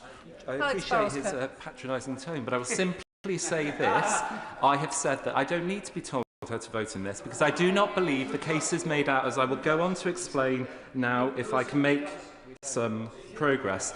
And I underline this by reiterating what the Speaker said earlier and what I said to him when he was in the chair, that of course the question here is not about the application that was put before him, and he's rightly made the decision as he is required to once it came to him. But I am clear that from those who put the application to him for him to have to make the decision, it is a nakedly political stunt to submit that application in the first place. And that's not just because of what the motion is before us, but because of the shape-shifting of the opposition party leaders on this issue since The Guardian broke the story on the 16th of April. I'll give way. I'll give it to my honourable friend. He's making a really powerful statement to the House. Isn't the reality that this is about a leader of the opposition who, just like with her call for us to join the US in attacking and join the war in Iran, she called the Prime Minister a liar, and the evidence has shown that there is absolutely no basis for it. Isn't reality that this is just the leader of the opposition once again shooting from the hip? I thank him for his intervention. I completely agree, even if it was perhaps slightly askew from the point I'm about to make, but I think it goes to consistency on this issue and many others. And I think, as I said, the shape-shifting of the position of the party leaders, rather than wait for the evidence, we know that both the Leader of the Opposition and the Right Honourable Member for Kingston and Surbiton had already made up their minds 2 weeks ago. I've got here, I will at least make a point and make the point, and then I'll happily give way. On the 17th of April, this is the day after the Guardian story was broken, the Lib Dems put out a press release. Starmer must be investigated by Privileges Committee over the decision to overrule Mandelson's failed security vetting. But that was found wanting because the evidence was showed otherwise, as was proven when the Prime Minister came here at the earliest opportunity on that Monday, the 20th of April, and laid before this House the evidence, and Sir Ollie Robbins backed that up in his evidence to the Foreign Affairs Select Committee on the 21st of April. I'll give way. Member for giving way. He mentioned the Guardian story on the 16th of April. The Prime Minister found out on the 14th of April, so the earliest opportunity would have been the 15th of April at Prime Minister's questions, wouldn't it? Yeah. The Prime Minister already addressed this when that was put to him in this House a number of times in the following days, whereby he said he was trying to secure the answers to the questions which he put on that evening, and the officials were not able to answer, so that he could then, as he said, and as other colleagues and cabinet colleagues have made clear, at the earliest opportunity, then come back in order to update this House, as is rightly the case. I go back to the timeline of the shape-shifting of the opposition. On that same Friday, the 17th of April, the Leader of the Opposition went on national radio and television, saying it is completely preposterous for us to believe that civil servants would have cleared a political appointee who had failed security vetting. The Prime Minister is taking us for fools, and she called for him to go. A standard that, as other colleagues have elaborated on and I won't dwell on, has not previously and consistently been applied to the proven lawyer before Boris Johnson. So we've got the shape-shifting of the opposition parties on this point, and therefore the motion before us today dwells on two aspects: due process and, of course, the question of pressure. In respect of due process, Madam Deputy Speaker, now explain why I do not think the motion and the evidence is made out. I note the motion itself doesn't critique the process itself, which, as this debate has played out over recent weeks, has shown to be seriously deficient and lacking. That has necessitated the necessary reviews and changes at the Prime Minister's order, as some of this debate today has elaborated on. Indeed, this motion asserts, without actual evidence, that has been that has withstood further testimony from key officials to the Foreign Affairs Select Committee. And we know the Prime Minister was not told about the UK security vetting's recommendation to not grant Peter Mandelson clearance, that he was not told about that in many subsequent weeks. And Sir Chris Wormwood confirmed that due process was followed. So I do not accept that that case has been made out. And when we turn to the question of no pressure, the Leader of the Opposition made great play of her selected quotes. And I have Hansard before me from Prime Minister's questions of the 22nd of April. And it is quite clear, as the Prime Minister starts his answer to her question, that he will deal directly with the question of pressure in relation to the decision to appoint Prime Minister Peter Mandelson and to put him in place. The Prime Minister, is clearly referring to the parts of Sir Ollie's evidence of the 21st of April to the Foreign Affairs Select Committee on the specific point about whether or not pressure was brought to bear on the outcome of the vetting process. This was also the gist of the Leader of the Opposition's preceding question, actually, to the Prime Minister, to the question that the Prime Minister was answering. It is also notable that just today, Sir Philip Barton substantiated the position that there are two different types of pressure, and whilst there was pressure to get on with making a decision, which the honourable member earlier alluded to, he then went on to say he was very clear, quote, that he was not aware of any pressure on the substance of the vetting decision, which is what this motion goes to. I'm conscious of time, Madam Deputy Speaker, and so I want to conclude by expressing solidarity to my honourable friend, for South Shields, who spoke with great power earlier. And her and I have spoken about some of these issues before I have the privilege of being in this place, and of course I offer my support. But as my honourable friend for Bishop Auckland referred to in his excellent speech, I want to be clear that from the tone from some in this debate, it is clear that this is not about the substance of the issue, but it is about trying to exploit political partisan gain. And it is, I've no doubt in my mind that certain political opponents will seek to make the lives of my honourable friend and others difficult, just like they have when it comes to other serious issues, such as impugning our decisions on, for example, grooming gangs and putting out social media targeting us, which then means we have become the subject of death threats, and as my honourable friend for South Shields elaborated on, much worse for her in her constituency.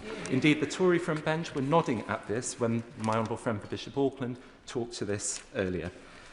They probably, as I said, have already got those digital media attacks ready to define us as voting to cover up. But I have no doubt, there we go, I see they've confirmed it already again, which I think belies exactly their intent behind this. There is no doubt in my mind that it was a mistake to appoint Peter Mandelson, and the Prime Minister has taken responsibility for that. But as the quality of certain contributions today have pointed to, and as I've explained my reasoning for why I will not support this today, it is clear to me that rather than seeking to uphold standards, this risks undermining them. We should get on with the business of government. We should get on with some of the issues the Right Honourable Member mentioned earlier about the issues that our constituents are most concerned about. We should focus on the job in hand, and it's for all of those reasons why I will not be supporting this motion today. Charlie Dewhurst. Thank you, Madam Deputy Speaker, and I'm mindful of Mr Speaker's earlier advice about repetition. I will keep my remarks short and to the point. We've had a number of speeches where other members on the other side have debated whether there is a sufficient threshold to refer this matter to the Privileges Committee. Yet, I have to say, if you look at the evidence, there is clearly some very, very concerning issues amongst those documents that have been released to the public domain, what has been said on the floor of this House and what has not been said on the floor of this House. Now, we take the advice given by Simon Case when he was Cabinet Secretary back in November 2024. It's very clear from that document that was released as part of the humble address that the Prime Minister was advised, if he wanted to make a political appointment, that vetting should be done before that appointment is made. We now know, of course, that didn't happen. And, Madam Deputy Speaker, when one takes the letter that Chris Wormholt, as then Cabinet Secretary, sent to the Prime Minister in September of 2025, he asserts that the process that was followed was in line with the advice given by Simon Case to the Prime Minister. And this is important, because the Prime Minister has referred back to that letter as a reason why due process was followed, yet that letter seems, on the face of it, to be inaccurate in itself. And therefore, that is something that we need to investigate in this House. And then, of course, we come to the answer to the Prime Minister gave at Prime Minister's questions on the 22nd of April, where, of course, he removed the word that with any, which implied that there had been no pressure, that there had not been any pressure rather than that pressure. And when this was raised by my right honourable friend, the member for Brentwood and Ongar, at Cabinet Office questions last Thursday, the Chancellor of the Duchy of Lancaster asserted on the floor of the House that he says, "I think the difference between the words that and any is not of any material relevance." Now, I think anyone with a basic grasp of English, and having heard the testimony of Ollie Robbins versus the answer the Prime Minister gave, would clearly say that he has tried, at least in my view, to misrepresent what Mr Robbins told the Foreign Affairs Select Committee. So I do believe that as well is an extremely, extremely powerful reason why this matter needs to be referred. And then I come to the case of the unanswered questions, the evidence that we don't have. And I refer back again to Simon Case's advice to the Prime Minister back in 2024, because what was released as part of the humble address is just Mr Case's evidence. The box for the Prime Minister's comments remains blank. Now, are we expected to believe that the Prime Minister did not respond to the advice given him by the Cabinet Secretary, or has that advice been withheld from this House? A question I think that does need to be answered. And then there are other matters. There are the evidence that the Prime Minister did see regarding Peter Mandelson, some of which he has confirmed to this House of Prime Minister's questions in relation to Jeffrey Epstein. But he has refused to answer whether he was aware of Mr Mandelson's business links, particularly those connected in Russia and his directorship of Sistema even after Russia invaded Ukraine. And then there's the matter of documents which the government is unwilling to even confirm even exist. For example, Mr Mandelson's declaration of interest, Madam Deputy Speaker. We've asked repeatedly whether that document simply exists, not whether it's going to be published in full at this point, and we do not get answers. And then we find today Morgan McSweeney giving evidence to the Foreign Affairs Select Committee and confirming that a meeting took place in December regarding the first meeting that took place regarding the potential appointment of Mr Mandelson as ambassador to the United States, and the Cabinet Office have said they have no record of this meeting. So were there no minutes taken at this meeting? If not, why not? Or have those minutes somehow vanished? All of these, I think, are very, very good reasons why this matter needs to be referred to. Honourable friend, I mean, the Prime Minister has told the House, and this is about the allegation that the Prime Minister may have misled this House, that all due process was followed. The decision to appoint Peter Mandelson was made, we're told by Morgan McSweeney this morning, in a meeting for which there are absolutely no records and notes, despite extensive searches. At the beginning of this process, they'd failed in due process, and yet he has stood there repeatedly telling us that due process was followed. On that alone, there would be cause to allow the Privileges Committee to investigate, and members opposite do need to look deep in their consciences before they vote against. Absolutely. I couldn't agree more with my right honourable friend. It's absolutely astonishing that the decision to appoint an individual to the most important ambassadorial role that we can offer took place in a meeting of which there now appears to be no record. So we have three clear issues here. We have a discrepancy in documents that have been published. We have inaccurate recollection of events in response to questions in this House, whether inadvertent or deliberate. And we have a failure to provide full transparency in relation to this very, very sorry saga. Now, as my honourable friend, the member for North Dorset, said, the Prime Minister is losing in the court of public opinion, and therefore the best route for him now is to refer himself to the Privileges Committee to make his case and perhaps to clear his name.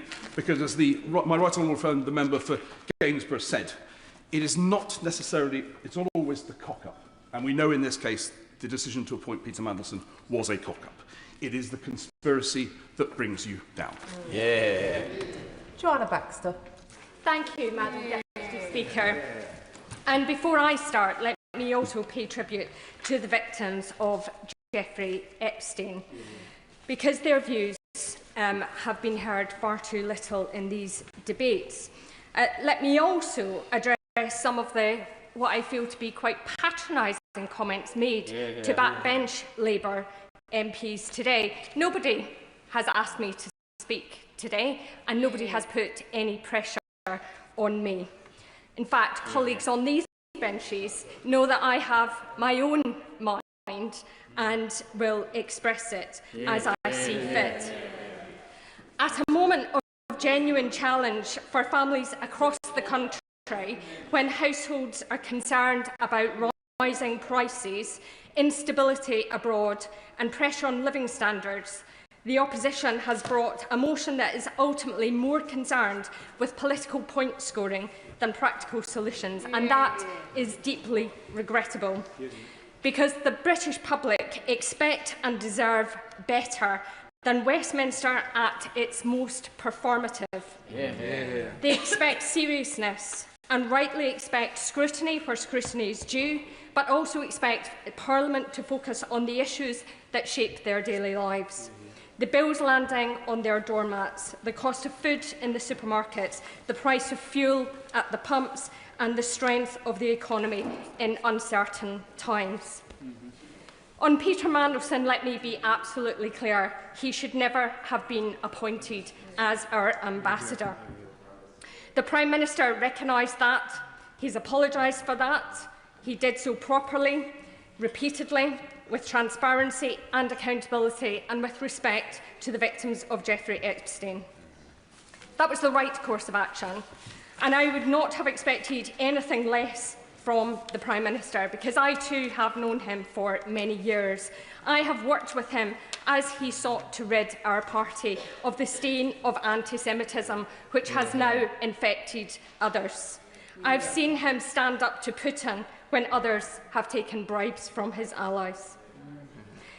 Madam Deputy Speaker, given those processes of transparency are in place and underway, which they are, why, it has to be asked, are the parties opposite working to ride roughshod over investigation processes they all agreed to? Well, we've heard it here earlier in the debate. Social media clicks and cheap headlines ahead of significant elections. Yeah. The fact is that the Government has agreed to and is complying with the humble address to allow scrutiny of the Mandelson appointment in this place, to see the facts, the advice that was available to the Prime Minister at the time Mandelson was appointed.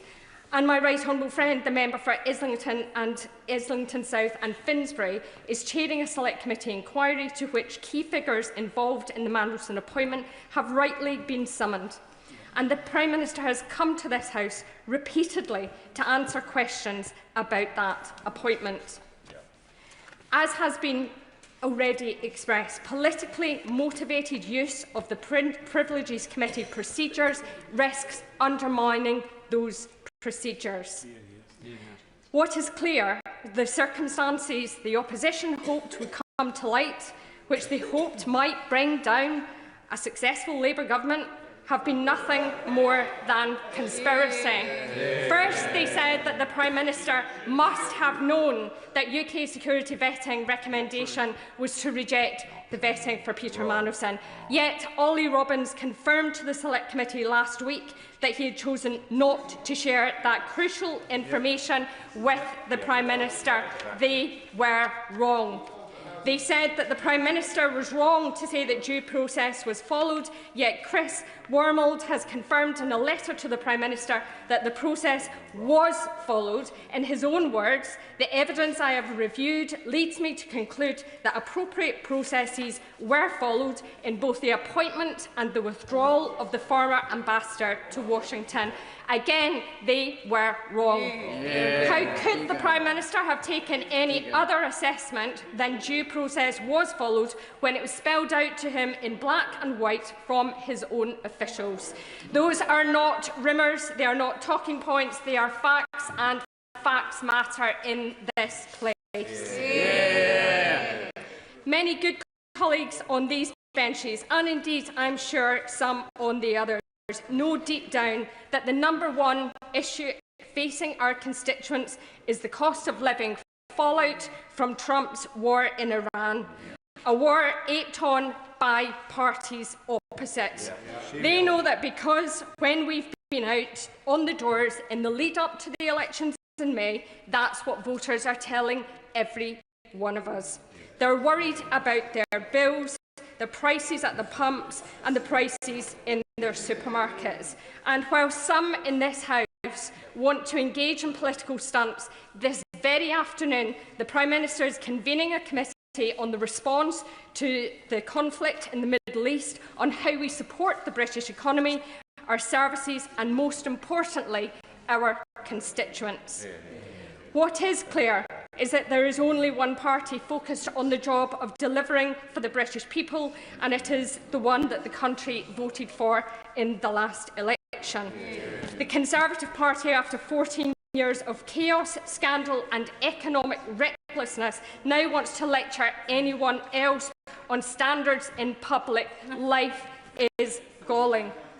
From the party that gave us Partygate, revolving door Prime Ministers, cronyism, collapsing public services, Liz Truss's catastrophic experiment that sent mortgages soaring and punished working families for Conservative failures. Meanwhile, they collude with the SNP who asked voters... I've made the point previously. Please will members confine themselves to debating the issue at hand and not into fighting the local election campaign, perhaps. Joanna Baxter. Thank you, Madam Deputy Speaker.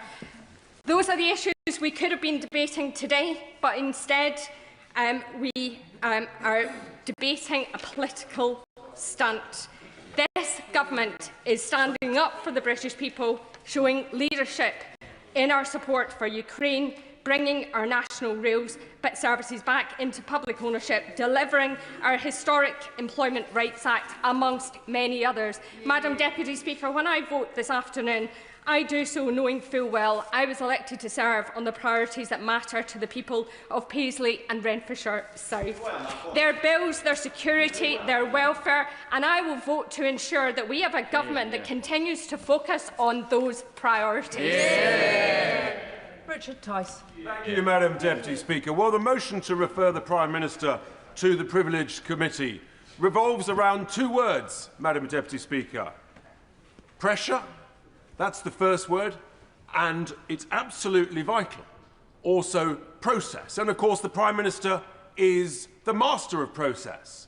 He bangs on about it all the time. The king of process here in the Commons. And he says that full due process was followed, and yet we've already heard from other honourable members that Sir Simon Case, the then Cabinet Secretary, gave the Prime Minister in November 2024, due process.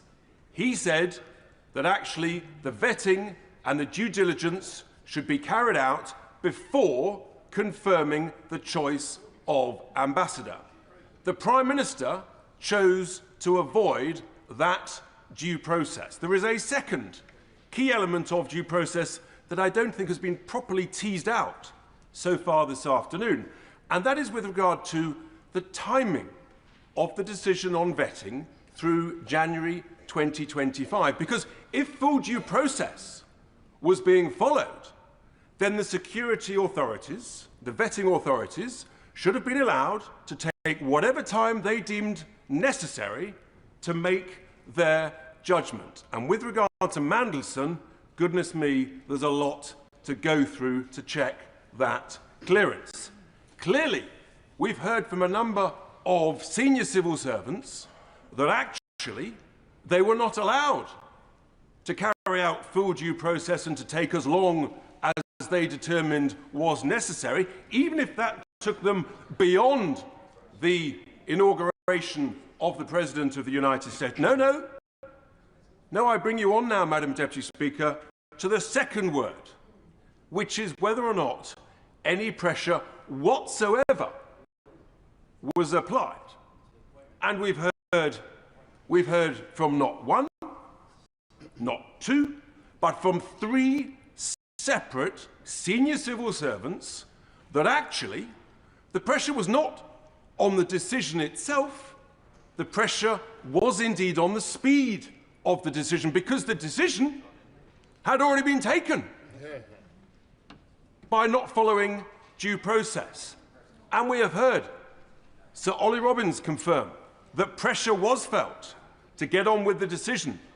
We've heard yesterday from Ian Collard that actually pressure was applied to make that decision. And we've heard, of course, from Sir Philip Barton that actually, again, he said the pressure was to get on with it. There was no space in the decision. There was no space in that. In other words, due process was not followed. And it was all about, I will happily give way to the honourable gentleman. If I give way. Did we not hear last week at the Foreign Affairs Select Committee that whilst there was pressure, and that was discussed, it had no impact on the decision, and it was a marginal decision, and they felt that the risks could be managed. I feel that the honourable gentleman is missing this part out in his story. I think the honourable gentleman, but I would remind him what the Prime Minister said at Prime Minister's questions just last week. No pressure existed whatsoever. Whatsoever is the critical word, which is the flaw in the honourable member's argument. So we now know, Madam Deputy Speaker, that not only actually did the Prime Minister inadvertently mislead the House with regard to full due process, but he has misled the House for a second time with regard to whether or not any pressure existed whatsoever. Madam Deputy Speaker, the evidence is in. And for a Prime Minister that prides himself on process, anecdotally, it seems that there is a culture that does not exist around him and within him and perhaps himself. For example, we now know that the Cabinet Office questioned whether or not there should be any vetting at all. In other words, they didn't want full due process, so we know that. And we now know that Sir Ollie Robbins, in terms of the decision whether or not to retain him or fire him, clearly full due process was not followed. And then the issue of whether or not this decision to refer any member of the House to the Privileges Committee, precedent clearly shows that it should not be whipped. And I would argue, Madam Deputy Speaker, that precedent is a process. And the process of not whipping this decision, this vote, is not in this instance, Madam Deputy Speaker, being followed. So I would urge all honourable members to ignore the whipping, to follow the conscience and to follow the evidence. The evidence is in, Madam Deputy Speaker, the Prime Minister inadvertently misled the House of Commons. David Pinto-Duchinsky. Thank you, Madam Deputy Speaker. Appointing Peter Mandelson was wrong. And as with any debate on this subject, we should start by acknowledging the suffering of Jeffrey Epstein's victims. They have my full solidarity. But, Madam Deputy Speaker, I have listened closely to the opposition during this debate, and I think we need to call their behaviour for what it is. This is political game playing of the lowest order from the party opposite. Politics is a circus to them. They thrive off this use of politics as a soap opera because it is all they know. That's why the public grew so heartily sick of them, and it is precisely why so many of their former colleagues no longer sit on their benches. Just weeks ago, their leader showed a catastrophic failure of leadership in calling for this country to rush to war. When she spoke then, she had no underlying strategy and she didn't focus on what was right for the country. Clearly, she has learnt nothing from that. Her cynicism becomes clear now when we peel back their rhetoric and expose the lack of substance behind her arguments. Peter Mandelson was dismissed last September. Rightly so. The Prime Minister has already acknowledged that his appointment was a mistake. Senior civil servants, including Ollie Robbins, Chris Wormholt and Cat Little, have all made clear that due process was followed in that appointment. Ollie Robbins himself has said that no one from Number 10 ever spoke to him or messaged him to apply pressure. And Philip Barton today also confirmed that there was no pressure on the substance of the vetting. I also want to deal directly with this point about the sequence of vetting. I have been through developed vetting. I've been through security vetting numerous times. It is completely standard procedure to make offers of jobs contingent on passing security. On this point, as on other points, there is simply no case to answer. What's more, this government is undertaking an extensive release of documents. Now I'm making some progress. In the interest of transparency and respect for this House, ministers have updated us on that progress with the humble address. And on top of that, the Foreign Affairs Select Committee is holding hearings. What's more, alongside that, the government has strengthened already the processes around national security vetting and senior appointments. So I ask again, what's the real substance here? We are not uncovering new facts. In fact, the opposition's argument has changed time and time again, as the member for Cardiff West so eloquently pointed out. What we are seeing is lots of throwing mud in the hope that some of it will stick. The party opposite is not speaking in the public interest, but in service of political opportunism. It is demeaning and diminishing an important parliamentary process. Our disciplinary processes are serious. They should not be used for political point scoring. A privileges investigation would not bring further clarity. It would only create a long, costly and wholly unnecessary duplication of processes that are either completed or already underway. It is a distraction, and I'm guessing that's why the party opposite wants it, a stunt, and that's why I will be voting against it. But, Madam Deputy Speaker, under the previous government, this House was treated with contempt. Standards were bent and procedures were torn apart to protect those in power, with the support of many members now sitting opposite. So we are entitled to ask, why do they raise this now? Well, it's for one reason only. Of course it's because there's an election in a few days' time, but it's also because fundamentally they cannot accept the change this government is delivering. Yep. They cannot accept that we are investing in public services that they ran in to the ground. Yep. I'm going to make the point again. We're debating privilege. We're not debating the government's record and its actions. David Pinto-Jaczynski. Madam Deputy Speaker, so with that, I will then wind up. We were elected with a mandate to deliver change, and that's exactly what we'll do. The party opposite's trying to distract from that fact, but, Madam Deputy Speaker, it will not work. Joy Morrissey. Thank you, Madam Deputy Speaker. And may I echo the voices of other MPs across this House, particularly the member for South Shields, when asking why doesn't the Prime Minister refer himself to privileges? And if the Prime Minister has nothing to hide, why is he whipping his MPs against a House motion? Now, we have the Privileges Committee, as Madam Deputy Speaker, you know full well. The Privileges Committee, the Standards Committee, is there to judge us and our conduct in this House, to judge members. We sign a MP Code of Conduct when we become MPs, and these two committees are the select committees that judge our conduct in the House. The select committees, the Foreign Affairs select committees, all of these committees are to judge the government, to hold the government to account. Those two committees are the only committees that hold us as MPs to account. Therefore, why hasn't the Prime Minister taken the leadership that he has demanded of others time and time again and not refer himself to privileges?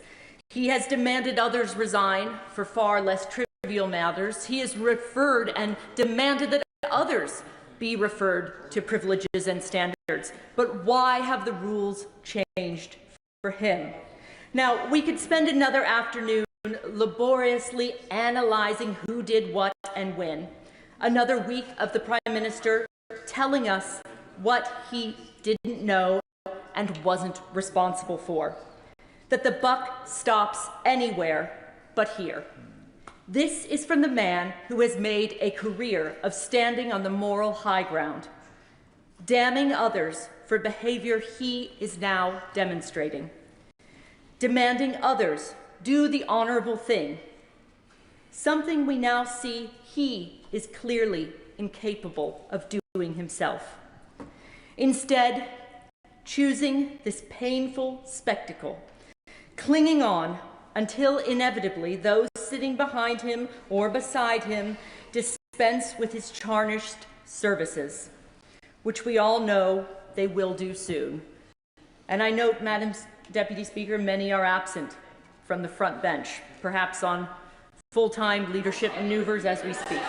But I do not wish to further condemn the Prime Minister, only offer my genuine sympathy on a basic human level for the embarrassment and shame he must be feeling underneath the veneer of virtue he has spent decades cultivating that is now crumbling to dust with his every word, his every defection, every desperate excuse. What goes around comes around. And for the Prime Minister, it has come around, right here, right now. It is an intensely sad and embarrassing sight. And for that, he does not deserve my condemnation, only pity. Andrew Lewin.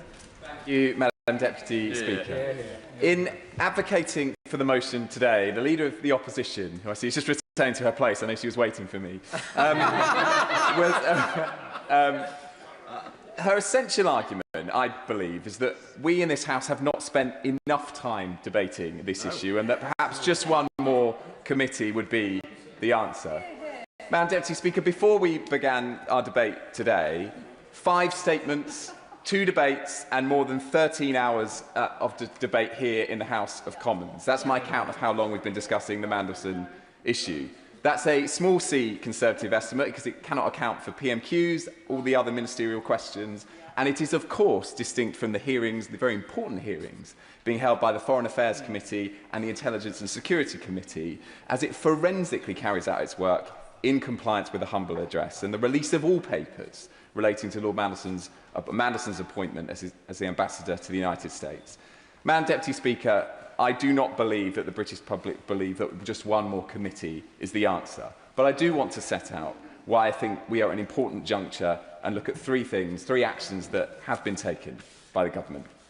The apology from the Prime Minister, the action taken across government departments, and the ongoing scrutiny that is still being applied to this case. The apology. The Prime Minister has offered repeated and unconditional apologies from that dispatch box, from when he's been asked questions by the media and to the victims of Epstein. He's made clear that this was an error of judgment. There has been a message of contrition that I believe that has been heard by people in this House and across the country. We all make mistakes. That is not in dispute. So let's turn next to the action that has been taken and continues to take place across government. More than 300 documents have already been released to the Intelligence and Security Committee in full compliance with the humble address. And I think this is really important because I was a part of the debate, and it was a good debate that this House had about involving the Intelligence and Security Committee in this process and giving them that oversight. And at the time, the benches opposite said that this was the very important thing to do, and there was a consensus across the House. But earlier today, what happened?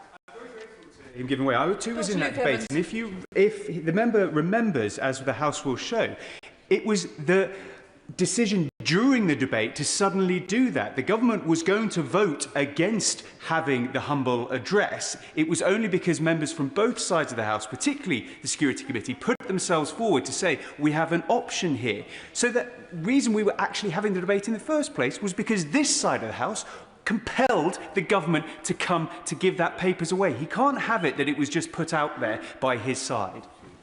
Andrew Lewin. Thank the honourable member for his intervention. I remember it vividly. Members from both sides made the case, and I said in my remarks that it was an example of the House at its best because we came to a good decision to involve the ISC. But the reason I raised it again today, Madam Deputy Speaker, is because I was fascinated by what the Leader of the Opposition said. She characterised that committee as, quote, a never-never committee in her remarks earlier today, as if it would never come to the answer. So all of a sudden it seems that it's politically convenient. They've now lost faith in the ISC when they were advocating for it for so long. But more action has been taken, and it's important that it has been. On vetting has been discussed extensively today. The process that was in place under the last government and at the start of this government has gone and has already been changed by my honourable friend, the Chief Secretary, to the Prime Minister. In the future, all vetting will now be completed before appointments. That is absolutely the right change. Right, but it's quite clear from the advice given by Simon Case in November 2024 that that was the situation. The only reason that we found out that there wasn't the alternative one was because the documents were forced into the open. And does he not agree that Chris Wormold's letter that suggested that everything had been done properly directly contradicts the direct advice given by the then Cabinet Secretary that you should do the vetting first? It's not compatible. It's illogical. And surely the honourable gentleman, who is giving the least embarrassing speech on behalf of the government so far, congratulations to him for that, can see that. Andrew Lewin. It's very kind. I'll see him on the cricket pitch in a week's time. Look, there's a serious point here in that there are a number of very senior civil servants that I'm going to come to who have given evidence on this and have said that process was followed. And it leads neatly into my next point about the importance of ongoing scrutiny. The scrutiny that is being conducted by the Foreign Affairs Select Committee. Very happy to give way. On the point, and we've heard a lot of evidence today, does he agree with me that what's clear about the process is that there were so many inconsistencies and so much confusion that the Prime Minister was absolutely right to build back trust in that process and make the decisions that he has done?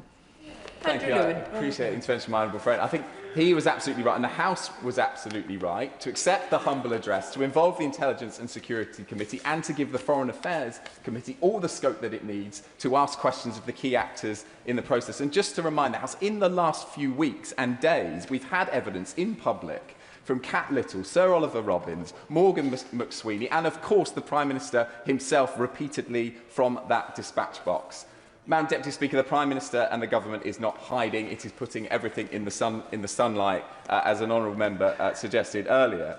But this is a deeply serious issue for the House and for the country. And I want to again associate myself with everyone who has spoken today about the pain that must continually be felt by the victims of Jeffrey Epstein every time this issue is raised, and our thoughts are with all of them. But the Prime Minister has apologised unconditionally.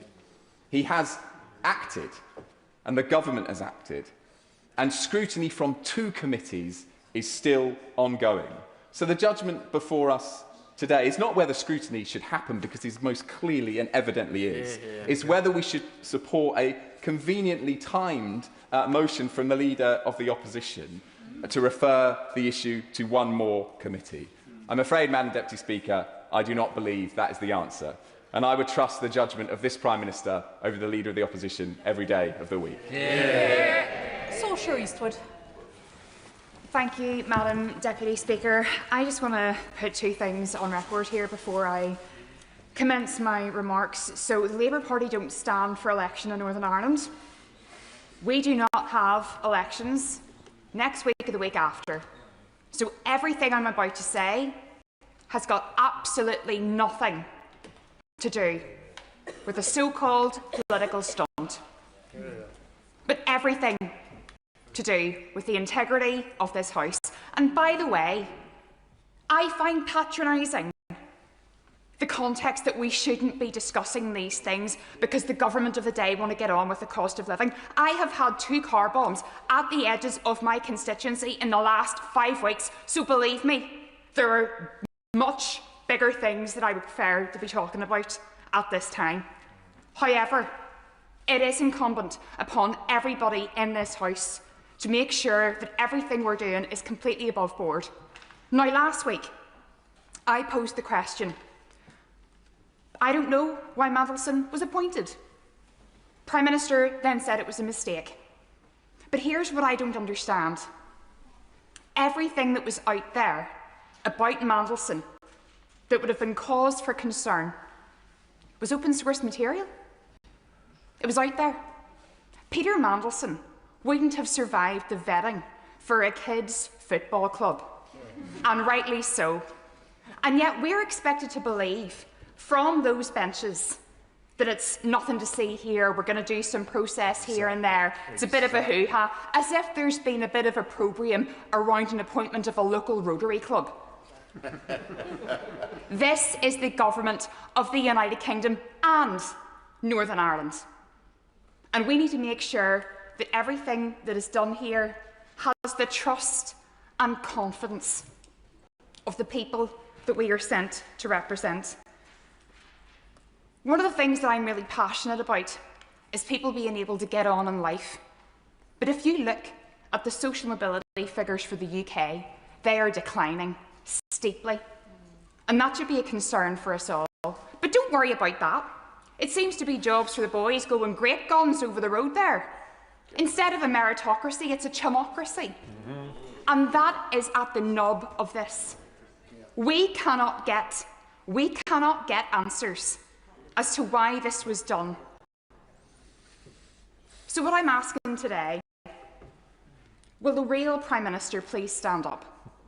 Please stand up. Is it the man who wanted to tread lightly on our lives? Is it the man who promised a decade of national renewal? Is it the man who said that he was going to do things by the book and better? Because in my nearly 2 years here, I have not seen that. So I would ask people from across the way, and I want to commend the member for South Shields for her heartfelt words, because this should not be about party politics. This should be about doing the right thing. And I'm here as one member of my party. So I'm aware that I'm speaking from a place of privilege myself. But believe you me, there's a stink here, and the public smell it. And if we're serious about getting better in terms of making our constituents' lives better, in terms of proving that this place can deliver, well, every single person here today has a choice. Make the right one. Phil Brickell. Madam Deputy Speaker, and can I just start by saying I do take serious exception to the remarks from the honourable member from Beaconsfield, who I see is just about to exit the chamber, complaining about us spending an afternoon talking, in her words, laboriously about process, because it is process that is on the face of the motion that the Leader of the Opposition has brought to this chamber today, and that is what we are debating, and it is because of her party bringing that, and I am more than happy to spend an afternoon talking about process, because that is what we are here to do. I speak today in this debate on privileges with a unique perspective, one garnered from almost 15 years of experience working in a highly regulated sector, with responsibility for managing financial crime and reputational risk at 2 FTSE 100 firms, accountable for decisions made in managing conflicts of interest, for promoting ethical codes of practice, for training staff on when to do the right thing, for testing the effectiveness of whistleblowing regimes, and for completing enhanced due diligence on individuals who pose heightened risk. That is an experience gathered in the UK, in the US, India, the UAE and elsewhere. And I also speak today as a recently departed member of the Foreign Affairs Committee and as someone who sat in Portcullis House only in November and quizzed Sir Chris Walmald, the former Cabinet Secretary, and Sir Ollie Robbins, former Permanent Under-Secretary at the Foreign, Commonwealth and Development Office, when they gave oral evidence to that committee in light of Peter Mandelson's sacking as UK Ambassador to Washington. Now, let me say this. First, my thoughts are with the victims of Jeffrey Epstein's terrible crimes. Nothing we say or do today can take away from the unimaginable hurt and pain that man caused and continues to cause for victims, survivors, their friends and families. Today and all days, we must remember them and do all we can to support them in their continued fight for justice. Second, I will confine my remarks to the specifics of the proposed referral to the Privileges Committee in the motion today. Mandelson's appointment, what was recorded in the Proprietary and Ethics Team due diligence report, the UK security vetting process, those are all topics which have been debated on numerous occasions in this place already, and there remain live reviews underway, which I do not want to preclude in any way. Third, the Prime Minister has rightly recognised that appointing Mandelson as Ambassador to Washington was a mistake. Mandelson's behaviour has been contemptible, and we are in no doubt on these benches that he should never have been appointed. It was a mistake for which the PM has faced significant opprobrium, and there have been consequences for the Prime Minister. Let us not forget that. The honest truth is that we are all fallible. The PM made an error of judgment. For that, he has rightly apologised last Monday in this House and sought forgiveness. But to suggest that he has in any way misled this House is a political fabrication, as I will set out.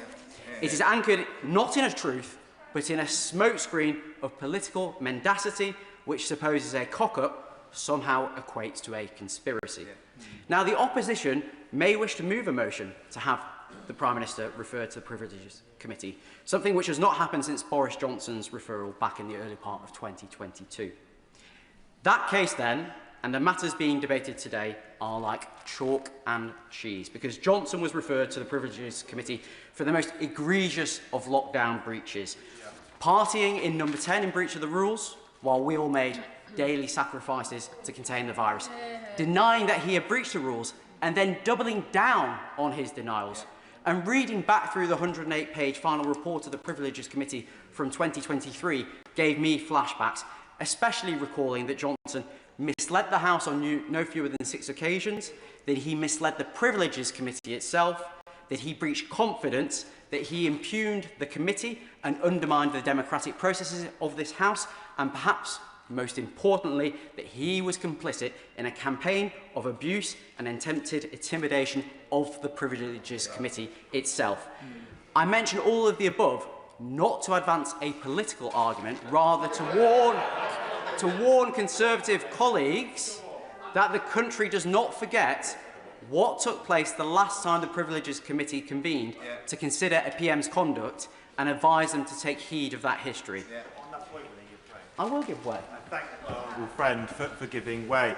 And he speaks wisely at the time that Boris Johnson was indeed put before the Privileges Committee. And does he also believe this House should remember that the Prime Minister then lost an anti-corruption champion over this issue and they resigned. And again, members on the other side of the House would be well placed to remember what happened when the Privileges Committee actually found the misdeeds and wrongdoing of the previous Prime Minister.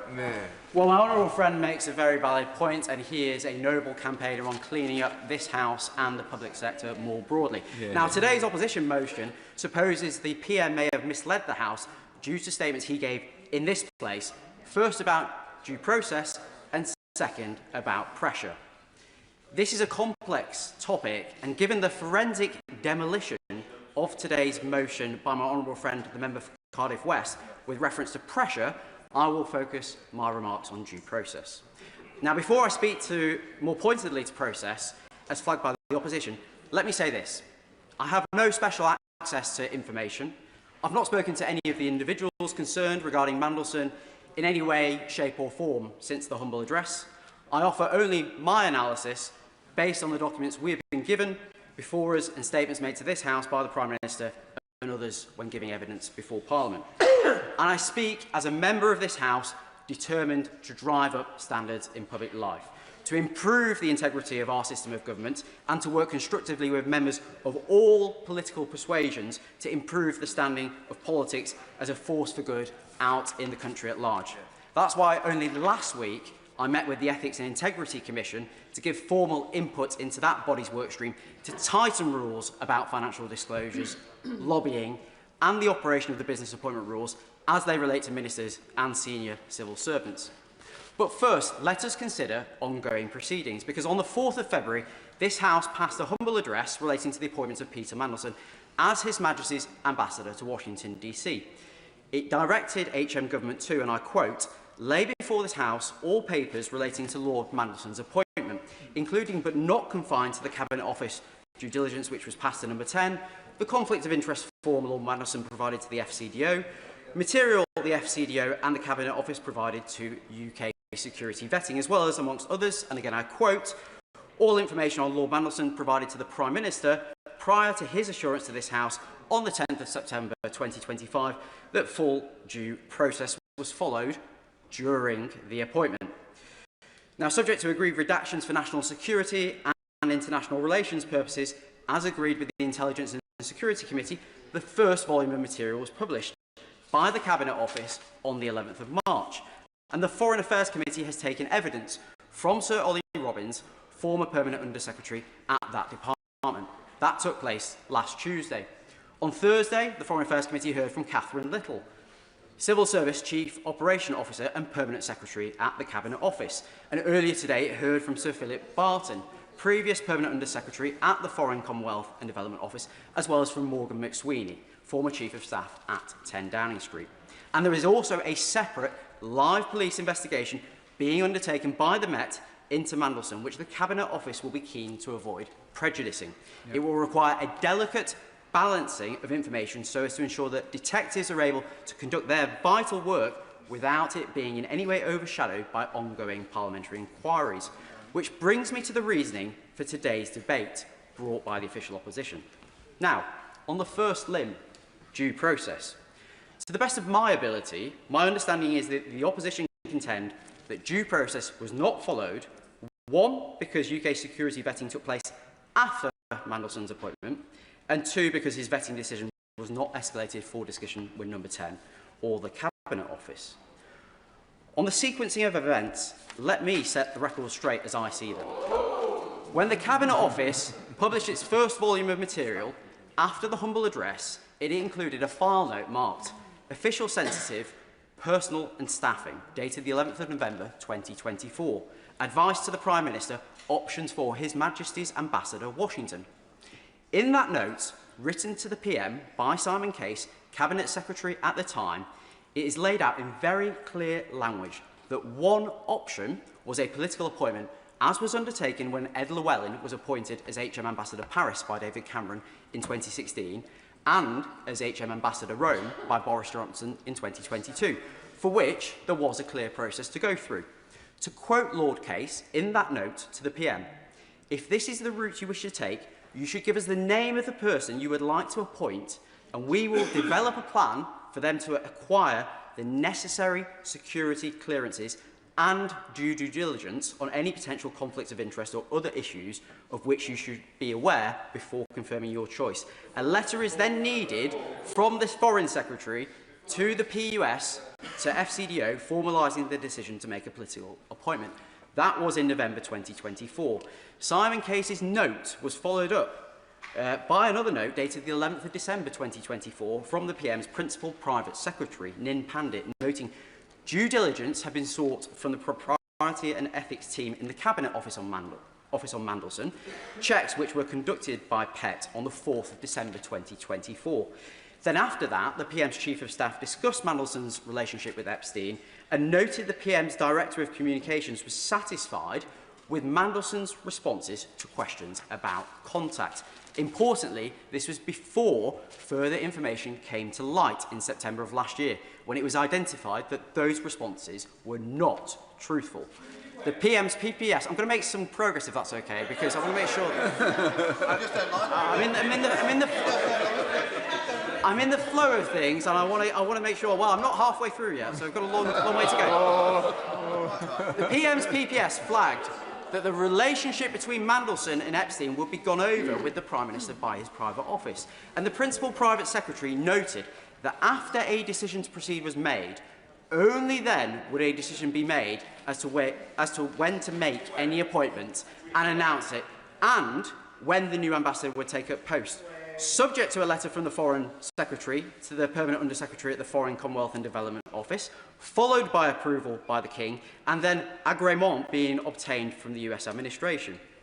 Correspondence from number 10 to the Permanent Under-Secretary at the FCDO, and from the FCDO PUS at the time, Sir Philip Barton to the King's Private Secretary, was disclosed in the first volume of material published following the humble address, which testifies to this sequence of events taking place. And on the 20th of December 2024, the Private Secretary to the Permanent Under-Secretary at the FCDO emailed Mandelson congratulating him on his appointment, noting his onboarding, including regarding his clearance, which the head of the US and Canada Department at the FCDO on the 23rd of December 2024 noted was an important, and I quote, first step. And when Sir Ollie Robbins came before the Foreign Affairs Committee on the 3rd of November last year, he said in response to a question from my honourable friend, the member for Putney, that, quote, as is normally the case with external appointments to my department and the wider civil service, the appointment was made subject to obtaining security clearance. Yeah. Moreover, Sir Ollie confirmed in that very session, and I quote, we also went through the standard UK national security vetting process for DV, and that I am absolutely confident that UK SV undertook the process in precisely its standard way, doing all the checks it would expect to do, and we had ample time to assess and decide on the basis of its work. Now, in reference to the remarks from the Honourable Member for Lagan Valley, it is worth confirming, noting actually, that it was confirmed to the Foreign Affairs Committee that the high-risk concerns in SV were not Epstein-related, just for the record. I will give way to on that point because I've mentioned her. Does that make it better? I am correcting her on the points that were mentioned here. I'm not here to talk about the process. We will come on to that shortly.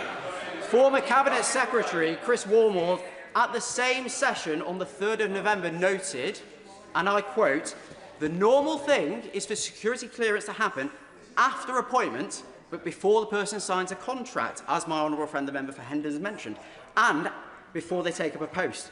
If we are recruiting a permanent secretary or similar from outside the civil service, this is normally what would happen. The security clearance process would happen after the announcement of the appointment, but before the person takes up the post, and the appointment will be subject to the security clearance being granted. Mandelson was issued an FCDO employment contract with a start date of the 3rd of February 2025. At section 17 of that contract, entitled Security Clearance, it is made explicit that, in inverted commas, you must obtain the required level of security clearance as soon as possible and maintain the required level of security clearance throughout your employment. Dated the 30th of January 2025, Mandelson's offer of fixed-term employment with the FCDO confirmed his, and I quote, security clearance was confirmed by vetting unit and is valid till 29 January 2030. Now, I will not be selective in referring to evidence given to this House which favours one view or another. So let me be clear. Ollie Robbins mentioned in his letter of the 21st of April to the Chair of the Foreign Affairs Committee that the then Cabinet Secretary, at the time of Mandelson's appointment being proposed, Simon Case, recommended, the operative word, in November 2024 that vetting should have been completed before an announcement was made. But in the very same letter of the 21st of April, Robbins was also explicit in confirming, and I quote, when the PM informed the House that the process had been followed in respect of national security vetting, he was correct. Moreover, on the topic of vetting, Robbins stood by the letter he wrote with the Foreign Secretary to the Foreign Affairs Committee on the 16th of September 2025, in which he confirmed ministers are not informed of any findings other than the final outcome. He went on to state in his letter on the 21st of April that, and I quote, this position reflected long-standing practice and guidance and correctly constrained our ability to share information beyond the vetting process then or later. He noted that the FCDO, and I quote, completed developed vetting to the normal high standard. That he, Robbins, met the Director for Estate Security and Network Directorate, ESND, and was briefed orally that Mandelson was a borderline case, leaning towards recommending clearance be denied, that the highest risks could be managed and mitigated, as recommended by ESND, and that UKSV acknowledged the FCDO may wish to grant clearance. Robbins also confirmed that UK security vetting did not fail Mandelson, the FCDO did not overrule their decision, that a risk-based decision was arrived at by the FCDO, taking into account the feedback from UKSV as a result of the full vetting process having been gone through, and that DV clearance is a risk judgment. So Ollie was clear in his evidence to the Foreign Affairs Committee recently that no direct communication took place between anyone in Number 10 and himself, that the interaction between UK security vetting and the Foreign Office was, and I quote, entirely standard, and that clearance was granted subject to mitigations agreed following a FCDO Security Department assessment which could address the highest risks associated with Mandelson. And take remarks from Kat Little, Civil Service Chief Operation Officer and Permanent Secretary to the Cabinet Office, in her oral evidence to the Foreign Affairs Committee, which was clear in her remarks last week, which I quote, my view is that due process was followed, and if I might explain why, I believe that is because the process, as I have outlined to the committee, is that UKSV makes a recommendation and the Foreign Office makes a decision as to whether to grant DV. That is the process, and that is the process that is agreed with the Foreign Office. Furthermore, on the topic of vetting, Kat Little was clear in her oral evidence to the Foreign Affairs Committee that I do have access to a number of emails which have been disclosed recently to me. What I can see is that there is a senior official from the Government Security Group who goes back to the Foreign Office security team and advises two things. One, that is a decision for the Foreign Office, and two, that they would advise that developed vetting is sought. And that, and I quote, the Prime Minister did not know about the UKSV conclusion and that he did not know which specific risks were identified at the time of appointment. Only this morning, former Foreign Office Permanent Secretary Sir Philip Barton said in front of the Foreign Affairs Committee he was very confident the appropriate process was carried out. So there we have it. Not my comments, but those of senior civil servants, a former Cabinet Secretary, two former Permanent Under-Secretaries at the FCDO, the current Permanent Under-Secretary at the Cabinet Office, all in direct contrast to the motion laid before the House by the Leader of the Opposition. All of the view that proper process was followed. Madam Deputy Speaker, I know whose words I would rather believe, and this chimes with the remarks the PM has made previously that, for a direct ministerial appointment, it was usual for security vetting to happen after the appointment but before the individual starting in post. Members on the opposition benches might take objection to the process. They would be right to do so. But it was a process set out at the time of the appointment, and it was the process which was followed by the Cabinet Office, by the FCDO, by UKSV, and ultimately by the Prime Minister, as the Minister ultimately accountable for the decision. The PM has rightly changed the process so that appointments can only be confirmed once vetting has been completed. And he has rightly appointed Sir Adrian Fulford to lead a review into security vetting to make sure that there is consistency across government into the means by which decision makers are informed of any concerns ahead of appointment. The PM has rightly set up the Ethics and Integrity Commission and tasked it with improving processes around lobbying, the revolving door between government and the private sector, and financial transparency.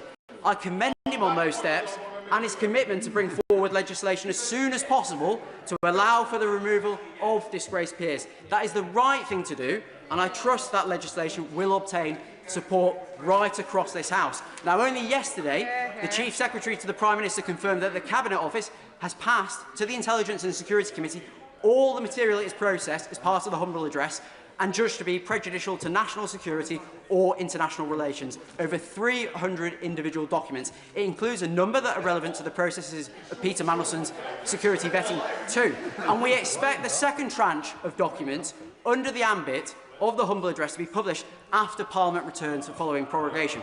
Now, as was mentioned in yesterday's ministerial statement on progress around the humble address, outstanding documents are either with the government awaiting publication, with the ISC, or with the Metropolitan Police, given the ongoing criminal investigation into Mandelson. The last time a referral was made to the Privileges Committee on a PM's conduct was during the COVID pandemic, and Boris Johnson was under an investigation by the Metropolitan Police for repeatedly partying in Number 10 during lockdown, and then misleading the House by saying that rules had been followed when they had not. And the police had issued fixed penalty notices for breach of COVID-19 regulations. I have mentioned the vital ongoing work within the Cabinet Office to view documents within the remit of the humble address, of the Intelligence and Security Committee's work reviewing proposed redactions, of the public evidence sessions held by the Foreign Affairs Committee, and the wholly separate police investigation. The question to therefore ask the Leader of the House is why bring this motion to the House now? Why bring this motion when we have not had the full disclosure of the documents within the ambit of the humble address, including the private messages, the WhatsApps, the additional minutes and file notes which were not included within Volume 1, published back in March? Why duplicate the work already being undertaken by the Cabinet Office and the ISC under the humble address? Why not wait until after prorogation, when the full documentary evidence is available, to then determine whether a Privileges Committee referral is warranted? Why not wait until all relevant witnesses have been able to give evidence to the Foreign Affairs Committee, including remarks given today, which we're only just in the process of digesting? The Leader of the Opposition makes much of due process in her motion. My retort is simple. Due process will also be followed in getting to the truth. Let all the documents be released, and then let this House determine the facts of the matter. And so the cynic in me would say that today's privileges motion is nothing but a barefaced political stunt designed by the party opposite, clutching at straws with just over a week to go until the local elections, to politicise a very important review process currently underway across government and Westminster, which hard-working and dedicated civil servants are working on, alongside ministers, to ensure the humble address is fulfilled as quickly as possible. My obligation, Madam Deputy Speaker, it is to this country first and above all else. I owe it to my constituents to outline my rationale and my way of thinking. I have done so, and that is why I will be voting with the government today.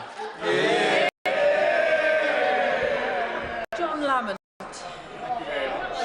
Madam Deputy Speaker, I'm not quite sure how to follow that, but I do hope the whips are listening to that job application for a promotion. In the history of opposition leaders in this place, no one was quicker to demand investigations. No one was more willing to take a pious, high and mighty view. No one was faster to demand resignations. No one talked more about accountability than the current Prime Minister. The Prime Minister claimed to the whole country that he was a man of morals and principles and high character.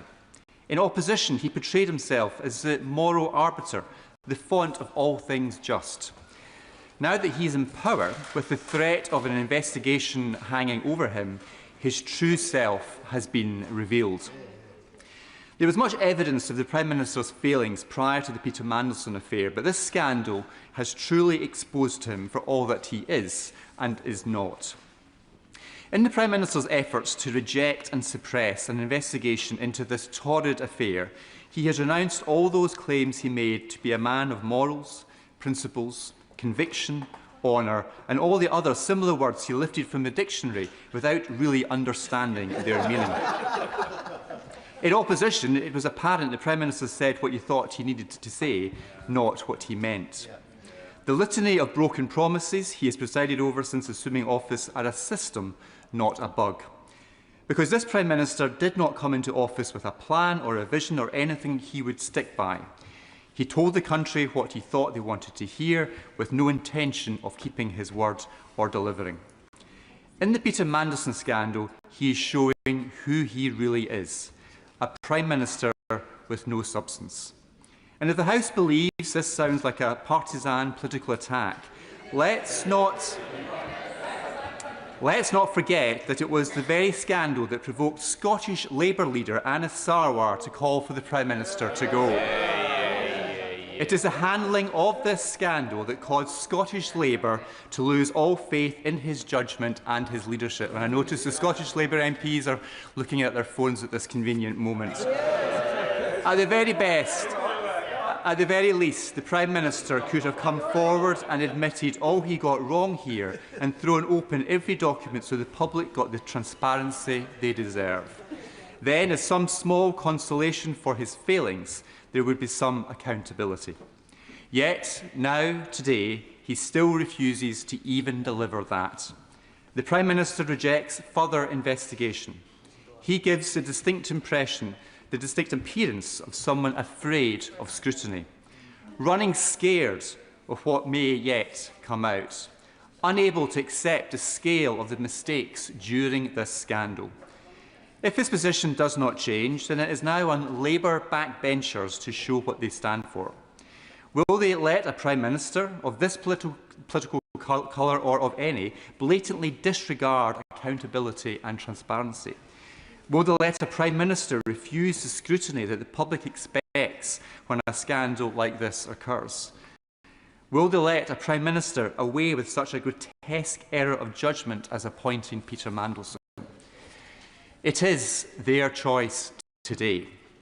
Labour MPs have the opportunity to show they are not all of the same lot as the Prime Minister. They can demonstrate they meant some of the lofty promises they were elected on, or they can continue to back a Prime Minister who has lost his way and lost the country. If an investigation happens or not, this scandal has already told the public everything they need to know about this Prime Minister. Even if they can't see it, and even if the Parliamentary Labour Party don't accept it for many months to come, it is over. Refusing investigations like he is trying to do today only confirms what is already apparent. The Prime Minister is not who he claimed to be in opposition. The principles he claimed to hold are gone. His commitment to accountability was a nonsense. The morals he espoused were a con trick. The piety was all pretend.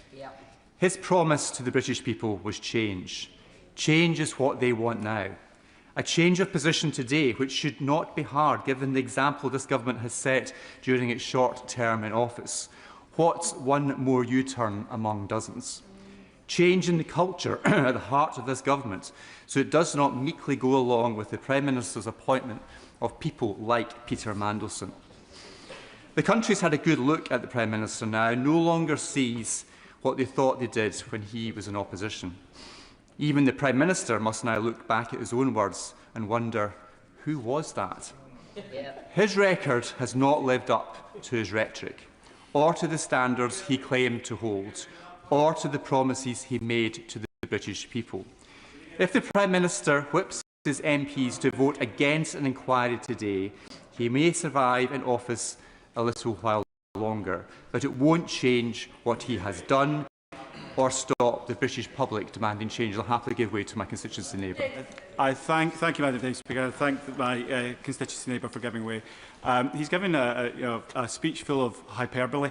I would simply ask, if we're to take this matter seriously, this is a motion about a specific question, and yet he seems to be giving a speech whether it's a referendum on the Prime Minister. Would you agree with me that it is simply not the case that that is what we are voting on tonight?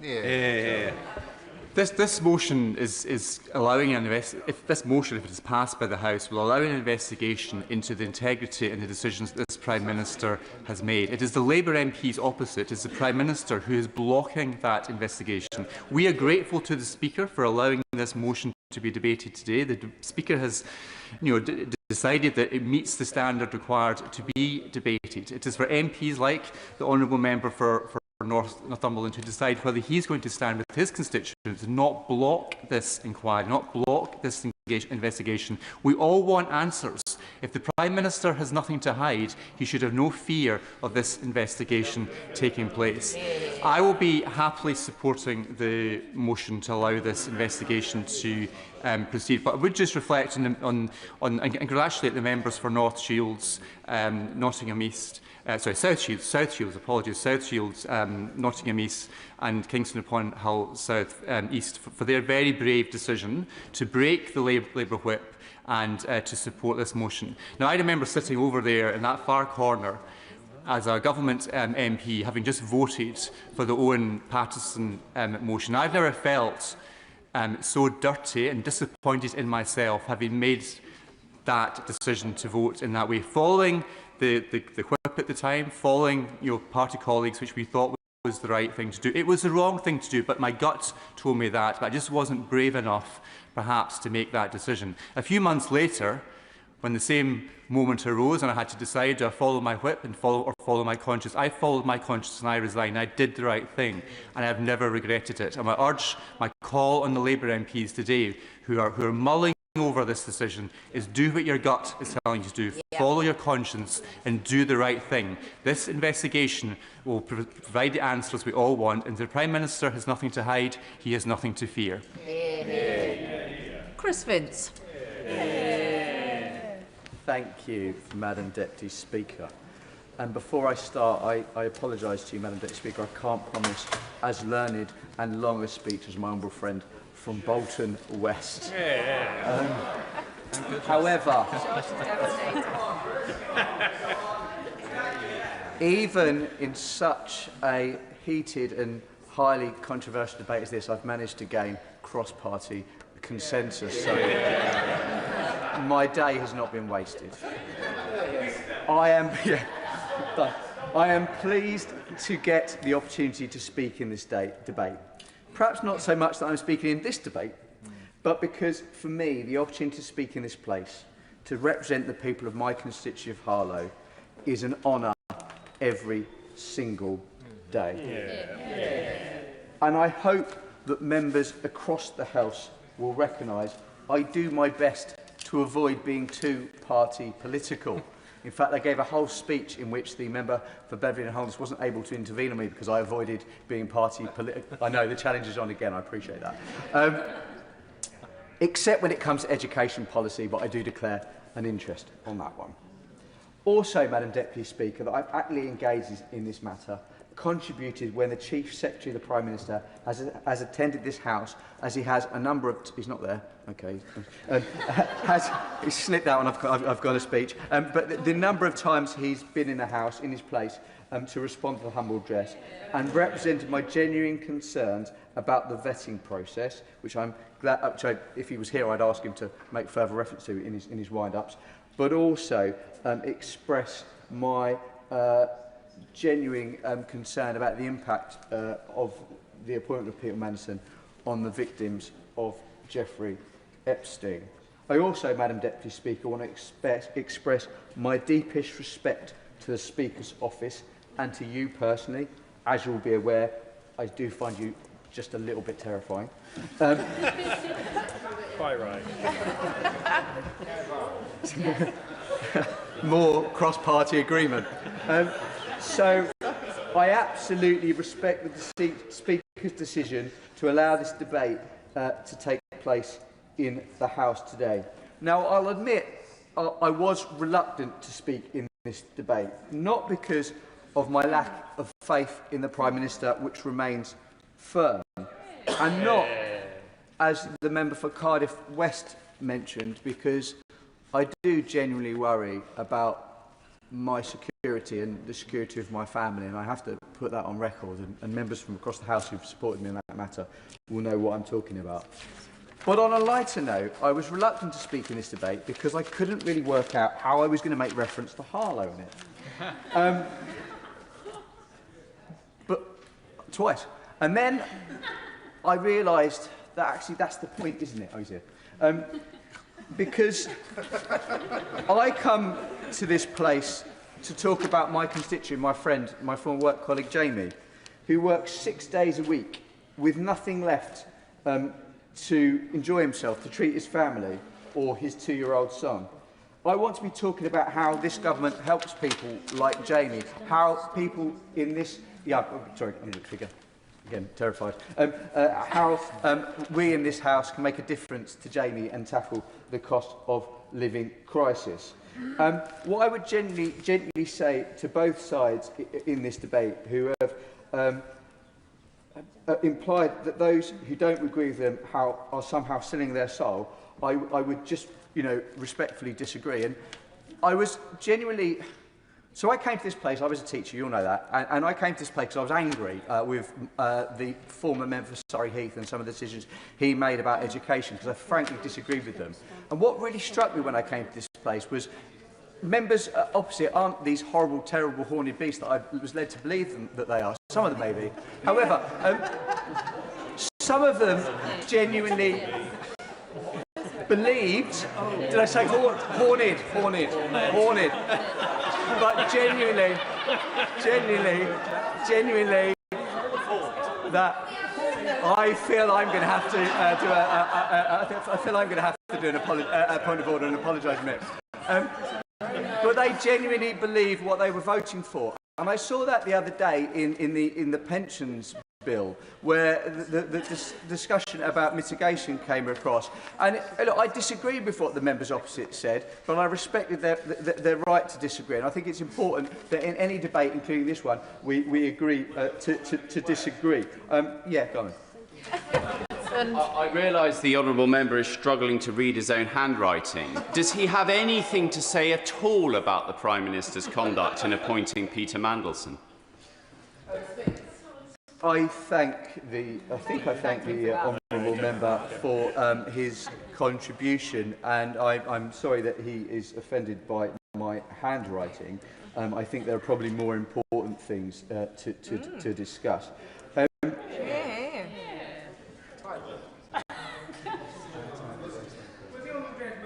I will. A moment or so ago, whilst he popped out, the honourable gentleman was saying something rather nice and complimentary about the Chief Secretary to the Prime Minister. I just wanted to give him the opportunity to repeat it. Now he's back. I thank the honourable gentleman for a far better intervention. My comments I made for the Chief Secretary, the Prime Minister, while he popped out, was just that he will be aware that throughout this process I've contributed to his many contributions to the humble address, and asked a number of questions to him about the vetting process, and also about the impact that obviously this ongoing issue has on trade envoy to Harlow, did you say? Has on the victims of Jeffrey Epstein. I think that's really important that we recognise that, and I'd ask him to comment on that in his wind-ups. Madam Deputy Speaker, the point that I wish to make, and I hope that it's taken on its merits, is that I absolutely appreciate members on the benches behind me who have spoken in support of this motion and are doing so because they believe it is right. However, don't assume that those of us on these benches that aren't doing that aren't doing the same thing. The majority of people in this House, whatever political party they represent, vote in these lobbies because they genuinely believe it's the right thing to do, for whatever reason. So I reject the concept that that's not the case. And I say to members opposite, I say politely to members opposite, trust me when I say it will be far easier for me to join them in the lobbies this afternoon, but I don't believe it is the right thing to do. Harriet Cross. Thank you, Madam Deputy Speaker. And listening to the debate today, I fear Labour backbenchers who are not going to support this motion are being too pessimistic. They see a referral to privileges as a threat or something to fear. That's the wrong way to approach this. This vote and a referral to the Privileges Committee should be seen by Labour MPs as an opportunity. An opportunity for the Prime Minister to prove, as he says he believes, that he has done nothing wrong, that he has not misled the House. An opportunity for the government, who have summoned all their backbenchers here today, to demand and to expect them to give the Prime Minister their confidence, to instead show them that the loyalty the Prime Minister expects from them is justified. Because Labour backbenchers should be in no doubt, and as we've heard multiple times today, the manner in which this vote will be managed by the Labour whips is not usual for a motion to privileges. In whipping them to vote to save the Prime Minister from appearing before privileges, from having to explain himself, the Prime Minister is once again not following normal process. We have already heard many speeches from these benches of what the allegations are, that we believe the Prime Minister has misled the House, that due process, normal process, has not been followed, as the Prime Minister has repeatedly said it has. And Labour members must not forget that at the heart of this saga is the catastrophic lack of judgment shown by the Prime Minister when he hired the twice-fired known friend of a convicted paedophile to whom the Prime Minister knew he had retained, even after the annexation of Crimea, an exec role at Sistema, a company with Russian defence interests. That's the level of judgment and calibre of decision-making the Prime Minister has been trying to justify. And in trying to justify that, that is what has led to claims that he has been misleading the House, and which we are discussing today. The issue that Labour MPs have to face today is in deciding whether or not to support the Prime Minister's version of events. And is that too many times we have seen throughout this saga that it has been the Prime Minister's version of events versus that of others. By asserting that he has not misled the House, the Prime Minister is effectively saying that Sir Ollie Robbins and Sir Philip Barton have misled the Foreign Affairs Committee. And is that really what Labour MPs are comfortable supporting? Sir Ollie Robbins said that Number 10 put pressure on the Foreign Office to expedite Mandelson's vetting. The Prime Minister insists this didn't happen. Sir Philip Barton said today at the Foreign Affairs Committee that usual process for appointing an ambassador would be vetting first and then the announcement. Not the announcement and then the vetting, as has happened in the case of Mandelson's appointment. This, yes. I think she may be inadvertently misquoting the Prime Minister, but if I'm wrong, I want to invite her to quote the Prime Minister exactly where he talked about pressure to expedite the process. Because my recollection of what the Prime Minister said was that there was no pressure to change the decision not to expedite the process. It's a very welcome intervention, and my recollection and that of most people on these benches is that the Prime Minister said there was no pressure whatsoever, and that is not what was said at the Foreign Affairs Committee, so both those things can't be right. Are Labour MPs saying that the Prime Minister is right, or are the Labour MPs saying that Sir Ollie Robbins misled the Foreign Affairs Committee? Both those things can't be right. Exactly. So they need to choose who they agree with. They need to choose which of those is correct. They both can't be correct. Yeah. I've got a suggestion for this disagreement that's going on in the House. Why don't we refer it to the Privileges Committee? Genius! My honourable friend is full of great ideas, and that is the calibre that we expect from the member from the Isle of Wight. But on misleading the House, the Prime Minister said that no one at Number 10 was aware that any concerns on Mandelson's vetting before the revelation had been made a few weeks ago, despite it being reported in the Independent in September last year. And on this very point, I submitted a name day question to the Cabinet Office last week, which was due to have been answered yesterday, simply asking, and I quote, whether The Independent is one of the newspapers to which A, the current, or B, any previous Director of Communications, Press Secretary, or anyone else at Number 10 has a subscription. The name day deadline has passed. The answer has not been received. This was a simple question. Why has it not been answered? It would be very easy to find the answer to that question. Maybe no one at Number 10 had a subscription to The Independent, but if they did, it would be difficult to hold the line, but no one at Number 10 had any inclination until just a few weeks ago that there had been any issues with Mandelson's vetting. And if the Chief Secretary to the Prime Minister would like to intervene now and shed light on either the delay or the answer to that question, I'll happily take the intervention. That says all you need to know. He shook his head. But to conclude, Madam Deputy Speaker, I do hope that Labour backbenchers and indeed ministers see today as the opportunity it is for the Prime Minister. By voting for this motion, they will give the Prime Minister an opportunity to present his case to the Privileges Committee, an opportunity to prove his side of the story, an opportunity to, if, as he said, he did not mislead the House, to be exonerated of that claim. But I will leave MPs with this final thought. If, as he claims, the Prime Minister has done nothing wrong, why has he whipped the entire Labour Party, some of them back from across the country, some of whom we have not seen in weeks in this place, in order to vote to prevent him having to give evidence to the Privileges Committee? Dr. Luke Evans. Thank you, Madam Deputy Speaker.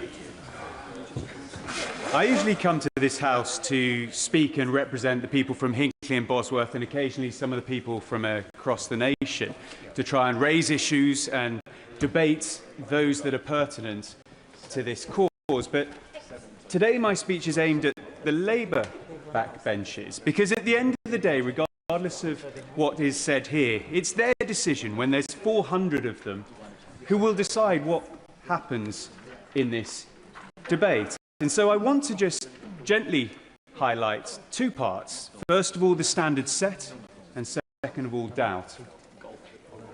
Now, the Prime Minister set very clear standards since he's been in Parliament. And it reminds me of the famous fable, The Fox and the Stork. Those of you not familiar with it will know that the fox invites the stork in to have dinner, and he serves soup. But mischievously, he serves soup in a flat plate, and of course the stork can't eat it. But the stork, not losing their temper, reciprocates and invites the fox back to have soup at their house. And when the stork serves the soup, serves it in a very long, thin glass. And of course the fox can't get to it and loses its temper. And the moral of that story is, the fable of that story is, treat others as you wish to be treated yourselves. And if we look at the process that the Prime Minister, the now Prime Minister, has taken, this is due process by the standards set by the Prime Minister happening back in retort to himself. And you only have to look at some of the tweets that he put out. The first one was back on January the 22nd. I quote, "The Prime Minister is a national distraction. Millions of people are struggling to pay the bills, but Boris Johnson and his government are spending the whole time mopping up their own rule breaching, sleaze and deceit. He must go. He's got to go." But then he follows it up from this dispatch box to the Prime Minister stating, "There are only two possible explanations. Either he's trashing the ministerial code, or he's claiming he was repeatedly lied to by his own advisers and that he didn't know what was going on in his own office. Come off it." So this is the standard that the Prime Minister set himself before he became Prime Minister. And so is he following that standard? Well, we only have to see from other examples since the Prime Minister has been elected to see that he isn't. He gave passes to a donor to Number 10. He took suits. he took glasses. He appointed a donor to the football regulator. And of course, when it came to freebies, he is the MP in the last Parliament that took the most freebies above and beyond, even the 3 or 4 below him. So he set his own standard, but doesn't seem to meet it. And that fits with the way in which he came into Parliament as well, because he said change, but he changed his promises. Yep. He said, I would do things differently. And this is where I will agree, because when it came to a standards debate, as we've heard here, the last government said it was house business and didn't whip it. This government has made a change, and they're whipping it. Yeah. The question is why. Which leads me on to my next point. We've talked about the standards. Now we need to talk about the doubt. I've heard today that some Labour MPs have no doubt in their mind about the Prime Minister. But I've equally heard other Labour MPs on that bench who do. And that's really, really important here. Because if you have no doubt, that's fine, vote against this motion. You're going to have to explain to your constituents exactly the decision you made and why, and live with that. That's what an MP does, and that's what an MP should do. But the Prime Minister himself clearly has doubt in his backbenchers. Because as we've heard, he's going to whip this.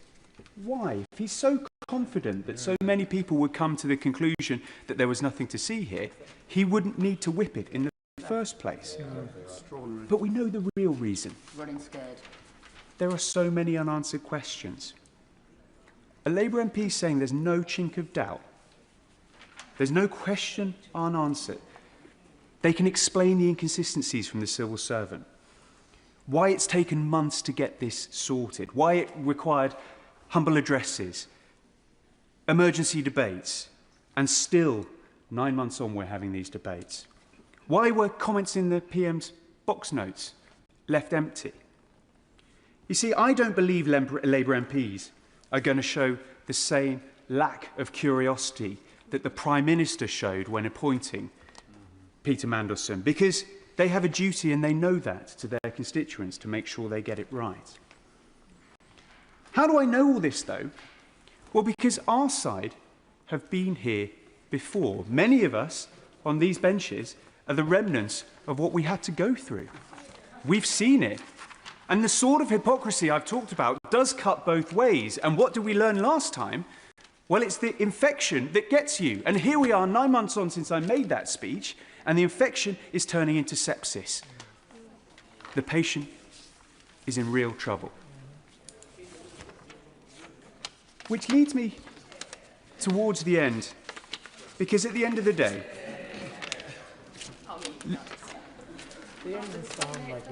Labour MPs could learn from this side of the House, or they will share the same fate. You see, the Conservative Party is effectively a mirror to the Labour Party that they didn't ask for, but they'd be wise to study. And if they don't believe me, maybe they'll listen to a certain now Prime Minister back in the debate on the 21st of April 2022, who closed his speech by saying, if we do not pass this motion and take this opportunity to restate the principles, we are all complicit in allowing the standard to slip. We are all complicit in allowing the public to think that we are all the same, that nobody tells the truth, and that there are alternative set of facts. That's what Labour MPs have to wrestle with. So I hope they listen to the now Prime Minister and his words back then. Dr. Ellie Chowns. Thank you, Madam Deputy Speaker. I'll aim to be brief and to the point.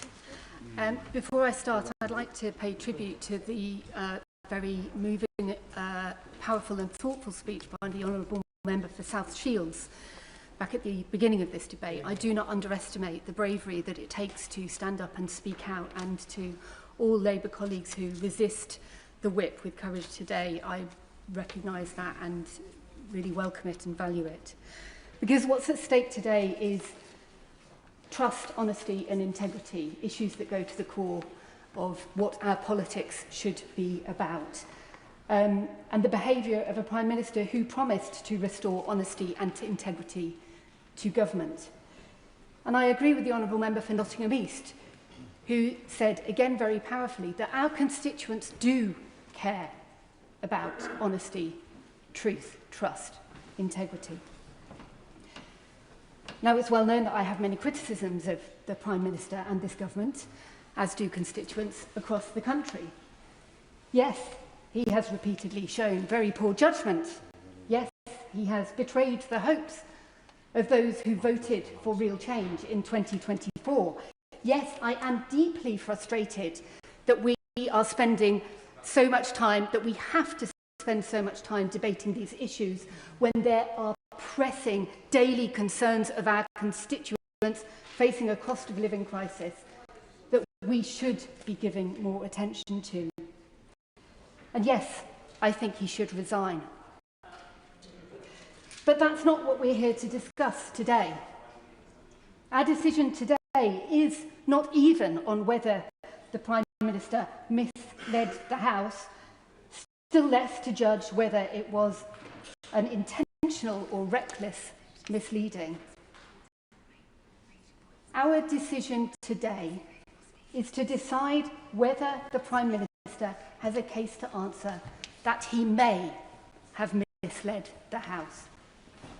And it is absolutely clear that there is a case to answer there.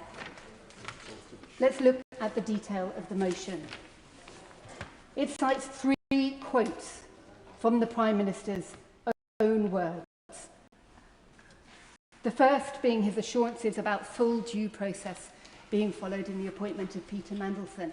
And yet, just this morning, we've heard yet more evidence from Sir Philip Barton, the primary civil servant in the Foreign Office at the time, who was absolutely categorical that normal process is that vetting comes first and appointment comes later. It was the opposite way round in this case. The Prime Minister, again as the motion says, made clear that his position was that the position of Mandelson was subject to developed vetting and that no pressure whatsoever existed in relation to this case. This is clearly not a tenable position. Now, some colleagues on the government benches have tried to claim that although it's perfectly clear that there was considerable pressure put on the timescale within the context of an already announced appointment of Peter Mandelson, within the context of there being absolutely no contingency plan for if the vetting process failed him, within the context that it would have been a complete foreign affairs crisis for that vetting process to have failed in. Those colleagues are asking us to believe that there was still no pressure whatsoever on the process. This is clearly, the honourable gentleman has said a lot today and there are others still waiting to speak. It is clear that there is a case to answer here. That is the decision we have to make. Not whether the Prime Minister, not whether we're definitively certain that the Prime Minister misled the House, but whether we feel that there is a case to be answered, and thus this matter should be referred to the body that is in existence to deal with these issues, the Privileges Committee. Now, as many members across the House have already commented, the Prime Minister could and should refer himself to that committee. That would save a great deal of heartache, clearly, within the Labour Party. But if he will not do that, all of us, whatever our party, owe it to our consciences and to our constituents to refer him to the Privileges Committee and to vote for this motion. Hear, hear. Christopher Chope. Madam Deputy Speaker, it's a pleasure to be able to participate in this very important debate. And I'm going to add a perspective from somebody who has never been in the Whip's office, but has witnessed the dark arts of the Whips in my time in this place. And I can see that what is happening today is that the Prime Minister has been persuaded by his Whips to put on a demand that all his troops should support him in voting down this motion, the consequence of which is that he will be even more unpopular, the results for Labour in the local elections will be even worse, and that as a result it will be easier for the Labour Party and its whips to be able to scapegoat the Prime Minister for their failures. And so it will then be easier for them to change their leader, which is what a lot of them are yearning to be able to do. If the Prime Minister referred himself, or this motion was not being contested, then what would happen is that the Prime Minister, as many of my honourable and right honourable friends have said, would have the opportunity to go before the Privileges Committee, explain himself, and even if some of the allegations were proved to be true, in my view, Madam Deputy Speaker, the penalty would not be that severe. And I can remember at the time of the 1997 general election, when Margaret Thatcher came down to support me in Christchurch, that was the same day that one of our colleagues who was standing in another constituency was condemned by the then Standards Committee for having been in breach of the rules of the House.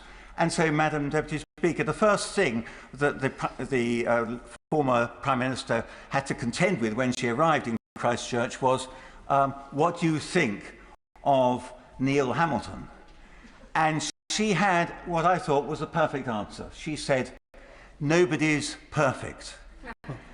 And obviously, when you answer a question like this, it's very hard to put any supplementaries in. And despite the press's best efforts, they weren't able to get anywhere further. And then they had to start talking about the Conservative prospects of winning back the Christchurch constituency in that election. But I think that if this matter was referred to the Privileges Committee, then ultimately the effect would be that somebody would say, well, nobody's perfect. They've got a Prime Minister who uses words which to exaggerate a situation by such as whatsoever. And whatsoever, when looked it up in the dictionary, is really to reinforce the strength of the proposition, that there'd be no pressure whatsoever. And so in using that word, I suspect, no, I'm not going to give way because I think we need to make progress. So the effect of using that word was to, I think, probably inadvertently mislead himself. I'm being generous. But what I'm really saying to members opposite is, watch out. You are probably working very well together to bring down the downfall of this Prime Minister. And what I would say, Madam Deputy Speaker, is that my constituents would be delighted if there was a general election and a chance to change the government. But the last thing they want is to get rid of this Prime Minister and be faced with another Prime Minister from the Labour Party who they think will be far worse, even though they might be more effective. So that's my small contribution to this evening, but I hope that it may influence the way in which some of the members opposite choose to vote. Sarah Ball. Thank you, Madam Deputy Speaker. The Prime Minister came to this very dispatch box and said that no pressure existed whatsoever in relation to this Mandelson case. Now, I recall our late Majesty famously saying recollections may vary, but even for the Prime Minister, I really think that's stretching that phrase given the evidence that we have from Ollie Robbins and others. Now, recently, Madam Deputy Speaker, I was reading Black Box Thinking, a book by Matthew Said, which at its heart was talking about the importance of learning from failure and using that to improve. And in some respects, I think the Prime Minister believes that he has done all that is necessary by changing the process for appointments. But the Prime Minister is really missing the point.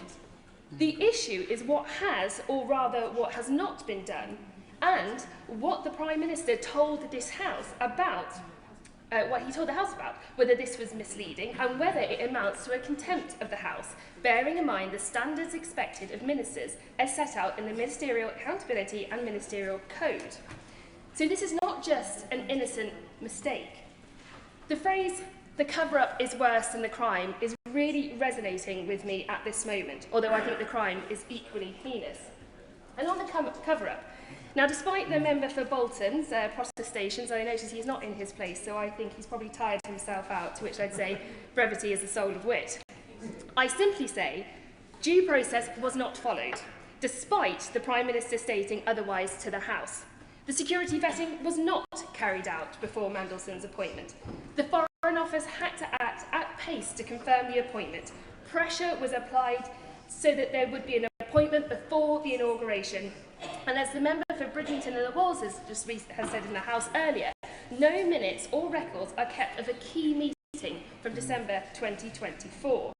This is a drip feed of constant information, and eventually, like dams, it will burst. And we're waiting for this to come out. Now, on the crime itself, this is really a question of judgment. Alarm bells should have been ringing. We all in this House knew about the Prince of Darkness. I mean, I was 10 years old when he was first dismissed. I was 13 years old when he was dismissed for his links with the Hinduja case. Again, I grew up knowing the background about Lord Peter Mandelson. And then it comes out about his links with Russia, his links with China, which is a national security risk, let alone we're talking about his relationship with Jeffrey Epstein.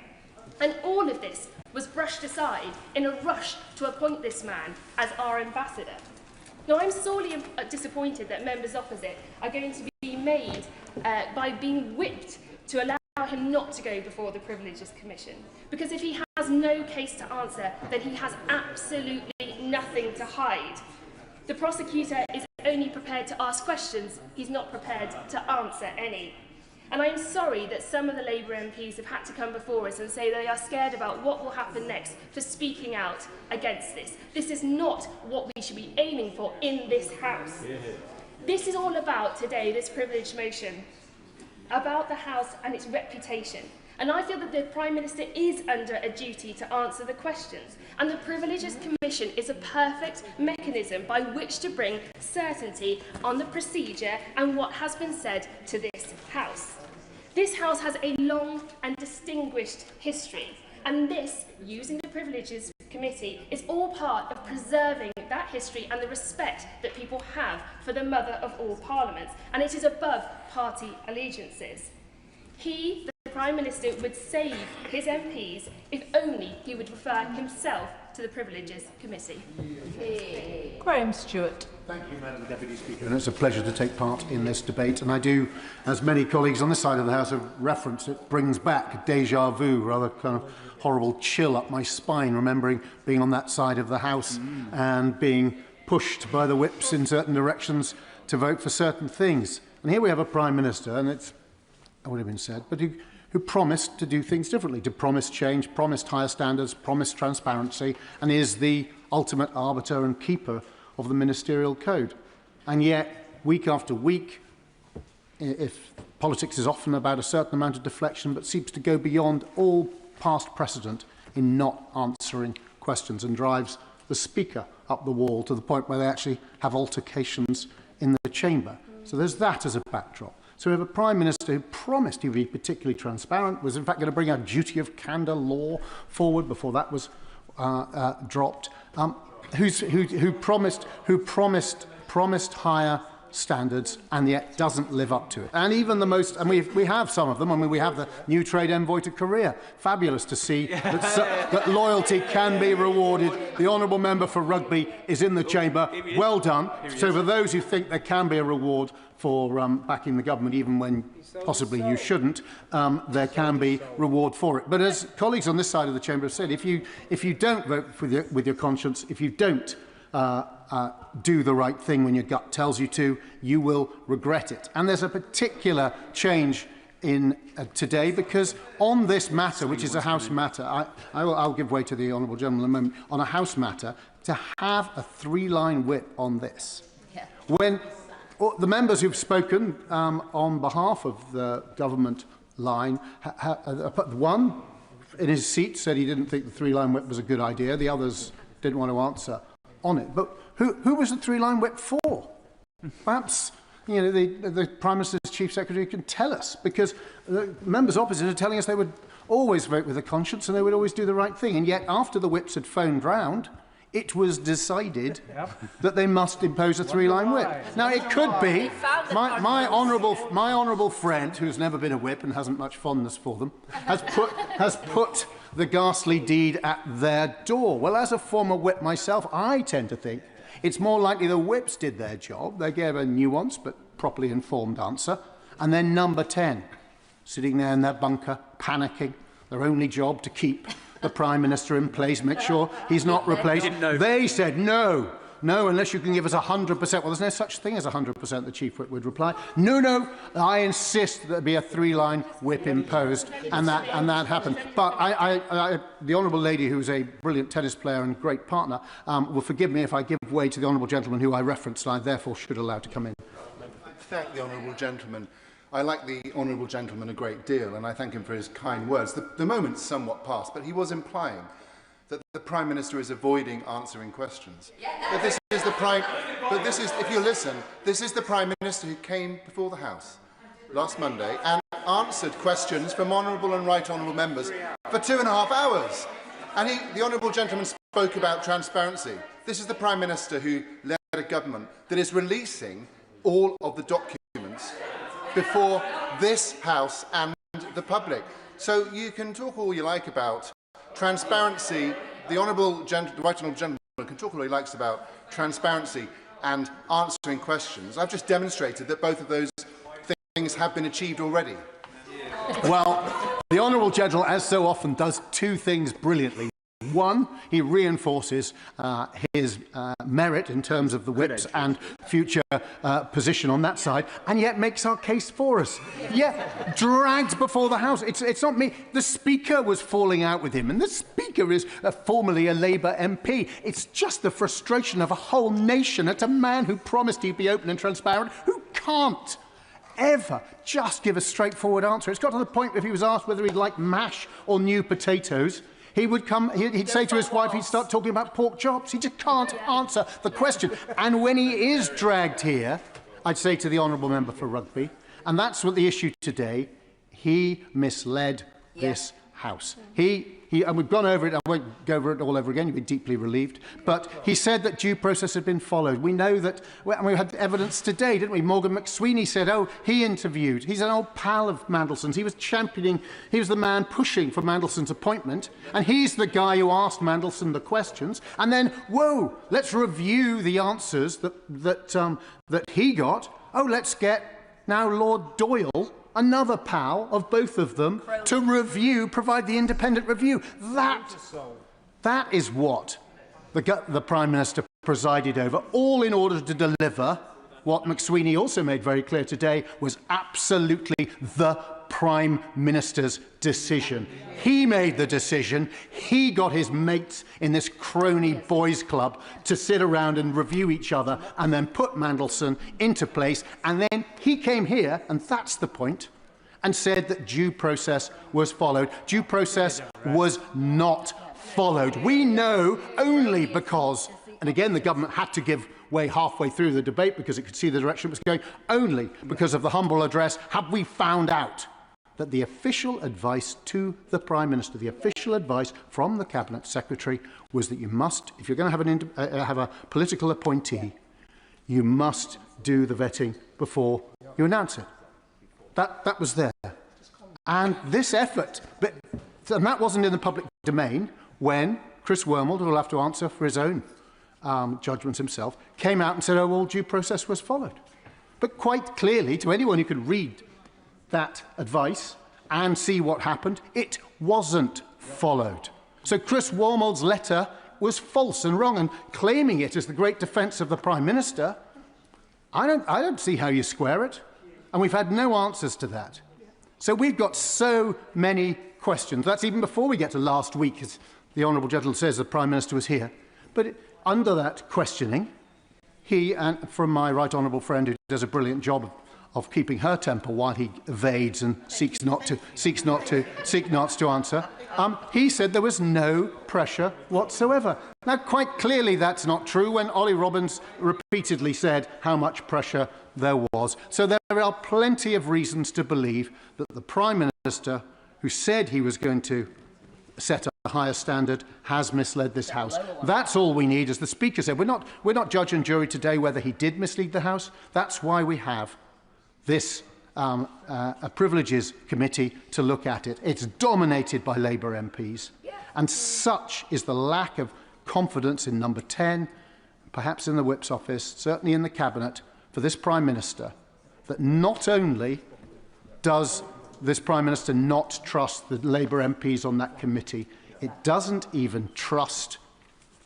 all the members opposite who are being dragooned into voting for something with a 3-line whip when no such whip should ever be applied. Dave Dugan. Thank you, Madam Deputy Speaker. I want to start with a clumsy metaphor. And if you're in public, not you, if one is in public office, having anything to do with Lord Mandelson is akin to filling the world's smallest hot water bottle with the world's largest kettle, dressed only in your shorts and your flip-flops. The question isn't whether you'll get burned. The question is how badly you'll get burned, and potentially how fatally one could get burned having anything to do with Peter Mandelson. And one of the falsehoods that the Prime Minister has sought repeatedly to advance is that this was a mistake. It was a mistake to appoint Peter Mandelson. It was no such thing. It was a debt to be repaid. He had to appoint Peter Mandelson to that job. It was a deal he made with the devil. It was a high-stakes political game of Russian roulette. And the Prime Minister pulled the trigger when the bullet was in the chamber, and it's went off at the heart of his government. And now they've got through the noise of the bang, they're all suffering from some sort of collective cognitive dissonance where they can't see what a preposterous defence the Prime Minister and the Labour Party have mounted. I'll frame the rest of what I've got to say around honesty, integrity and respect. On honesty, the PM's version of events is inconsistent with the evidence in its greater or lesser part than that which has been proffered by officials. That much is clear. That in itself is enough to seek recourse to the Privileges Committee. The Prime Minister's evidence consistently sought to omit that this was a catastrophe of his own making for the reasons that I've set out insofar as it was political payback. These are the detriments and demerits against the Prime Minister on the honesty front, but I can't be the arbiter of that. On integrity, he made this happen, as we've discussed. It's his mess. But he has inflicted substantial damage to politics across these islands. Many of us are campaigning in elections at the minute, and most of us will realise people don't care which party you are in when they've lost trust in politics. It's a plague on all of our houses, and that plague is now substantially more fatal because of the actions of the Prime Minister. The Prime Minister was but what? Does somebody want to intervene on me? No, I didn't think so. The Prime Minister was but one of 5 actors involved in this debacle, and all the other 4 actors have lost their jobs, while the Prime Minister, for the time being so far, keeps his. And I want to touch briefly on the whipping scenario. I won't go over the ground that people have said already, Madam Deputy Speaker, that it's deeply questionable about the conviction of backbenchers in the Prime Minister, or conversely, the conviction of Prime Minister in his backbenchers, that they've whipped this vote. But to be clear, notwithstanding the very brave speech given by the Honourable Member for South Shields and others, I am prepared to believe that there are Labour MPs over there who will go through the no lobby tonight and vote against this motion in good conscience on the basis of the evidence as they see, and that's fine. The problem they've got is they've been whipped to do it, whether that's their position or not, and they should be absolutely furious about that. But I can't be the arbiter of that. And on respect, finally, Madam Deputy Speaker, the appointment was a mistake. No, the Prime Minister must take responsibility. Officials and SPADs have all had to walk the walk while he remains in post. looking increasingly like a cuckoo waiting for his successor to arrive. And on respect, the most important thing on respect is when he stands there and he says that he's sorry to the victims of Epstein. What he should continue to say is that when I appointed him to the pinnacle of diplomatic appointments within the United Kingdom over in Washington, I appointed him in the knowledge that he was a sympathiser and close friend and confidant of the world's most prolific paedophile, and I still appointed him. I just didn't know how much of a friend and a confidant he was of the world's most prolific paedophile. That is no defence, Madam Deputy Speaker. I know that. I'm surprised the former Director of Public Prosecutions doesn't know that that's the shallowest of all defences. And in closing, I will say that many members opposite have talked about how often and how many hours the Prime Minister has spent in this chamber fielding questions. Well, very, very few of them were actually answered. And but for the Leader of the Opposition, nobody gets a right to reply to the questions the Prime Minister serially doesn't answer about the appointment of Peter Mandelson. So recourse to the Petitions Committee is what we need to see here. All the things I've said, I can't be the arbiter of that, and neither can anyone else in here, but the Privileges Committee can. Ben Obsi-Jecty. Why does the Prime Minister think everybody else's actions have consequences except his own? A question the country would like an answer to, a prescient question given the appearance of several recently defenestrated senior civil servants. But it isn't my question, Madam Deputy Speaker. It's the Prime Minister's own question from 2022, and how hollow those words must feel now. The testimonies from Sir Oliver Robbins last week and by his predecessor Philip Barton and the Prime Minister's former Chief of Staff Morgan McSweeney this morning, all casualties trailing in the wake of a Prime Minister who will stop at nothing to save his own skin, to torpedo what last vestiges of credibility the Prime Minister is desperately clinging on to. The Prime Minister set the conditions for Peter Mandelson to be the UK ambassador to the United States with a devil-may-care attitude to the consequences. The public announcement of his appointment in December 2024, His Majesty the King being informed, agreement with the United States being secured, all before vetting had taken place, ensured that the appointment was a fait accompli. Peter Mandelson then being granted access to the FCDO building and higher classification briefings before he was granted his developed vetting is a shockingly lax approach to our national security. It is not one without precedent, though. We saw much the same laissez-faire attitude with the previous ministerial appointment, that of the Prime Minister's Special Envoy to the British Indian Ocean Territory, Jonathan Powell. A similar pattern, access to the FCDO granted, access to classified documents, use of unsecure email for communications, question marks over potential foreign influence, all confirmed to have taken place prior to his developed vetting within the last few hours by Morgan McSweeney. Only this was 6 months prior to the Mandelson farrago. As I said at PMQs last week, playing fast and loose with national security is a key characteristic of the Prime Minister's chumocracy. The question of Mandelson's security clearance itself asks a host more questions. When Peter Mandelson commenced his role, he had already been given developed vetting, although UKSV had highlighted concerns. That's now well established. But if full due process was followed, why was Ollie Robbins sacked? On the 4th of February, less than a week before Mandelson started his role, the Appointments and Interchange Officer of the FCDO informed him via email that the role also required STRAP in addition to DV, and that a new STRAP application would need to be made. So Oliver Robbins confirmed that it was clear to him that he had received STRAP clearance from the STRAP authorities. In the chamber during the statement on the 16th of March, I asked the Chief Secretary to the Prime Minister there in his place what level of security clearance Mandelson had been granted. Notwithstanding the minutiae of whether developed vetting is a clearance level and STRAP as a role-specific access, the reply I received from the Minister for the Indo-Pacific, somewhat conveniently 1 hour after The Guardian broke its story, only stated that Mandelson had developed vetting upon commencement of his role on the 10th.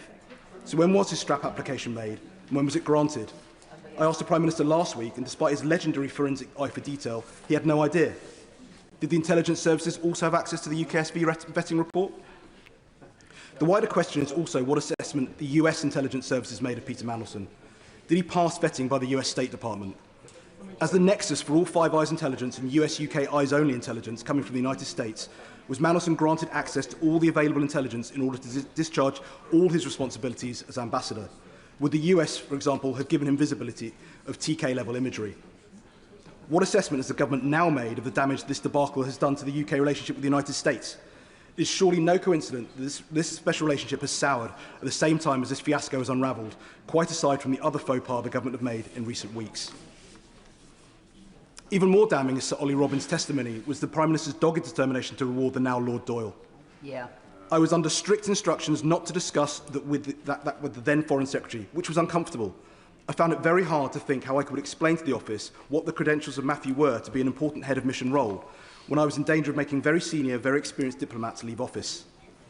The fact that the Prime Minister put pressure on the FCDO to give Lord Doyle a head of mission role in the diplomatic service in March last year, despite his complete lack of qualification for the role, owned for that same individual to later have the Labour whip removed owing to his relationship with Sean Morton, a man subsequently convicted of possessing indecent images of children. The Prime Minister very deliberately directed that that information was withheld from the then Foreign Secretary, although I suspect that that's not the first time he's done that. Two men with proximity to convicted paedophiles, both Labour peers, both key figures in the Starmer project. This government's cronyism is second only to its nepotism. And knowing what we know about the role that Peter Mandelson played in the last reshuffle, what confidence can the general public have that ministers who owe their careers to Peter Mandelson would vote honestly in this coming vote? It isn't on this side of the House that we have to worry about whether Peter Mandelson paid for anybody's wedding. Well, the laissez-faire attitude to Peter Mandelson's appointment has illustrated the nonchalance, arrogance and incompetence of the government under this milquetoast premiership. There's a key question we come back to once again. Why does the Prime Minister think everybody else's actions have consequences except his own? Yeah. The public must be assured that there has been an investigation into whether the Prime Minister misled the House. The Privileges Committee must investigate the Prime Minister, and Labour MPs must vote for this motion, for transparency and truth, not the defence of a Prime Minister who doesn't deserve their blinkered loyalty. Ayub Khan. Madam Deputy Speaker, can I first of all extend my thoughts and prayers to the victim of Epstein. Can I also commend the bold and courageous contributions by the honourable members that sat opposite, which will be voting with the motion.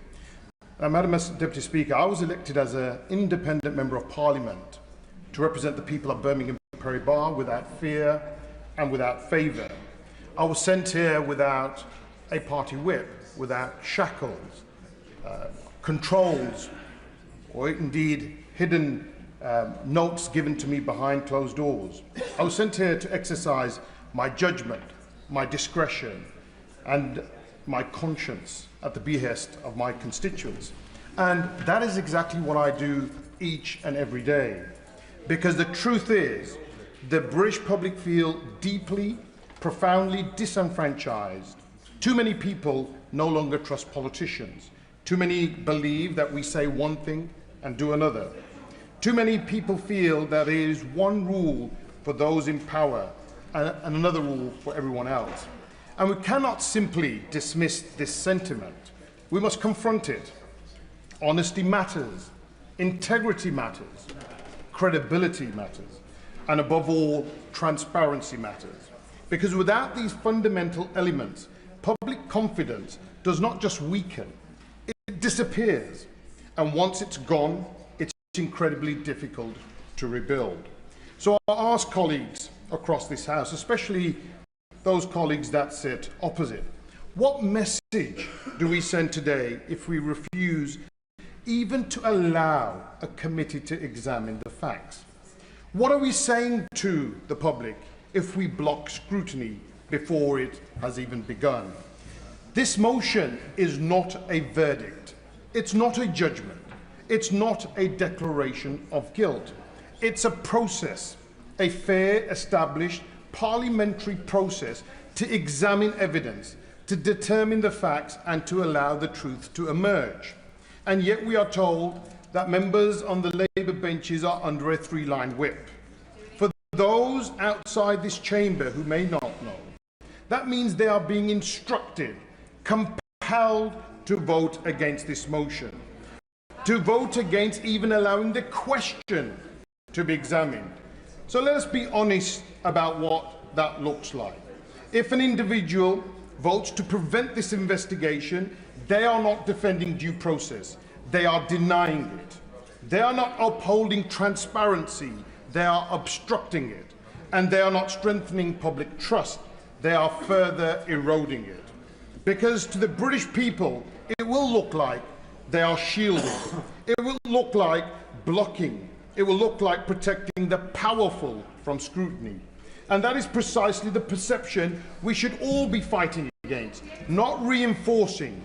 If we expect the public to follow the rules, to respect the law, and to have faith in our institutions, then we must hold ourselves to the same, if not higher standards. We cannot ask for trust while refusing accountability. We cannot demand integrity while avoiding scrutiny. And we cannot rebuild confidence by closing ranks. This is a moment that calls for courage, not partisan courage, but moral courage. The courage to say, let the process take its course. The courage to say, no one is above scrutiny. And the courage to put principle above party. As an independent member, I answer only to my constituents and to my conscience. And I'm confident that every member that sat opposite and their conscience too tells me that supporting this motion is the right thing to do. Not because of politics, not because of just principles, not because of personalities, but because the standards we owe to the British public. So I urge colleagues across this House, particularly those under instructions today, to reflect carefully on the message your vote will send. Will it be a message of openness, or will it be a message of obstruction? Will it be a message of accountability or a message of avoidance? Because the public are watching and they will draw their own conclusions. Mr. Speaker, if we are serious about restoring trust in politics, then we must be serious about transparency. If we are serious about integrity, then we must be serious about scrutiny. And if we are serious about public confidence, then we must allow the truth to be examined, wherever that truth leads. And for that reason, I support this motion. And finally, can I say this? The Prime Minister is willing to put each and every member of Parliament of his political party at risk at the next general election. But he will not risk himself going in front of this privileged committee. Thank you. Shadow Secretary of State Alex Burkhardt. Thank you very much, Mr. Speaker. It has been a long and sometimes interesting debate. We have had some revelations. I was very interested to hear the speech by the Right Honourable Gentleman, the Leader of the Liberal Democrats. I'm sure we will all be delighted to hear that the Liberal Democrats are now opposed to sanctimony. I was also interested to hear from the Father of the House that he's not particularly political. And I welcome the Chief Secretary to the Prime Minister back to his place. I congratulate him on the fact that the Today programme this morning he was being lauded as the Prime Minister's right-hand man. I hope that you will be not made too anxious by what's happened to all of the other Prime Minister's right-hand men. And, he is smiling. He is smiling. The motion before us today is very, very simple. The motion before us today is about starting a process which will take what is being discussed in this House and put it in the hands of a group, a committee of our peers who will get to adjudicate because there is no agreement on these points. This is the process that has long existed in this House to resolve issues such as these. We're doing this for a reason. It is simply because... Come on. Come on. We're doing this for a reason. It is because members of all parties believe that there is reason to believe that the Prime Minister may have misled this House. And so those Labour MPs who stood up and said, to the horror of the Liberal Democrats so sanctimoniously, that this was some sort of political stunt, OK, all right. Do they think that the Honourable Lady from South Shields was part of a political stunt? Yeah, exactly. Do they think that she was part of a political stunt when she said, good decent colleagues will be complicit in a cover-up. You know, when she said it is a matter for privileges, was she part of a political stunt? Was it all about the local elections for her? When the Honourable Lady from Lagan Valley stood up and explained that she has no Labour opponent, she doesn't have any local elections, was she part of a political stunt? Was the Honourable Gentleman not in his place at the moment, the member for Kingston upon Hull East, when he stood up and said that he doesn't believe the House was misled by the Prime Minister, but he does think that the Prime Minister should be referred to the committee. Was he part of a political stunt? This falls away at the first hurdle. Exactly. What is going on here is a political objection because the Labour Party knows that the Prime Minister may well be in the wrong and they are scared of referring him. And that's the only reason. That's the only reason they need to put down a hard three-line whip and start twisting arms. You know, do they really believe that the member for Grangemouth was part of a political stunt? The member for Bradford East was a part of a political stunt? The member for Clapham, who's absent, who's tweeted that if she was here, she would be voting for this motion. They think she's part of a political stunt? No. As my right honourable friend from Belfast East said at the start of this debate, if the government has nothing to hide, it has nothing to fear from the Procedure Committee. Now, a number of Labour MPs have objected, saying that they think the Prime Minister is innocent, and they're perfectly entitled to make that case. We think that case is wrong, which is why, as my honourable friend from Gordon Buchan elegantly pointed out, that is why we need the Privilege Committee to adjudicate. A number of Labour MPs thought that, that the Prime Minister should have referred himself.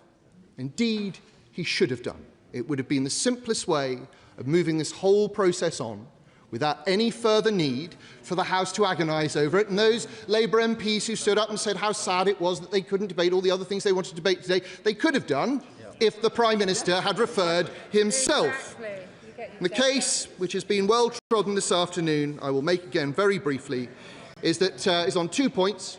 It's on full due process and it's on pressure.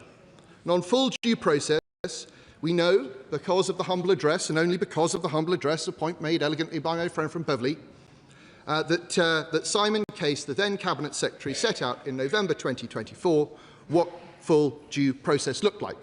That the Prime Minister's appointee had to have security clearance before he was appointed, and he had to declare his interests before he was appointed. So far, the government, despite being asked on very many occasions whether Peter Mandelson filled in a conflict of interest document, have been unable to tell us. Did not release it in the humble address and have not been able to tell us whether such a document even exists. And on the case of security clearance, well, we know that this wasn't followed. We know that the Prime Minister immediately went ahead and made the appointment anyway, despite the fact that he had been told by the Cabinet Secretary that he should not do this. But look, there are plenty of other reasons why we know that full due process wasn't followed.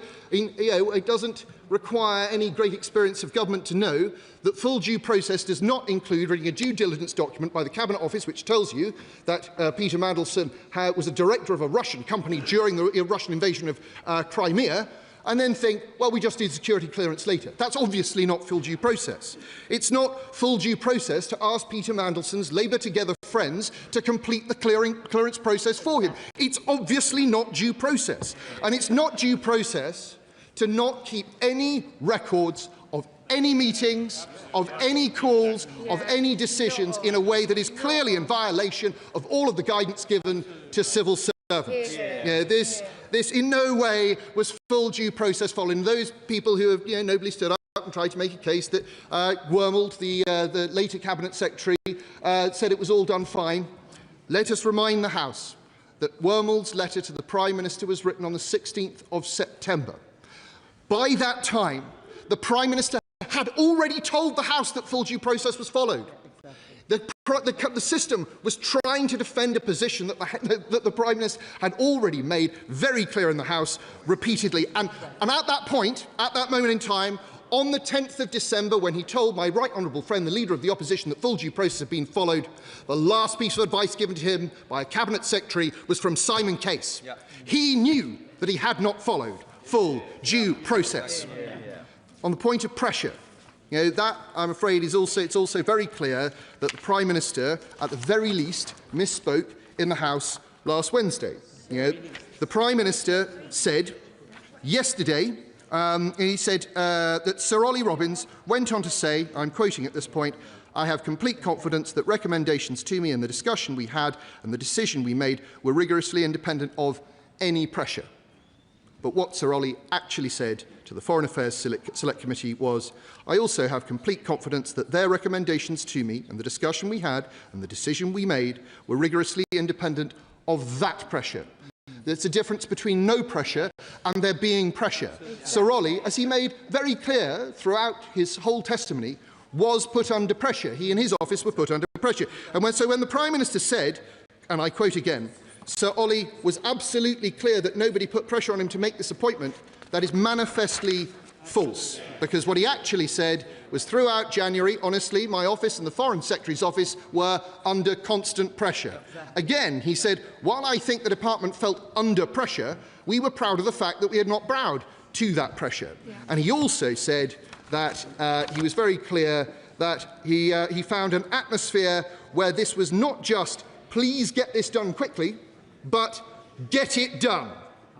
That was, I think, pretty clear. Yeah, it deserves to be said loudly because it's important, because the Prime Minister appears to have misled the House and not corrected the record. And under the ministerial code, as everyone knows, a minister sometimes makes mistakes, but they have to come and correct the record at the earliest available opportunity. The earliest available opportunity was Thursday. We could have probably squeezed it to Monday, but it is Tuesday, and the Prime Minister is still pretending that he has done nothing wrong, even though it is here in black and white for everyone to read.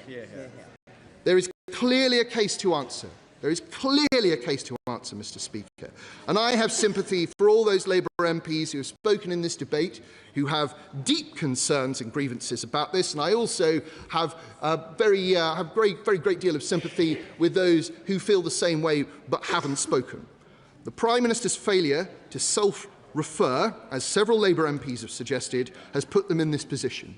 And they are being whipped to support something that they know is wrong. They are being whipped to support something they know their constituents will hate.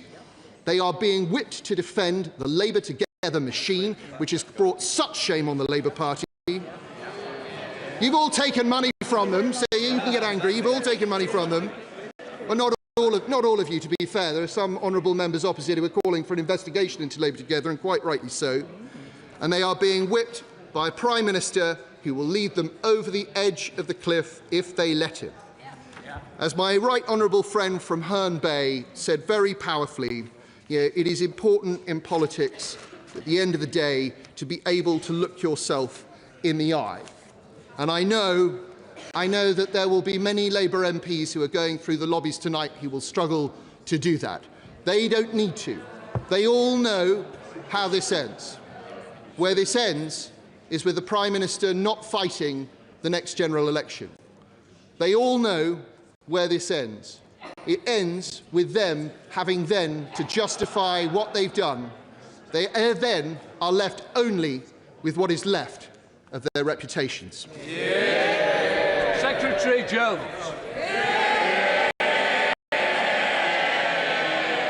Thank you very much, Mr. Speaker. Can I just begin by saying that the comments from the honourable member in his final speech, not least at the beginning where he visibly enjoyed his jokes more than the rest of us in this House, shows that for them on that side of the House, this is purely a joking matter. But we take this seriously, Mr. Speaker, and so I will speak to the substance and the motivations of the motion that's before the House today. Before I do so, can I thank all right honourable and honourable members for their contributions to the debate. I would particularly like to thank honourable friends and other members who reminded us, as they should, that the victims of Jeffrey Epstein suffered the most hideous abuse and will be reminded of that every single time this matter is debated.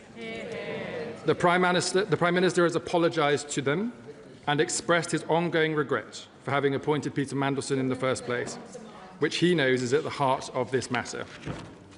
Mr. Speaker, the Prime Minister and indeed the whole government recognise the importance of transparency in respect to Peter Mandelson's appointment and dismissal as ambassador. This is why this is my 8th appearance at the dispatch box to provide updates on these issues, and why the government welcomes the opportunity today to debate the substance of the motion before us. Can I also recognise the diligence of this House's select committees to pay tribute to the work of my right honourable friend, the member for Islington South, and the members of her committee for the important work that she is leading on the Foreign Affairs Select Committee. Members from across the House will have heard the evidence from a number of officials and the Prime Minister's former Chief of Staff as part of that ongoing work in this Parliament. I would also like to thank the Honourable Member for North Dorset as Chair of the Public Administration Committee and the members of the Intelligence and Security Committee for their support in providing additional layers of transparency and accountability as the government complies with the humble address. Mr. Speaker, moving to today's motion from the Leader of the Opposition. I won't. In recent weeks,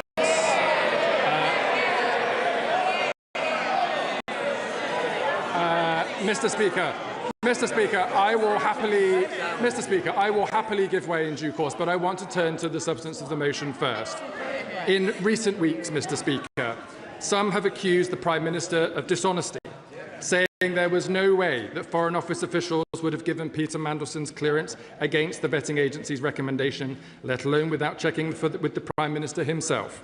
The Leader of the Opposition herself on BBC Radio 4 said he knew, and I quote, that I know he is lying. But the testimony provided by Sir Ollie Robbins has disproved those accusations without further question. So rather than focus on the issues affecting our constituents and the country's most, what do the opposition benches do? They try to shift the goalposts and have tried again and again to make their arguments fit. Today alone, Mr. Speaker, we have heard members of opposite bounce from one accusation to another in a desperate search for something that will stick. And we have been subjected, Mr. Speaker, to the ranting incoherence of the Leader of the Opposition, where she's in search of something that she could use to justify today's politically motivated spectacle. I think we've heard enough, Mr. Speaker, of the ranting incoherence of the leadership of the opposition. So let's take the specific allegations in turn.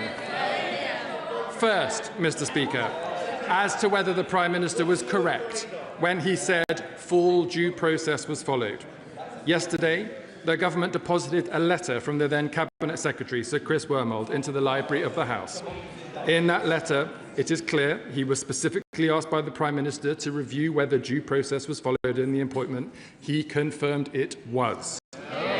Last week, the former permanent Under-Secretary at the Foreign Office, Sir Ollie Robbins, stated to the Foreign Affairs Committee that his department followed that process.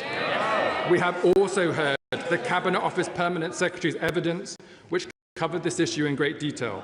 Catherine Little stated unequivocally that due process was followed in relation to Peter Mandelson's vetting. I give way. Thank you. I thank him for giving way. Would not full due process have required the vetting to be completed before announcing the appointment as advised by the then Cabinet Secretary and ignored or overruled by the Prime Minister personally? The Right Honourable Gentleman should listen to my speech, Mr. Speaker. I have just said that Catherine Little, Sir Chris Wormold and Sir Ollie Robbins all agree on the point that due process was followed. When the Prime Minister received new information about the UKSV process this month, he immediately asked for the full facts to be established, and he then came to this House on the 20th of April. And, Mr. Speaker, on the statement that Peter Mandelson's appointment was subject to developed vetting, the Prime Minister has always been clear that this appointment was in line with the processes at the time. I understand there have been some questions about this process, but to be clear, as Sir Ollie Robbins told the Foreign Affairs Select Committee in November, and I'm quoting, as is normally the case with external appointments to my department, the appointment was made subject to obtaining security clearance. As Sir Chris Wormold told the same committee, and again I quote, the normal thing is for the security clearance to happen after appointment, but before the person signs a contract and takes up post. And as the former Cabinet Secretary said in his letter to the Prime Minister, having conducted a review into the process, and I quote again, the vetting process was complete before the previous HMA Washington took up post on 10th of February 2025, and it is more usual for security vetting to happen after appointment. I'll give way. Can I thank the Minister for giving way? Clearly, he believes that he has a defensible position. So will the Minister support the withdrawal of the whip against the backbenchers? Yeah. I'm not going to answer silly questions, Mr. Speaker. Next, Mr. Speaker, on the question of pressure. On the question of pressure, because many members on these benches, many members have asked questions today about a general pressure or a specific pressure or a variety of different pressures, so they may want to listen to the answer. It is important to be clear about this because there is pressure. There is pressure to get stuff done every day across every area of government as we work hard to deliver for the British people. The Leader of the Opposition and other members who had previously served in government will no doubt recall this from their time in office. But there is clearly a difference between asking for progress updates and putting pressure on officials to predetermine an outcome or not to follow a proper process. That was not the case in this scenario. Is it due process to make a public announcement of an appointment before vetting is completed? And is it not the case that having made a public announcement, the government created pressure on the process? Mr. Speaker, I'm trying my best, but I've just answered both of those questions already from the dispatch box. I refer the Honourable Lady to her comments. I'll finish this section, and then I'll come to the Honourable Lady, the Right Honourable Lady. And as Sir Philip Barton told the committee this morning, and I quote, "During my tenure, I was not aware of any pressure on the substance of the Mandelson DV case." I give way. Mr. Speaker, I asked the Chief Secretary to the Prime Minister really just one question in my speech.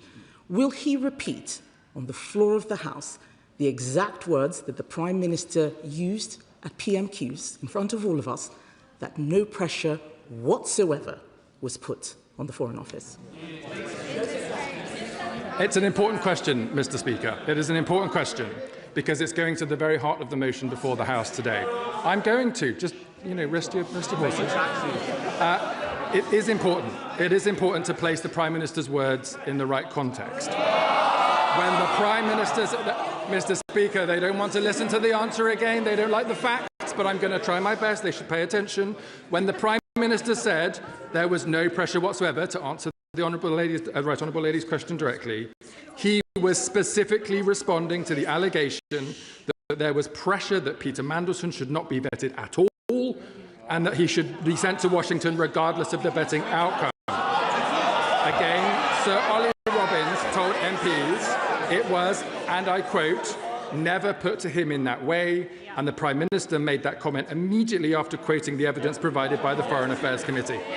Regrettably, Mr. Speaker, and we're seeing it again today after time, the opposition is just trying to expand their interpretation of the Prime Minister's words in bad faith because their previous claim that the Prime Minister must have known about Peter Mandelson's clearance has fallen apart in front of their eyes, and now they are grasping at straws. And this matters, Mr. Speaker, because, as the Honourable Member for Herne Bay and Sandwich argued, the processes in this House, the work of the Privileges Committee, is important. It is integral to our Constitution. But there must be appropriate thresholds for these investigations, not every week off the back of PMQs on an interpretation of the wording of the Prime Minister, but instead on very significant cases that warrant the work of this committee. And that's why it is important, Mr. Speaker, as many members in the House have done today, to contrast the allegations and the accusations of the opposition party today to the seriousness of when Boris Johnson was referred to the Privileges Committee in the last Parliament. This is important precedent, Mr. Speaker, because in those circumstances, Boris Johnson knowingly told this House that there were no parties in Downing Street during COVID lockdowns, only for it to emerge that he'd personally been at 5 of them and received a police fine for attending them. That is the nature of lying to this House, which he was proven to have done in the work of the Privileges Committee. This is not about interpretation of a question and answer at Prime Minister's questions.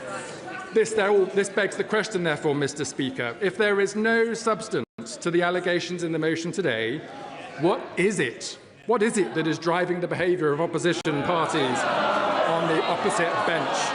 This question goes to the very basis of the motion before us. So I have to ask, Mr. Speaker, I have to ask, what is it precisely about this Labour government giving rights and powers to workers, to renters, to the disadvantaged that they do not like? What is it, Mr. Speaker, about this Labour government standing against unearned wealth and people who use their privilege to extract value from the system rather than adding to it that they do not like? What is it, Mr. Speaker, about a Labour government raising taxes on private jets and non-doms to raise money for our state schools, our NHS, our police, to lift children out of poverty after years of neglect from the Conservative Party opposite that they do not want to hear? We all know why, Mr. Speaker, because they are on the side of the vested interests and we are on the side of the British people. But Mr. Speaker, to be fair to the House, this is not just an accusation I'm levelling at the Conservative Party, Mr. Speaker, because they are not the only ones playing games with this motion today. The SNP too. They're desperate to distract from their record in power. 10,000 kids in Scotland without a home to call their own, a Scottish NHS in decline, and the shameful ferries fiasco. What is it that they're trying to distract from today? I thank him for belatedly giving way. I don't know if he's noticed, but this afternoon polling was released which outlines that 61% of people on these aisles believe that there should be an inquiry in the terms laid out in the vote tonight. Just 20% of the public agree with his position. Why is he once again on the wrong side of public opinion? I notice, Mr. Speaker, he has nothing to say to those kids, those patients waiting in the NHS line, or the people waiting for his government to perform. And the so-called Green Party, Mr. Speaker, just for me to complete going round the House, a party desperate to distract from Labour's mission for clean energy, from their opposition to clean nuclear power, to quibbling over new solar farms, which, and I literally couldn't make this up, Mr. Speaker, they think are too big. Get real. We are in an energy bills crisis and a climate emergency, and this Labour Party is going to pull out the stops to serve the British people. Mr. Speaker, whilst the parties opposite play... Order. Please, if he's going to give way, in fairness to he's given way once already. You can't stand while the member's speaking. You can indicate, but you can't continue to hang loose like you're trying to summon a taxi. Come on, Secretary.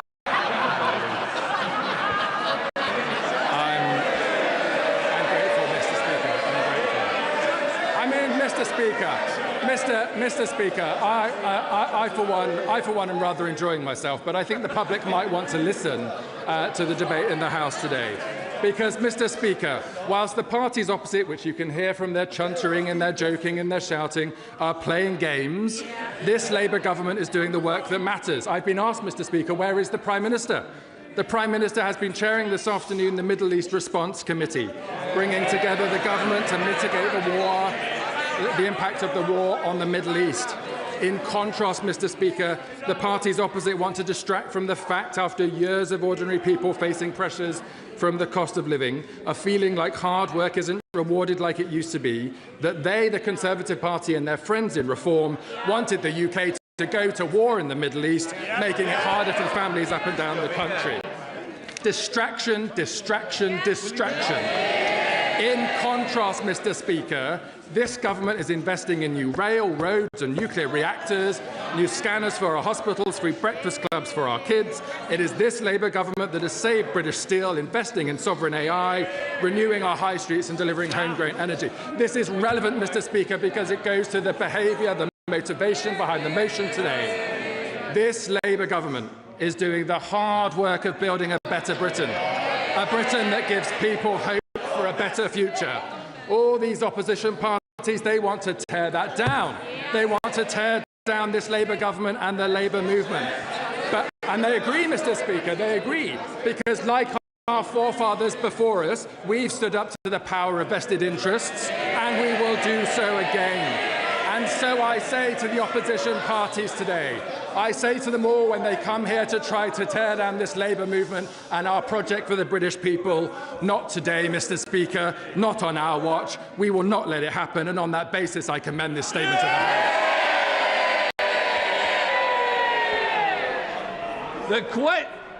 The question is, as on the order paper, as many of that opinion say aye. Aye! Of the contrary, no. No! Division, play the lobby.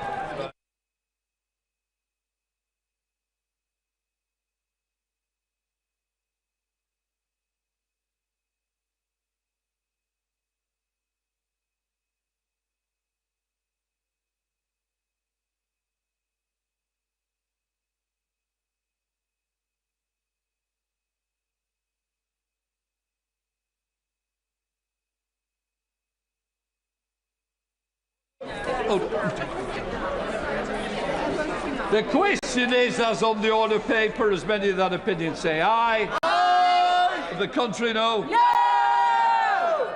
The tellers for the ayes, Eric Cross and Gregory Stafford. For the noes, Deirdre Costigan and Nestle Caliscan.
Order.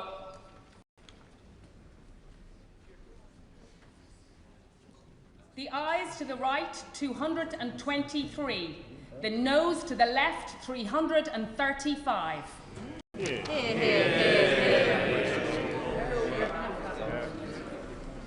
Thank you. The ayes to the right, 223. The noes to the left, 335.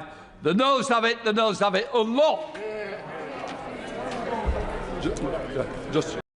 Can I just say, a member of Parliament speaking to complain to me and another member, when other members are shouting shame when they're voting, it is not acceptable and it will not be tolerated.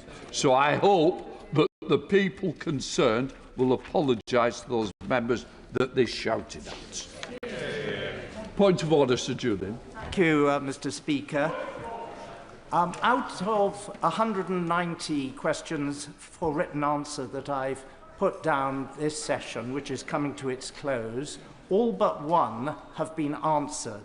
The one exception is one that I mentioned on the floor of the House yesterday during the Chief Secretary's statement. And he responded that he always ensures that he honours parliamentary questions in a timely fashion. The last day for answering this question is today, and it so far hasn't been answered. So I wonder if I might give the Chief Secretary the opportunity to answer it now. And it is this: to ask who first suggested to the Prime Minister that Peter Mandelson should be appointed as ambassador to the United States. Just to say, we're not going to carry on the debate, but Secretary Jones is desperate to answer. Whilst I'm here, Mr. Speaker, first can I apologise to the right honourable gentleman? I would have cleared parliamentary questions, but I've been in the House all afternoon. To answer his specific question, I will refer him to the evidence given today to the Foreign Affairs Select Committee from Mr. Morgan McSweeney, who confirmed that the first person to recommend Peter Mandelson to become ambassador was Peter Mandelson.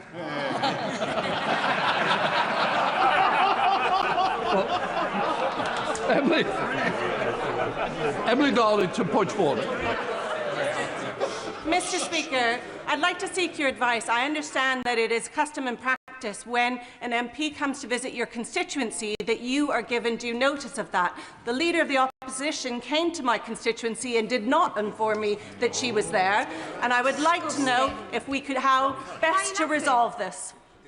I think the good thing is you've told me about it, and what I would say to honourable members, whether the ministers, shadow ministers, leaders, whoever they are, the courtesy is the MP should know, unless it's for a private visit. So please, can everybody take that on board, especially as we're coming up to the election. The fever's already with us, so please adhere to what I believe is good practice. The clerk will now proceed to read the orders of the day. Pension Schemes Bill, consideration of Lord's message. Sorry. Now. Before we consider the Lord's message on the Pension Scheme Bill, I inform the House that the Government has tabled a new motion in relation to the Lord's message and has withdrawn the motion it tabled this morning. The new amendment paper is available in the Vote Office and online and was issued at 5:55 and includes a note indicating that a motion relating to Lord's Reason 88X has been withdrawn and the new motion has been tabled. I can confirm that nothing in the Lord's message engages common privilege. Right, we now come to government motion related to the Lord's Reason 88X. As set out on the notice paper, I call Minister Torsten Bell to move. Minister. Thank you, Mr. Speaker. It's obviously disappointing to see that not every member in this chamber prior wishes to stay for a detailed discussion of the Pension Schemes Bill, but it's not the biggest disappointment ever, and it's good to see our regular engagers on this bill in their place. And I want to actually thank particularly those members for helpful discussions on the bill in recent days. Madam Deputy Speaker, I do not intend to detain the House for long. Honourable members will be, that's always the reaction we're looking for, honourable members will be aware that there is one outstanding issue between this House and the other place when it comes to the Pension Schemes Bill.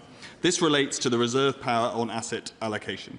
Today, the Government returns to its previous amendments on this issue. These spell out the intended purpose of the reserve power to underpin the industry's own commitments in the Mansion House Accord and to rule out other uses, such as a focus on any specific asset or asset class. But we are also bringing forward a final set of changes that aim to do justice to the points made in this House and the other place, while retaining the original policy intent. These have three elements. First, a new requirement on regulators, in this case the TPR and the FCA, to make an assessment of barriers to the delivery of private asset investment, including the extent to which those barriers reflect the collective action problem that we have discussed extensively during exchanges on this bill. This assessment would be required to be incorporated into the ex-ante report the Secretary of State must produce before any use of the reserve power that the bill provides for. Our amendment, importantly, also places a duty on the government to have regard to this regulatory assessment before any use of the power. This will ensure a Secretary of State behaving reasonably, as they are required to do, must place weight on the assessment of the regulators on this matter. Now, it was always the government's intent to evaluate progress against the Mansion House Accord commitments in terms of the broad direction of travel over a substantial period of time, rather than short-term movements in private asset exposure. To reinforce this, we also propose to add to the face of the bill that the power cannot be exercised any earlier than 2028. Our second set of changes builds on the saver's interest test to reinforce the central role of trustees and providers. Our amendments in lieu would change the bar required to engage the saver's interest test. Rather than having to demonstrate that meeting the asset allocation requirements would be likely to cause material financial detriment, a scheme would instead have to show that meeting the requirements is likely not to be in the best interests of members. This reflects language regularly used when considering trustees' duties. In addition, we have more tightly specified the regulator's role, confining it to ensuring that the trustee or the provider's own assessment of what is in the best interests of members is reasonable, rather than replacing that assessment with their own. Thirdly, our amendment address worries about the differential treatment of particular investment vehicles by allowing for consideration of direct or indirect holdings in the 6 asset classes named in the Mansion House Accord. Madam Deputy Speaker, I would remind the House that this bill has its roots in much work that was underway for some time in government, but also the commitment in the Labour Party manifesto to ensure workplace pension schemes take advantage of scale and invest in a wider range of productive assets. That was why one of the first things this government did on taking office was to launch a comprehensive review of pensions investment. That review found clear evidence that DC pensions market is operating with an excessively narrow focus on cost to the detriment of saver outcomes. That is where the reserve power comes from. It exists because the review found, and the industry itself has told us, that competitive pressure focused on cost minimisation is the single biggest barrier to diversifying in savers' long-term interest. But, of course, things can change over time, and there are a range of other factors which may come into play, which we have discussed particularly with the member for Wyre Forest. The changes we propose today address that worry directly and others. They require regulators to assess whether these competitive pressures remain a material barrier to more diverse private asset investment before any use of the power. And they put trustees or providers' own assessments of savers' best interest centre stage. And on that basis, Madam Deputy Speaker, I commend the government's position to this House. The question is that this House insists on its disagreement with the Lords in their amendments 15 to 24, 27, 30 to 34, 36, 38 to 42, 83 and 88. Insists on its amendments 88C, 88E to 88P, 88R, 88S and 88W to the words restored to the bill by that disagreement. Does not insist on its amendments 88A, 88T, 88U and 88V to the words so restored to the bill, but proposes amendments A to J to the words so restored to the bill. And I call the Shadow Secretary of State, Helen Whately. Thank you, Madam Deputy Speaker. May I begin by welcoming the honourable gentleman back to his place. We missed him last night and it is good to see him back in the chamber. Through our many debates, we have broadly agreed on the policy intent behind most of this bill. But as I have said time and time again, agreement on the principles of a bill is not the same as offering the Minister unqualified support for every measure within it, particularly not for the power contained in Clause 40, mandation, the reserve power, as he calls it, the power for ministers to instruct pension funds where to invest. When this bill was first introduced, that mandation power was truly breathtaking in scope. It was extraordinary, an unconstrained power that would have allowed the Secretary of State access to 100% of at least £400 billion worth of auto-enrolment default pension funds. It allowed ministers to direct their investment however they saw fit. And what happened the moment that became clear to people? Well, right honourable members and honourable members opposite, in front, and indeed members behind me, not least Reform UK, were already queuing up with pet projects and struggling sectors they thought savers' money should be used for. Net zero schemes, steel, renationalising water, and to be clear, they were not proposing these on the grounds of the return on investment for savers, the income they would generate people for later life. That much is obvious. But we said no. No to politicians having that power. No to ministers directing pension savings into their pet projects. And no to overriding the interests of savers in favour of politicians desperate for access to capital. I was clear from the outset. This power was dangerous and it had no place in this bill. But after sustained pressure from the industry, from the other place and from this side of the House, the government has slowly, very slowly, been forced to row back. They have rowed back from a power grab that threatened trust in auto-enrolment pensions and risked damaging savers' retirement incomes. And let us be clear about what those concessions amount to. First, on allocation limits. The original bill contained no cap whatsoever on how much of a saver's pension could be mandated into specified assets. Now, after pressure, the government has imposed hard limits. No more than 10% of a default fund may be directed into qualifying assets, and no more than 5% may be directed specifically into UK assets. That is a major retreat from the original proposal. Second, sunset and single-use restrictions. The government has brought forward the expiry date of the reserve power to 2032 if unused, and repealed the whole regime by 2035 unless renewed by fresh primary legislation, and limited the core mandation power so it can only be exercised once. Another retreat. Third, the scope has been narrowed. Mandation can now apply only to the main default auto-enrolment fund, not the entire pension scheme, not every pot. Again, another retreat. And today, we've had further concessions. The government now accepts that before this power can ever be exercised, regulators must conduct an independent assessment of whether a genuine collective action problem exists, whereby no one wants to be the first mover, and whether that problem is inhibiting investment in private markets. We have been consistent in our view that mandation is not the right solution, but we accept that requiring an independent assessment before the power can be exercised is a safeguard against ministerial overreach. And I appreciate the Pension Minister's assurances on the weight of evidence required at the dispatch box.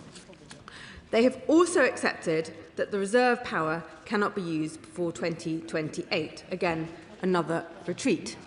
The government has also further strengthened the savers' interest test since yesterday's amendment. Schemes will no longer have to prove that compliance would likely cause material financial detriment. Instead, they need only demonstrate that compliance is likely not to be in the best interests of members, thereby aligning that test with trustees' existing fiduciary duties. This matters because fiduciary duty must be protected. It is sacrosanct. Nothing is more important in a modern pension system than the duty to act solely in the best interest of savers. That duty is the foundation upon which trust in our pension system rests. This amendment means that in a conflict between mandation and fiduciary duty wins. Again, another important retreat.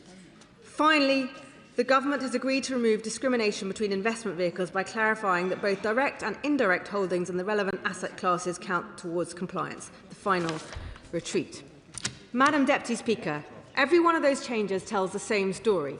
The government introduced a power that was too broad, too vague and too dangerous. And step by step, under pressure, they have been forced to narrow it, constrain it and hedge it about with safeguards. Why? Because the original power was indefensible. Because the government knew the concerns were real. The work we have done has obliterated the government's original proposal.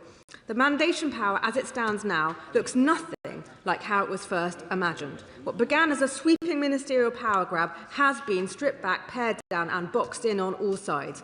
Only now, after our intervention, has it become at least palatable. This is a vestige of its former overmighty self, a shrivelled husk. But let me be clear. We do not believe government should direct private capital, and we do not believe ministers should interfere in investment decisions properly left to trustees and markets. Here we have Labour doing what they always do, thinking government is the answer, the state going where it has no place to go. When Conservatives return to government, we will remove mandation from the statute book entirely.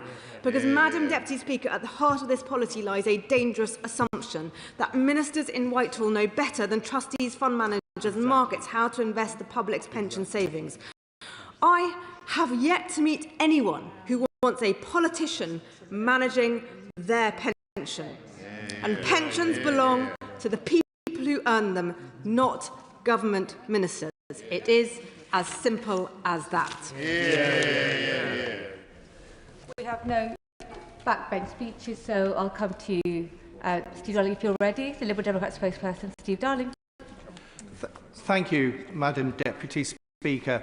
And Liberal Democrats have opposed mandation from day one, and we have continued to oppose throughout this bill. The challenge is that once you cross the Rubicon, you have changed the dynamics of pensions significantly. And the crucial thing that pensions need to be is that people need to have confidence that this is a good way of saving for your retirement. And if we undermine that by government interference, then that will reduce people's confidence in actually saving for their pension.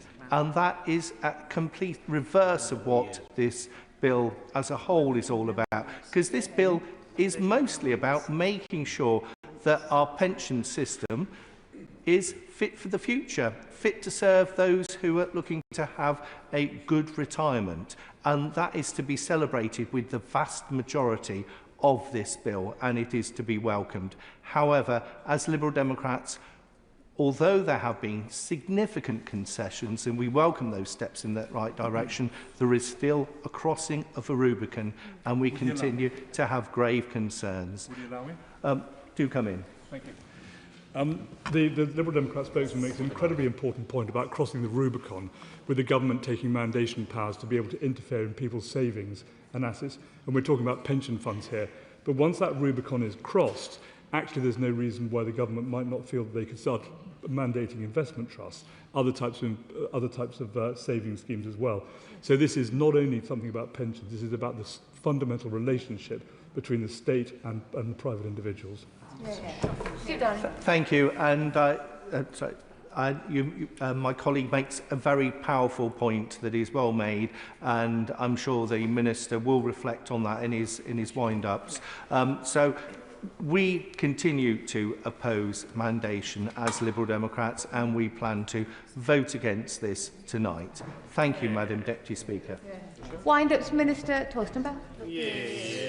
Thank you, Madam Deputy Speaker, and to members for their contributions and for the kind words from the Shadow Secretary of State. I will be brief. The Government has continued to insist on the inclusion of the reserve power in this bill across 4 rounds of discussions in this place, because we have not heard a convincing alternative approach to solving the collective action problem that we have discussed. But we have heard convincing arguments about how this part of the bill can be strengthened, and on each of them we have acted. That is why the amended power is necessary but also constrained. It is capped, time-limited, single-use, sunsetted, subject to savers' interest test that has been materially strengthened, as the Shadow Secretary of State laid out. Madam Deputy Speaker, on that basis, the elected House has now been clear on many occasions. On each occasion, that has been seen by large majorities. And on that basis, it is now clear that this is the time to resolve this and get the bill passed, as the industry and the groups supporting workers and pensioners themselves have repeatedly called for. The Government has listened to the arguments from the benches opposite and those expressed in the other place, not only listened but acted on them. But the elected House has also made its position overwhelmingly plain. Given both these points, which are both important, it is clearly time for the unelected House to bring to an end attempts to frustrate the clearly expressed will of this chamber. It is with that, I think, entirely reasonable expectation that I commend the government's amendment and the passage of this bill to the House. The question is that this House insists on its disagreement with the Lords and their amendments 15 to 24, 27, 30 to 34, 36, 38 to 42, 83 and 88, insists on its amendments 88C, 88E to 88P, 88R, 88S and 88W to the words restored to the bill by that disagreement. Does not insist on its amendments 88A, 88T, 88U and 88V to the words so restored to the bill, but proposes amendments A to J to the words so restored to the bill. As may that opinion say aye. Aye. No. No.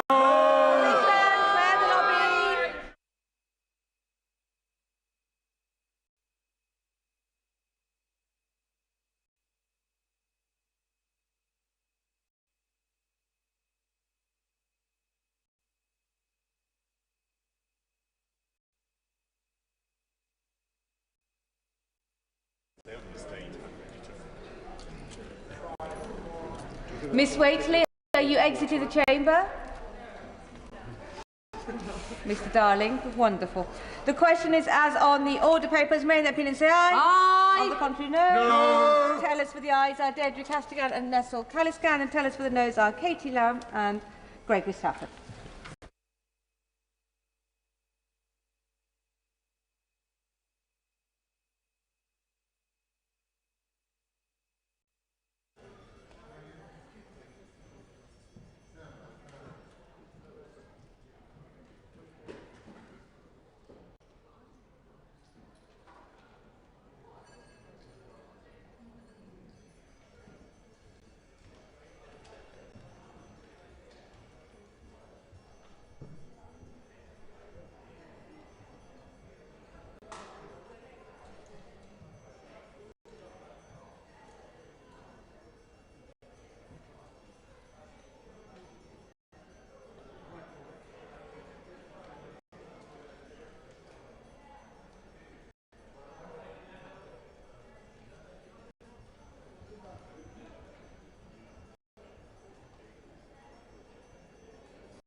Order, order.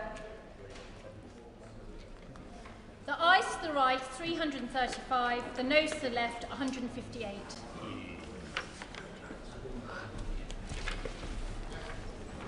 The ayes to the right, 335. The noes to the left, 158. So the ayes have it. The ayes have it. Unlock.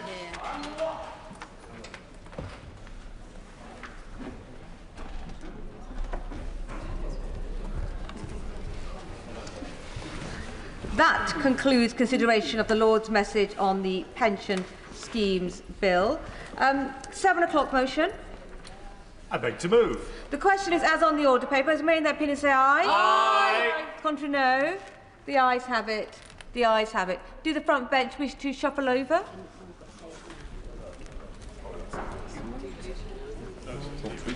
Thank you.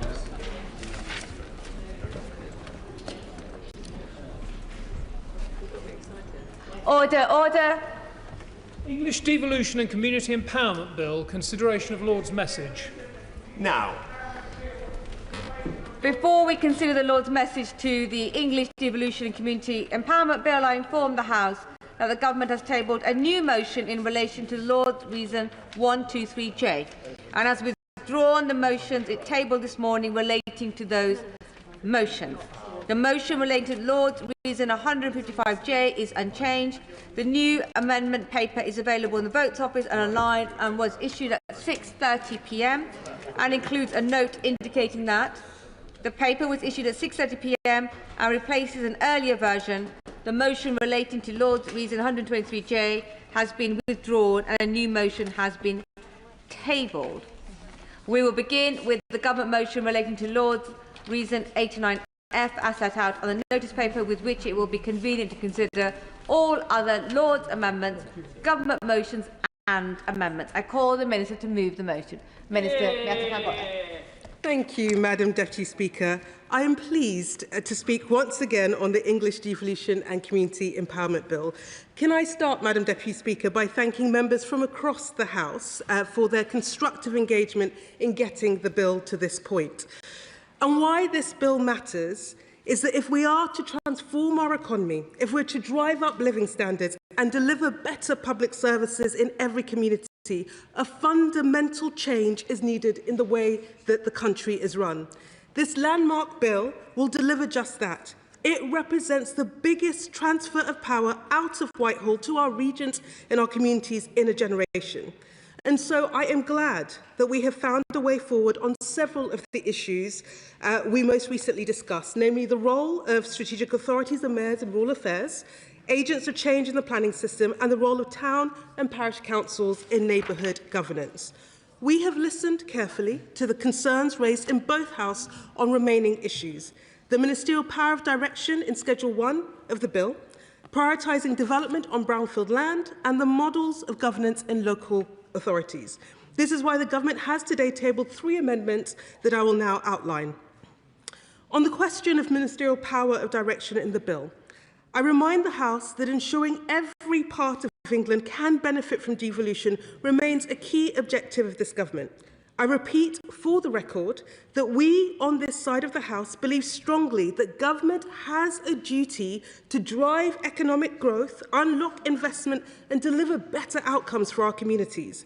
To deny communities that opportunity would be to hold them back. This is why we originally put in place a backstop power of direction for the Secretary of State to use in exceptional circumstances. And I emphasise exceptional circumstances. But to be very clear, the approach that we are taking in practice is to work with local leaders to forge enduring local partnerships and strong local institutions with their consent. However, we have heard the concerns and the strength of feeling from some noble peers about the scope of the powers previously included in Schedule 1. To that end, and in the interest of not delaying the progress of this bill and ensuring that communities can benefit from the powers that all of us wish to see enacted at the earliest opportunity, the Government is content to remove all powers in Schedule 1 that would allow the Secretary of State to direct the establishment of a strategic authority, whether mayoral or non-mayoral, or to provide directly for a mayor of an existing non-mayoral strategic authority. In addition, I am happy to commit that the Government will not seek to use remaining power to direct the addition of a local government area to an existing strategic authority for a period of 4 years following royal consent. It will then remain subject to all the same safeguards that have been discussed at length. As I have said consistently throughout the passage of this bill, our policy and our practice is very, very clear. We are working with local leaders, and we will continue to work with local leaders to develop devolution proposals that command broad support across their area. That collaborative approach will always be our clear preference. The concessions I am making here today put that commitment beyond any doubt. Turning now to the issue of brownfield land. The government considers Lord's Amendment 89B and 89C to be unworkable. They would undermine effective plan making, constrain proper consideration of local circumstances, and introduce inconsistency between spatial development strategies prepared by mayors and strategic authorities and those prepared by other authorities.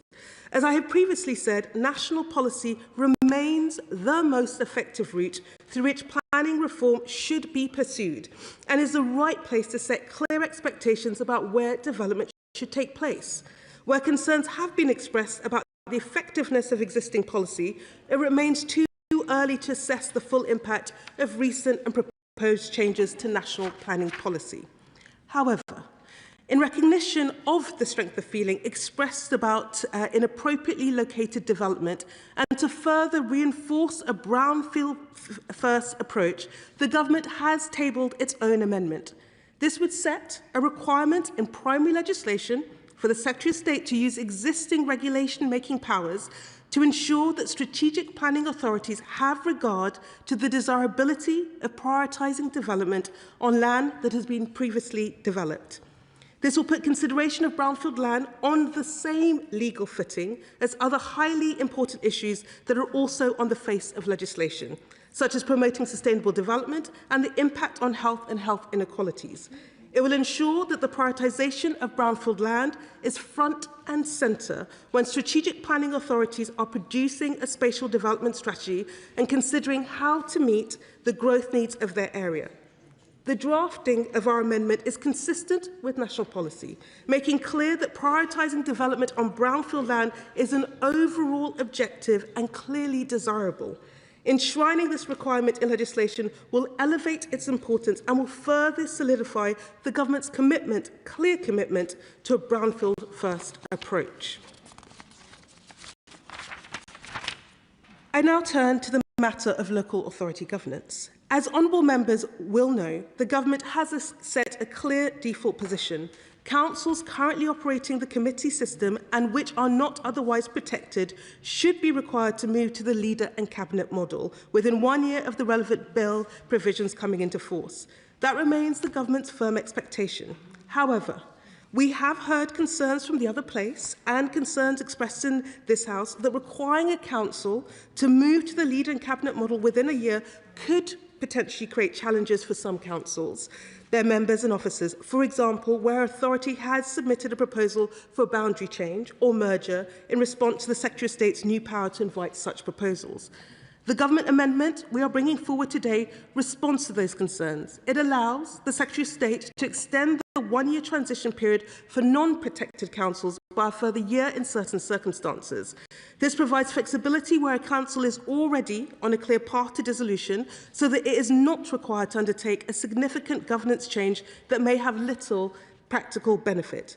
This does not change the government's wider policy on local authority governance reform, but it does provide a proportionate and pragmatic safeguard in response to the points that have been raised over the pace of change.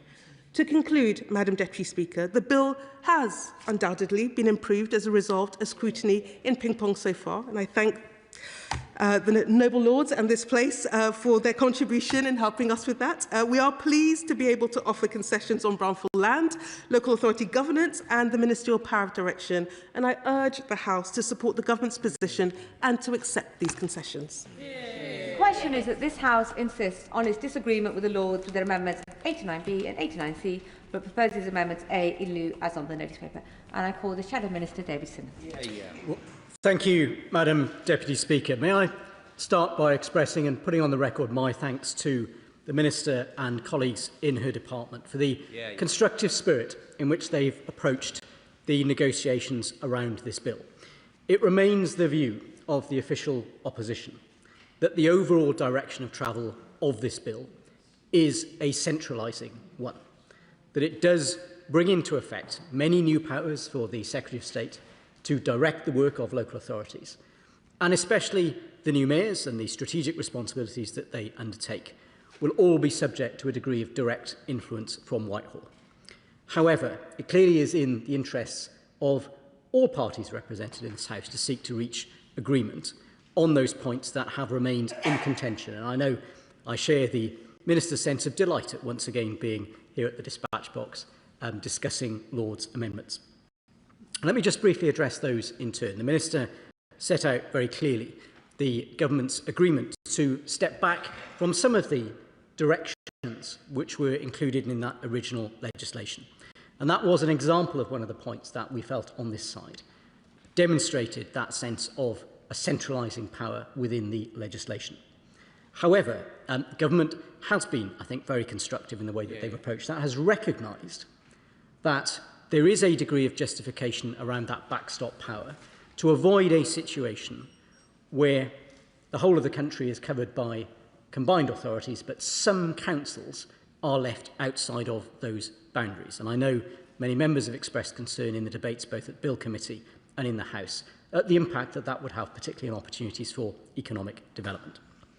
But let me turn secondly to the amendment around brownfield. Now, members on this side of the House have been resolute from the outset in saying, whatever new arrangements the government is determined to implement, we need to ensure that local communities will continue to be able to stand up for and protect the green spaces that they cherish, whether those are greenfield sites that are used for agriculture or whether they are greenfield and greenbelt sites that may be used for leisure to provide that buffer around our cities and our suburbs. Will my honourable friend give way on that point? Of course. Thank you. I thank my honourable friend for giving way. Does he agree with me that it is vital that we continue to protect those greenfield sites, as we do in my constituency of Bromley and Biggin Hill, and indeed Conservative councils across the country do? And does he agree with me that it's sad that the Reform candidate for Mayor of London disagrees and wants to build over some of our precious greenbelt land? David Simmons. Madam Deputy Speaker, the member for Bromley and Biggin Hill is absolutely spot on in what he says.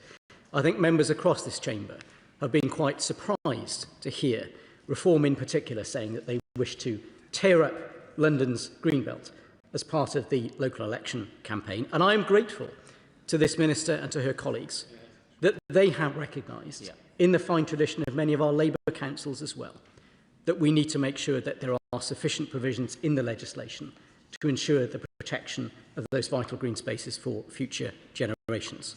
And I'm grateful in particular for the Minister having made what may seem like a fairly technical change, but as she's just told us at the dispatch box, what it establishes for the first time after 5 rounds of ping-pong is a very clear hierarchy in the legislation that sets out that the new mayors in their spatial development strategy will need to prioritise brownfield land for development.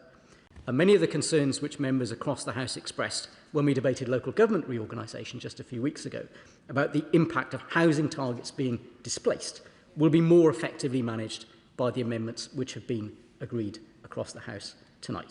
So that is a distinct step forward from all our perspectives. Finally, Madam Deputy Speaker, I'll just briefly touch on the point about local authority governance. Now, we recognise that there is a difference of opinion. It is the view of the opposition that local authorities should be able to set up their structure of governance in a way that reflects their local circumstances. And whilst it is strongly our view that the Leader and Cabinet model is the most efficient and effective way to do that, it is the essence of local democracy that people may take decisions that we disagree with. But the government's agreement to pause the use of that requirement so that there will be a period in which local authorities can reflect on their governance arrangements, can consult if they wish to do so, in which the normal cycle of local elections can take place, and in which, of course, there will also be a parliamentary election. And I think we all know that the matter of local government reorganisation never entirely stops. It merely starts again at a different point in each parliamentary cycle. So there will be further opportunities in the future to reflect on that.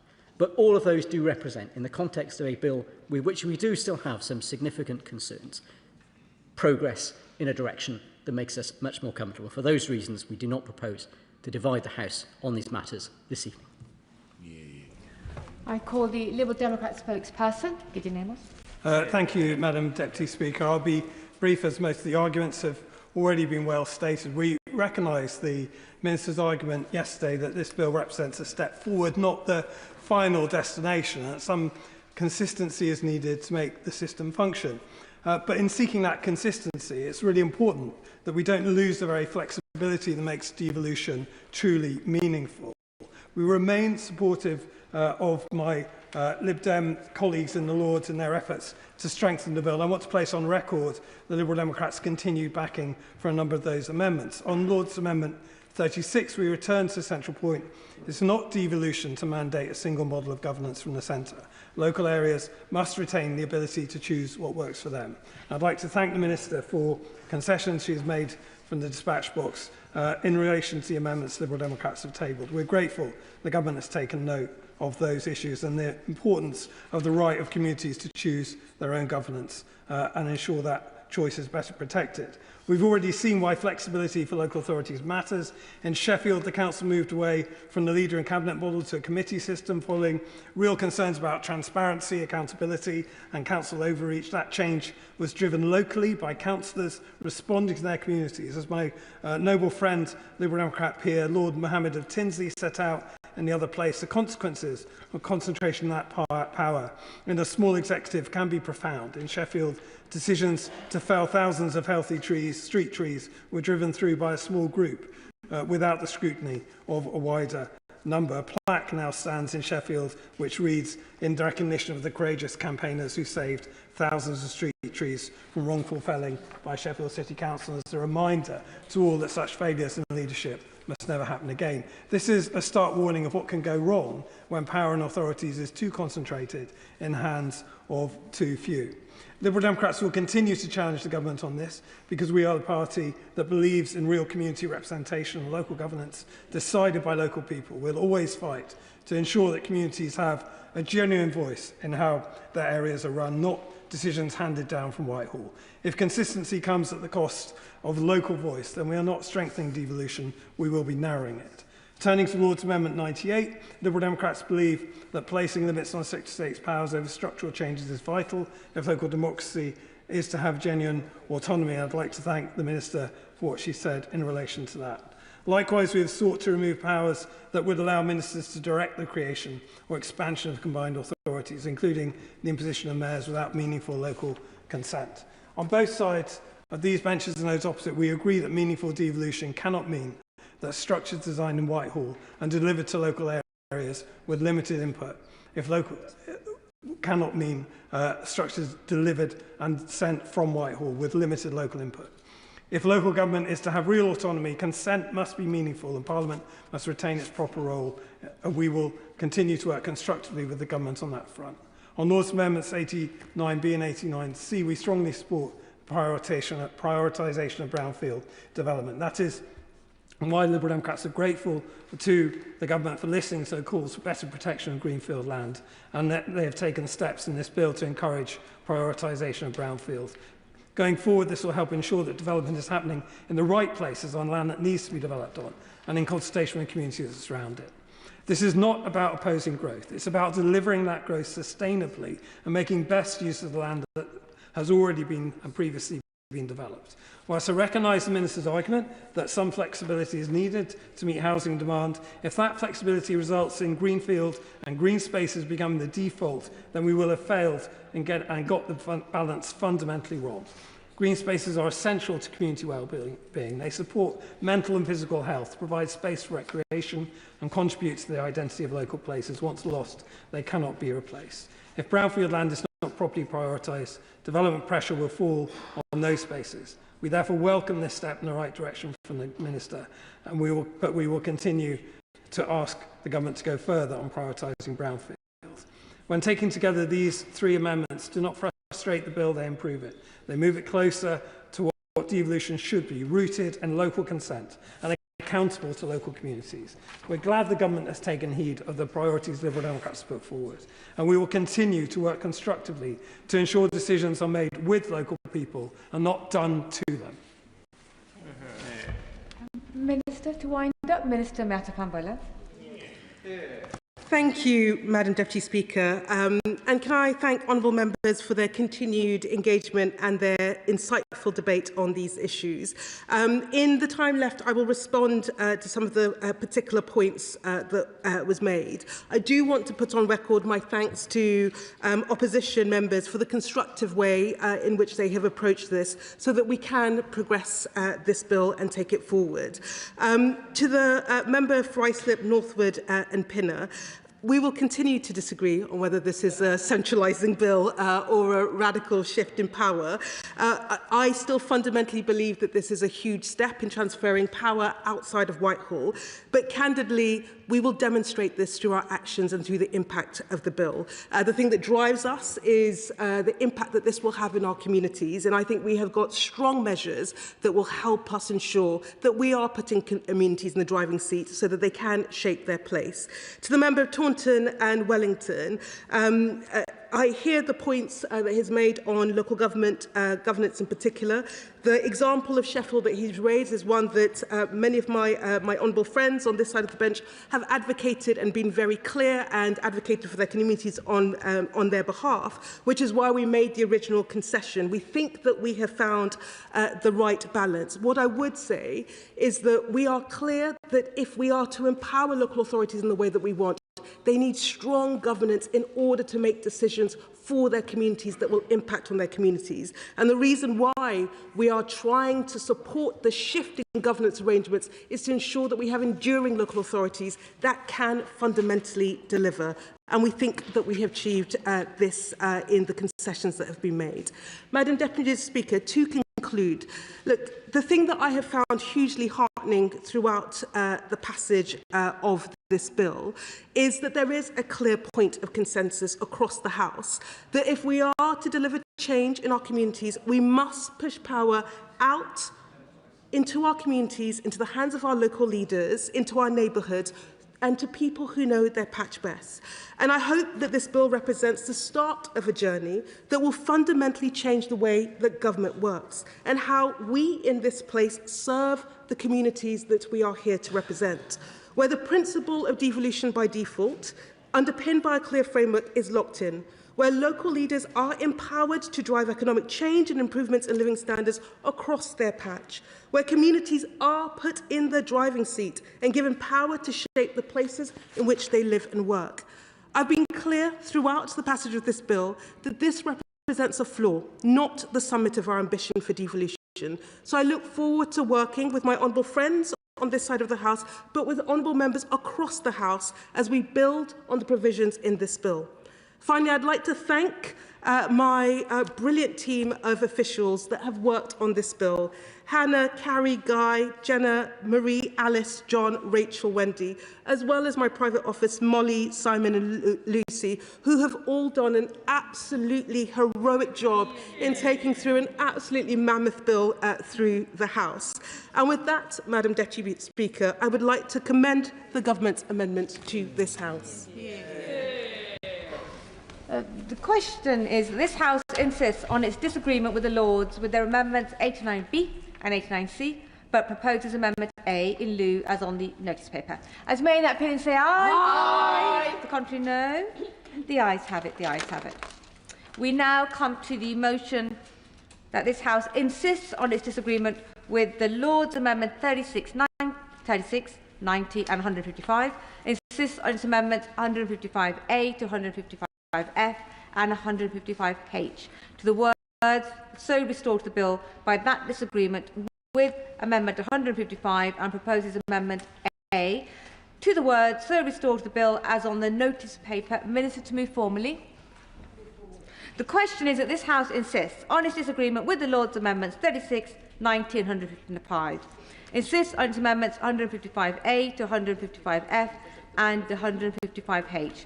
To the words so restored to the bill by that disagreement with Amendment 155 and proposes Amendment A to the words so restored to the bill as on the notice paper. As may in the opinion say aye. Aye. The contrary no. Aye. The ayes have it. The ayes have it. We now come to the motion to insist on disagreement with the Lords in their amendments 85, 86, 97, 216, 120 and 121 and 123.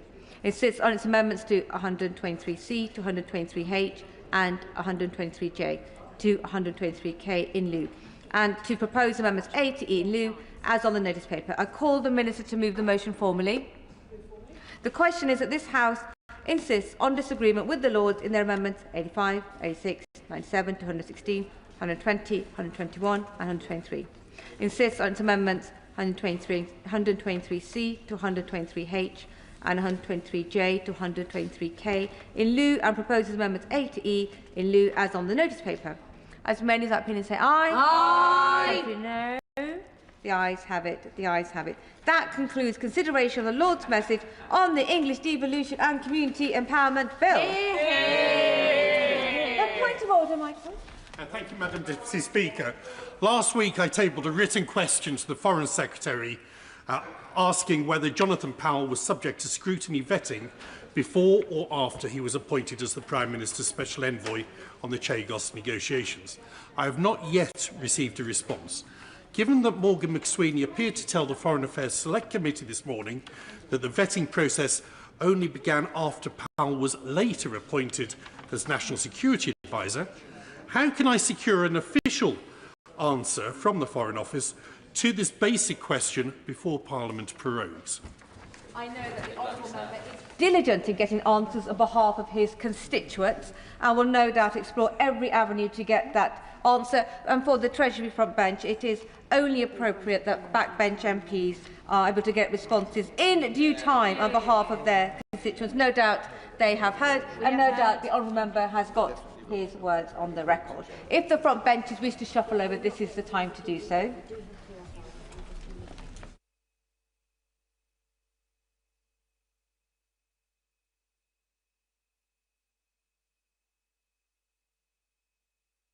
I now come to motion number 5 on income tax, and it would leave the House to take them collectively. Motion number 5 on income tax, retained EU law reform. That's motion number 6, retained EU law reform. Motion number 7 on energy. Motion number 8 on financial services and markets, and motion number 9, services and markets. And motion number 10. Motion number 9 on financial services and markets. Minister to move. Meant to move. The question is as on the order papers. May that opinion say aye. Aye. Of the contrary, no. The ayes have it. The ayes have it.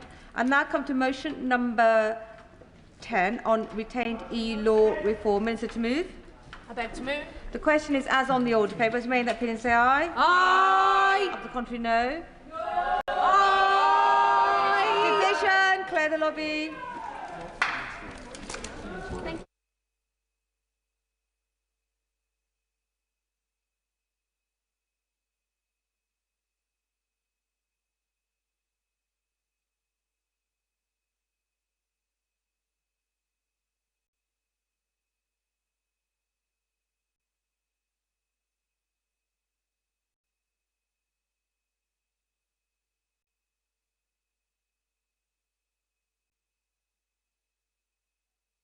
The question is as on the order papers. May that opinion say aye. Aye. Of the contrary, no. No. Tell us for the ayes are Nessel Caliscan and Deirdre Castigan, and tell us for the noes are Charlie Maynard and Tessa Munt.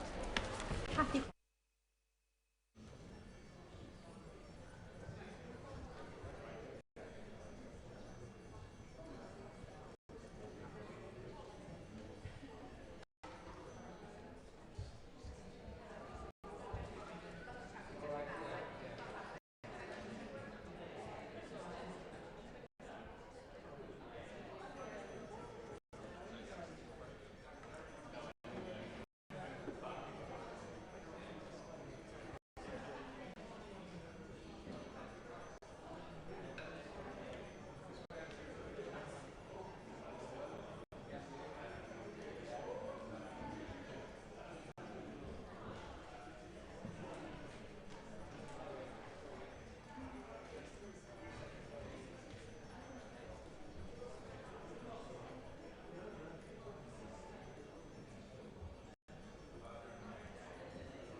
Order.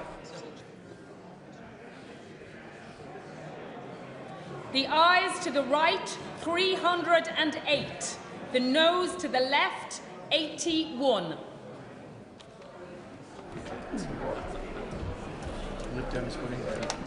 The ayes to the right were 308. The noes to the left were 81. So the ayes have it. The ayes have it. Unlocked.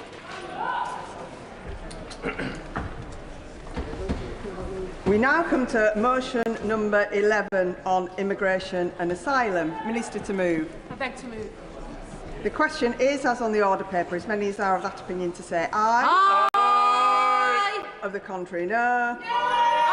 Aye. Division, clear the lobby.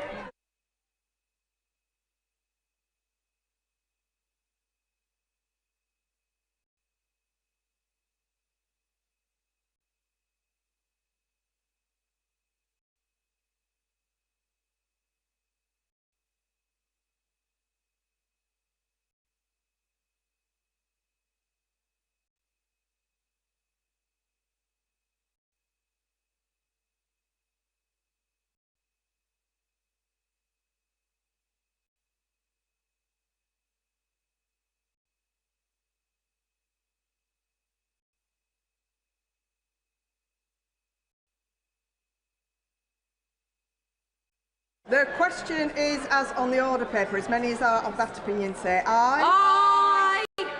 Of the contrary, no. No. Tellers for the ayes, Nezel Kaliskan, Deirdre Costigan. Tellers for the noes, Kirsty Blackman, Graham Ledbetter.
Order, order.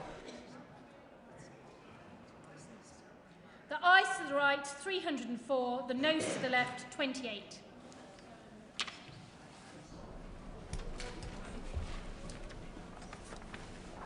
The ayes to the right were 304, the noes to the left were 28. So the ayes have it, the ayes have it. Unlocked.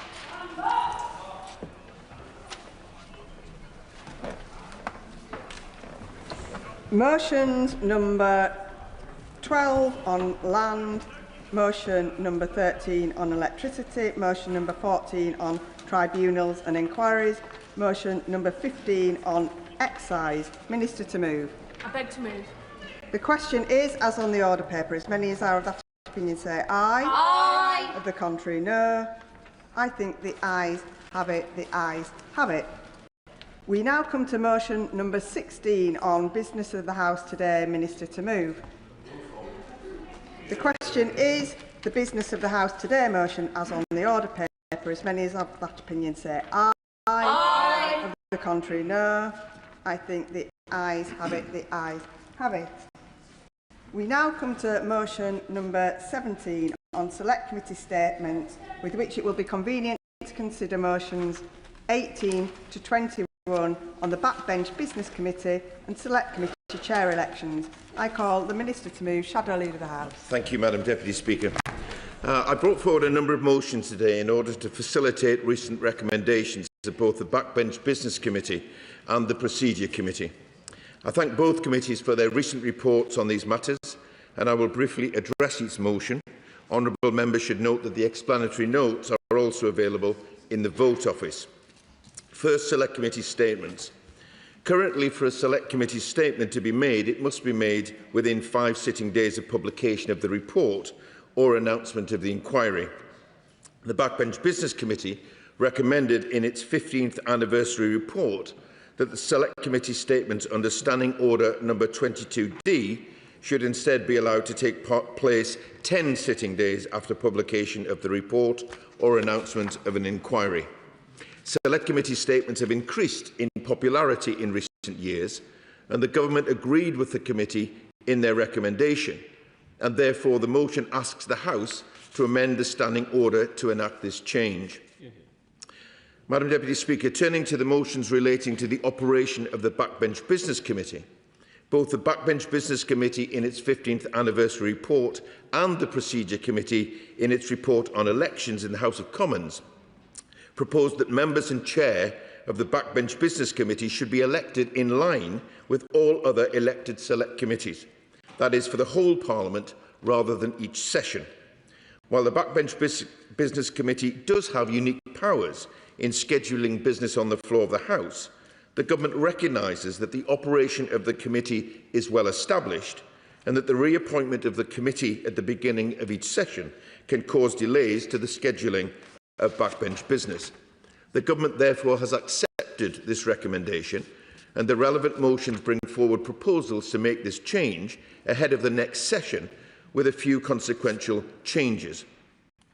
The Government proposes, as far as possible, alignment of nomination periods and ballot timings for the Backbench Business Committee to that of other Select Committee chairs. No other arrangements relating to the election of the Backbench Committee chair, for example, signature required for candidates or parties eligible to stand for chair, have been amended. However, as the current chair and members have only been appointed on a sessional basis, the committee is still required to be re-elected at the beginning of the next session to allow the chair and members to be appointed for the remainder of this Parliament. As ever, the Government will endeavour to ensure that the committee can be re-established in good time in the new parliamentary session. A further motion has been tabled which sets out the arrangements for the election of the chair and the appointment of committee members at the beginning of the next session to ensure clarity of the arrangements for setting up the committee in the transition session. Madam Deputy Speaker, the final motion in this group relates to Select Committee chair elections and follows the recent report from the Procedure Committee. Their inquiry recommended that rules be adopted for Select Committee chair elections to limit campaigning activity and the time that campaigning can take place. Paragraphs 109 to 111 and 114 to 115 of the committee's report set out how the rules should be adhered to. The Government accepts the committee's recommendation and the motion asks the House to endorse these rules. I thank the Backbench Business Committee and the Procedure Committee for their consideration of these matters, and I look forward to continuing to work with them across a number of areas, both as leaders of the House of Commons but also as Chair of the Modernisation Committee. I hope members will support these motions today, and I commend them to the House. The question is motion number 17 on Select Committee statements as on the order paper. And I call Shadow Minister Joy Morrissey. Thank you. And may I echo the words of our Leader of the House, and to thank the Backbench Business Committee and the Procedure Committee for contributing to these motions today. And they're widely very sensible.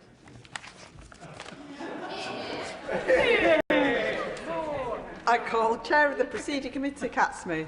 And thank you, Madam Deputy Speaker. It is a pleasure to follow a previous member of the Procedure Committee, and I thank the Honourable Lady for all her work that she did in contributing to the work of this committee, which came to a very clear view, very consensual view across the committee, that the elections that we saw in the House for Select Committee chairs at the beginning of this session of Parliament did somewhat resemble a silly season with excessive campaigning, and for newer members of the House who perhaps maybe didn't even expect to be in this House, they found it very overwhelming, and we were able to take that information and put together a very sensible set of rules that create a level playing field for all candidates, whilst respecting the right for members to have be able to open their office door without falling over a pile of leaflets, frankly, Madam Deputy Speaker, which was one of the things that was fed to us as a committee as one of the problems last time.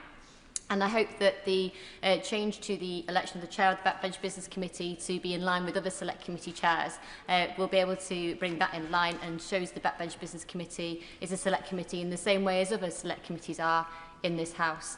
So I'd like to thank the Leader of the House for bringing this forward and accepting the committee's findings in full, and I look forward to supporting them. Thank you. I call the Chair of the Backbench Business Committee. Thank you, Madam Deputy Speaker.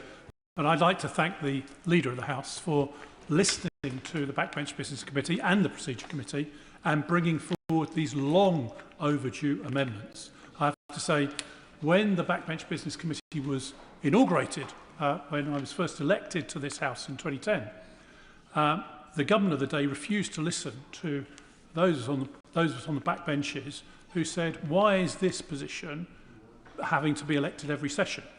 Unfortunately, what had happened, of course, was, if I can put it politely, members of the awkward squad managed to get elected to the committee and cause the government of the day immense problems. However, I suspect that the government now sees that their power within the Parliamentary Labour Party to control their members who sit on the Backbench Business Committee and elect them appropriately. And of course, I regard him as my honourable friend who sits on the committee. Thank the Chair of the Backbench Business Committee for giving way, and I just want to generally just put on record my thanks to his able chairing of that committee throughout my time on it, and I think he would agree with me that we've had some really good and useful debates in this place and also Westminster Hall because of the work of the Backbench Business Committee.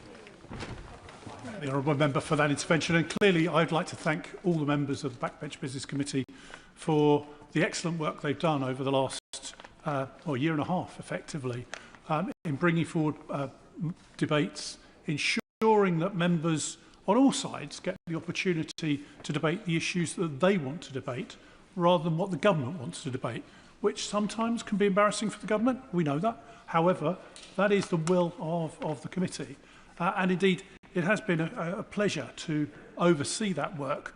We've reformed things as well, so that members that come in front of our committee now will be at face questioning from all members of the committee, not just one or two, which was the case in previous years. So that, I think, has been an important reform.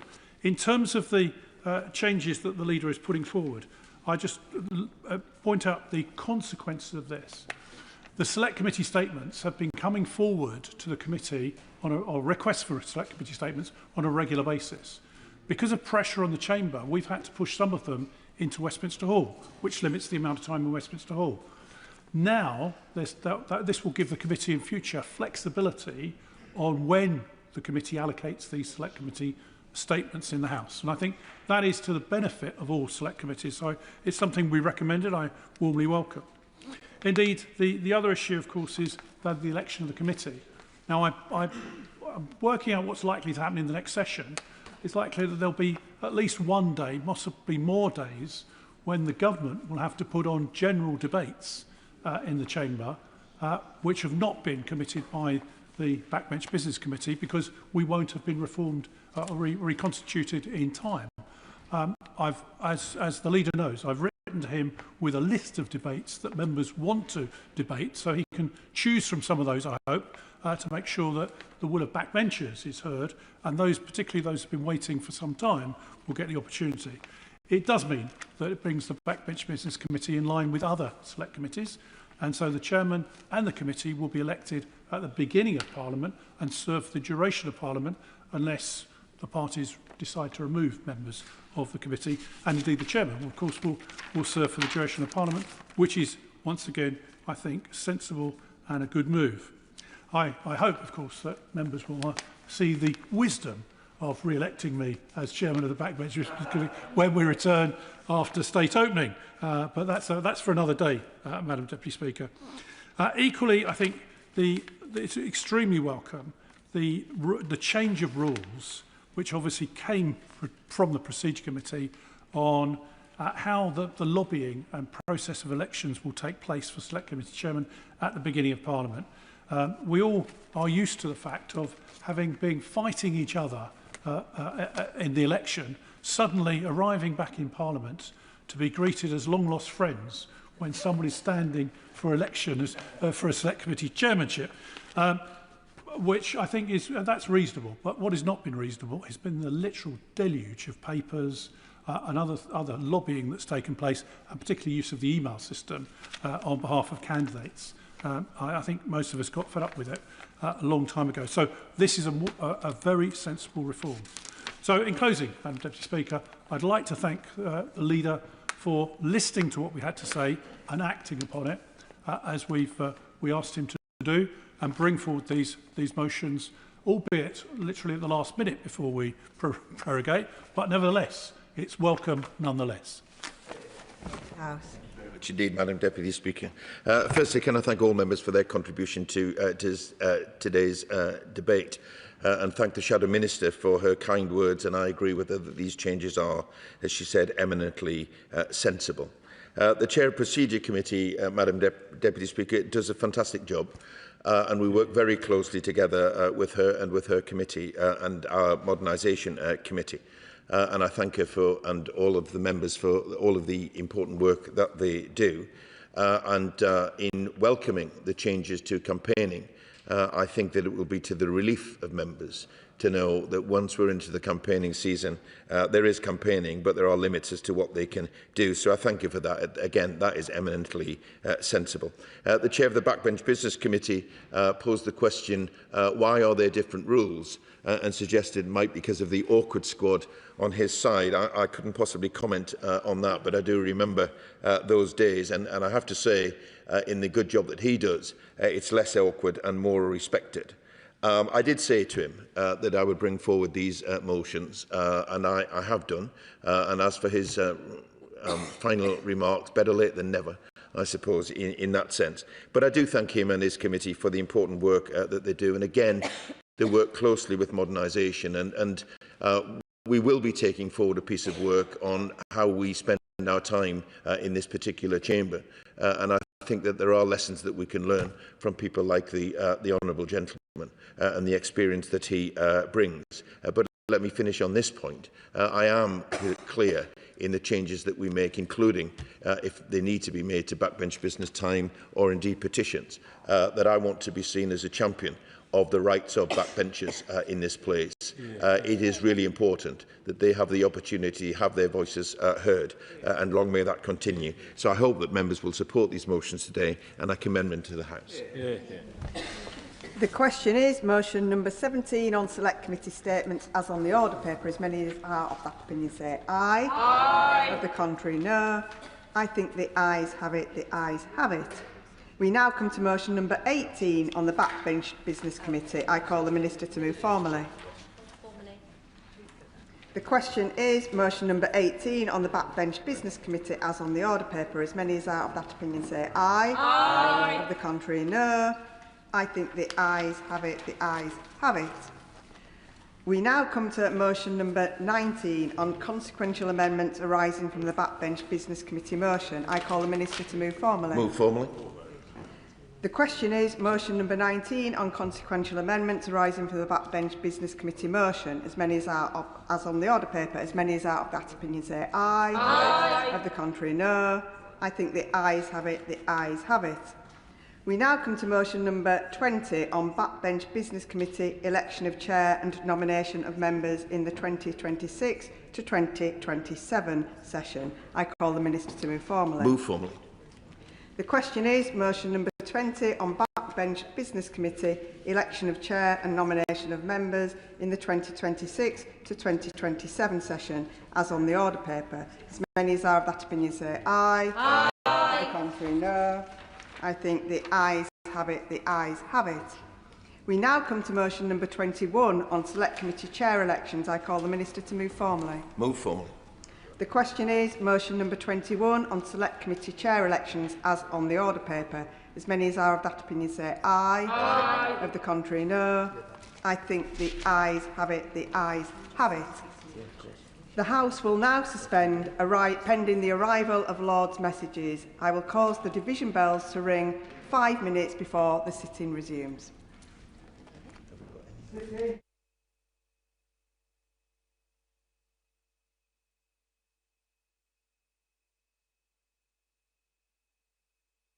Order.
Order, order. The sitting is resumed. Point of order, Emily Darlington. Thank you, Madam Deputy Speaker. Following my point of order earlier today, I received an email from Conservative Party headquarters having a picture of an email they said they sent to me ahead of the Leader of the Opposition's email. While I have never seen this email and we cannot find any evidence of it in my inbox, I do feel that I should give the benefit of the doubt that the email was sent and have suggested that you use parliamentary email addresses to ensure that it gets through to the correct people at the correct time. Can I thank the Honourable Lady for her point of order? She will know that that is not a matter for the Chair, but she has put that correction on the record. Petition. Bambos Charalambos. Thank you, Madam Deputy Speaker. I present a petition on behalf of the residents of my constituency of Southgate and Wood Green who are concerned about illegal activities in shops on local high streets. It has been well documented in both national and local media that shops, including in my constituency, are being used for illegal activities which are causing harm to the local community. Residents have expressed their concerns to me that the local authority has limited power to tackle the illegality and that efforts to do so are not always coordinated with the police. The petitioners therefore request that the House of Commons urge the Government to provide greater enforcement powers for local authorities to crack down on shops being used for illegal activities, to support the work of trading standards officers and specialist financial investigators, and to enable a framework for greater communications between trading standards officers and the police. And the petitioners remain, etc.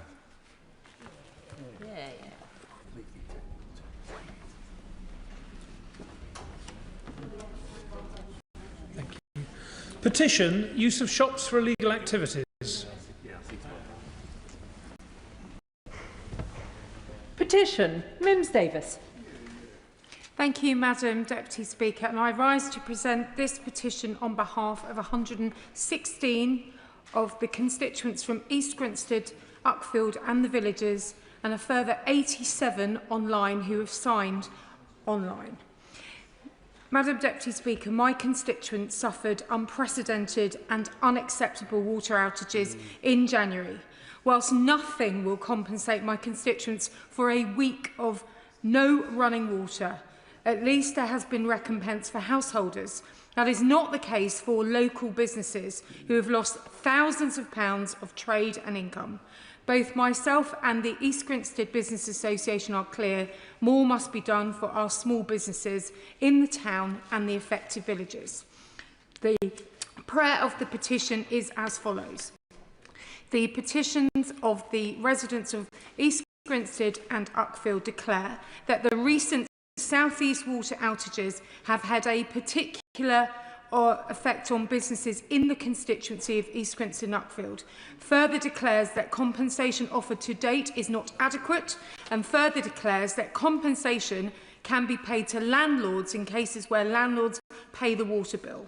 But this does not reflect the end impact on the businesses themselves of water outages. The petitioners therefore request that the House of Commons urges the Government to take action to ensure the water companies are obliged to pay adequate compensation directly to affected businesses following the outages such as the South East water outage recently experienced in the constituency of East Grinstead and Uckfield, and petitions remain, etc.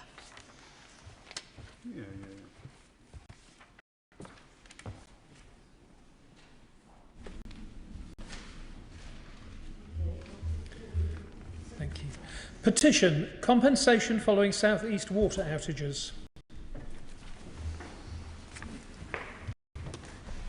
Petition, Adam Jogi. Thank you very much, Madam Deputy Speaker. The people of Audley in Newcastle and Lyme are proud of their green spaces, and this week of Staffordshire Day want to say no to the land south east of the M6 being released from its green belt status for development. Further declares that this proposed change of use would be significantly detrimental, particularly to the parish of Audley, and further declares that the proposed development would result in poor air quality, noise, litter, loss of habitat and illumination for up to 24 hours a day, as well as severely impacting the views across the Cheshire Plains and North Staffordshire, leaving a devastating impact on the local community. The petitioners therefore request that the House of Commons urge the Government to encourage Newcastle Lyme Borough Council not to permit land south east of Junction 16 to be considered for release from its green belt status for development. And the petitions remain, etc.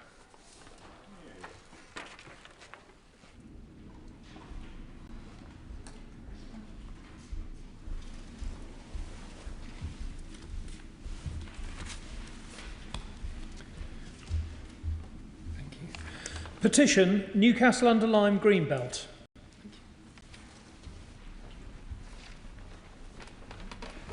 I beg to move that this House do now adjourn. The question is that this House do now adjourn.